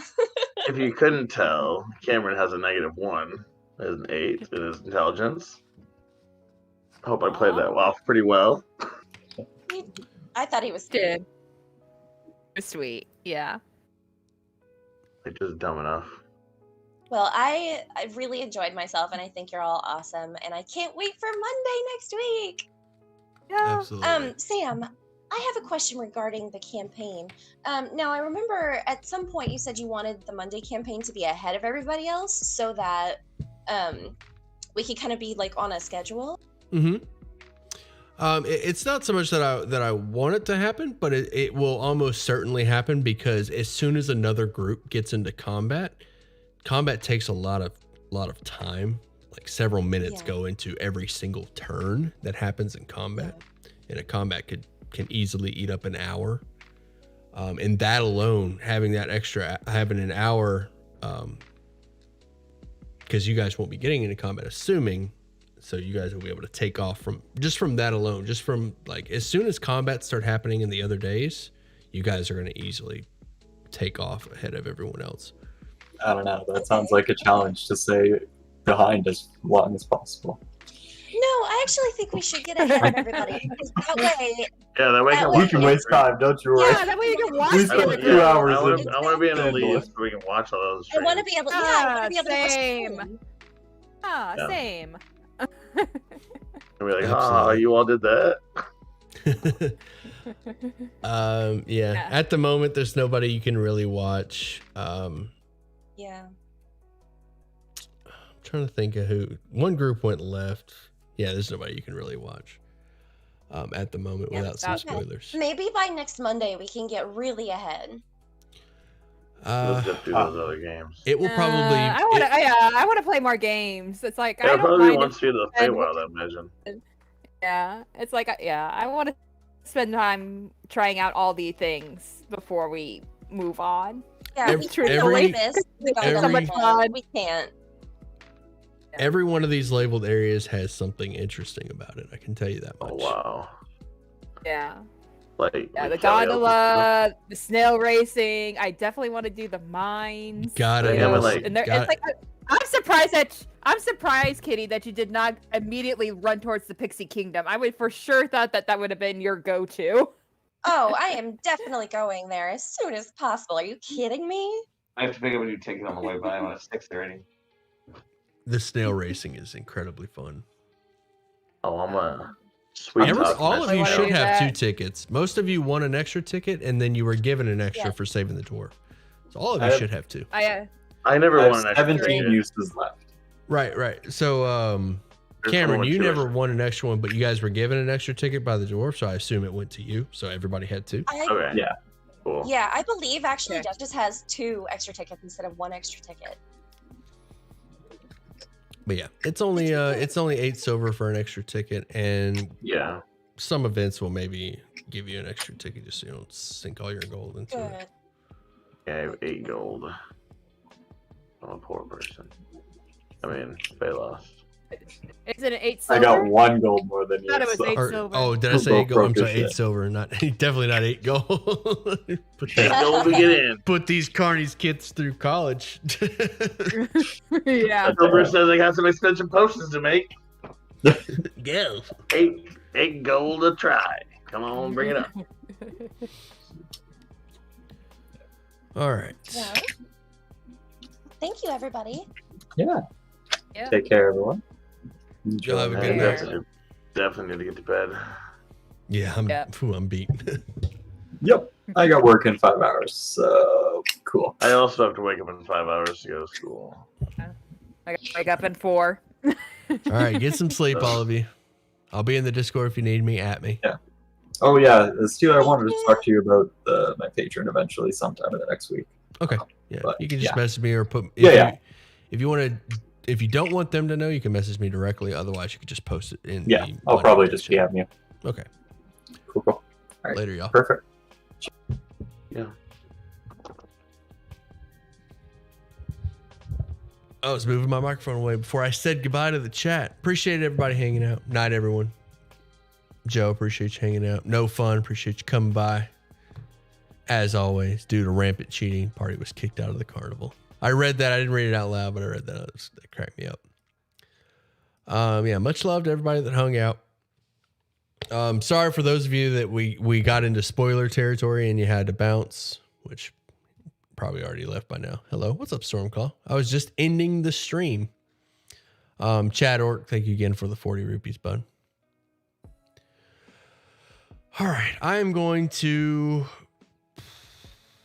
snack on something and then go to bed. Again, appreciate y'all hanging out. Same time tomorrow. The Tuesday group will be playing their second session of the carnival. All right, I'm out of here.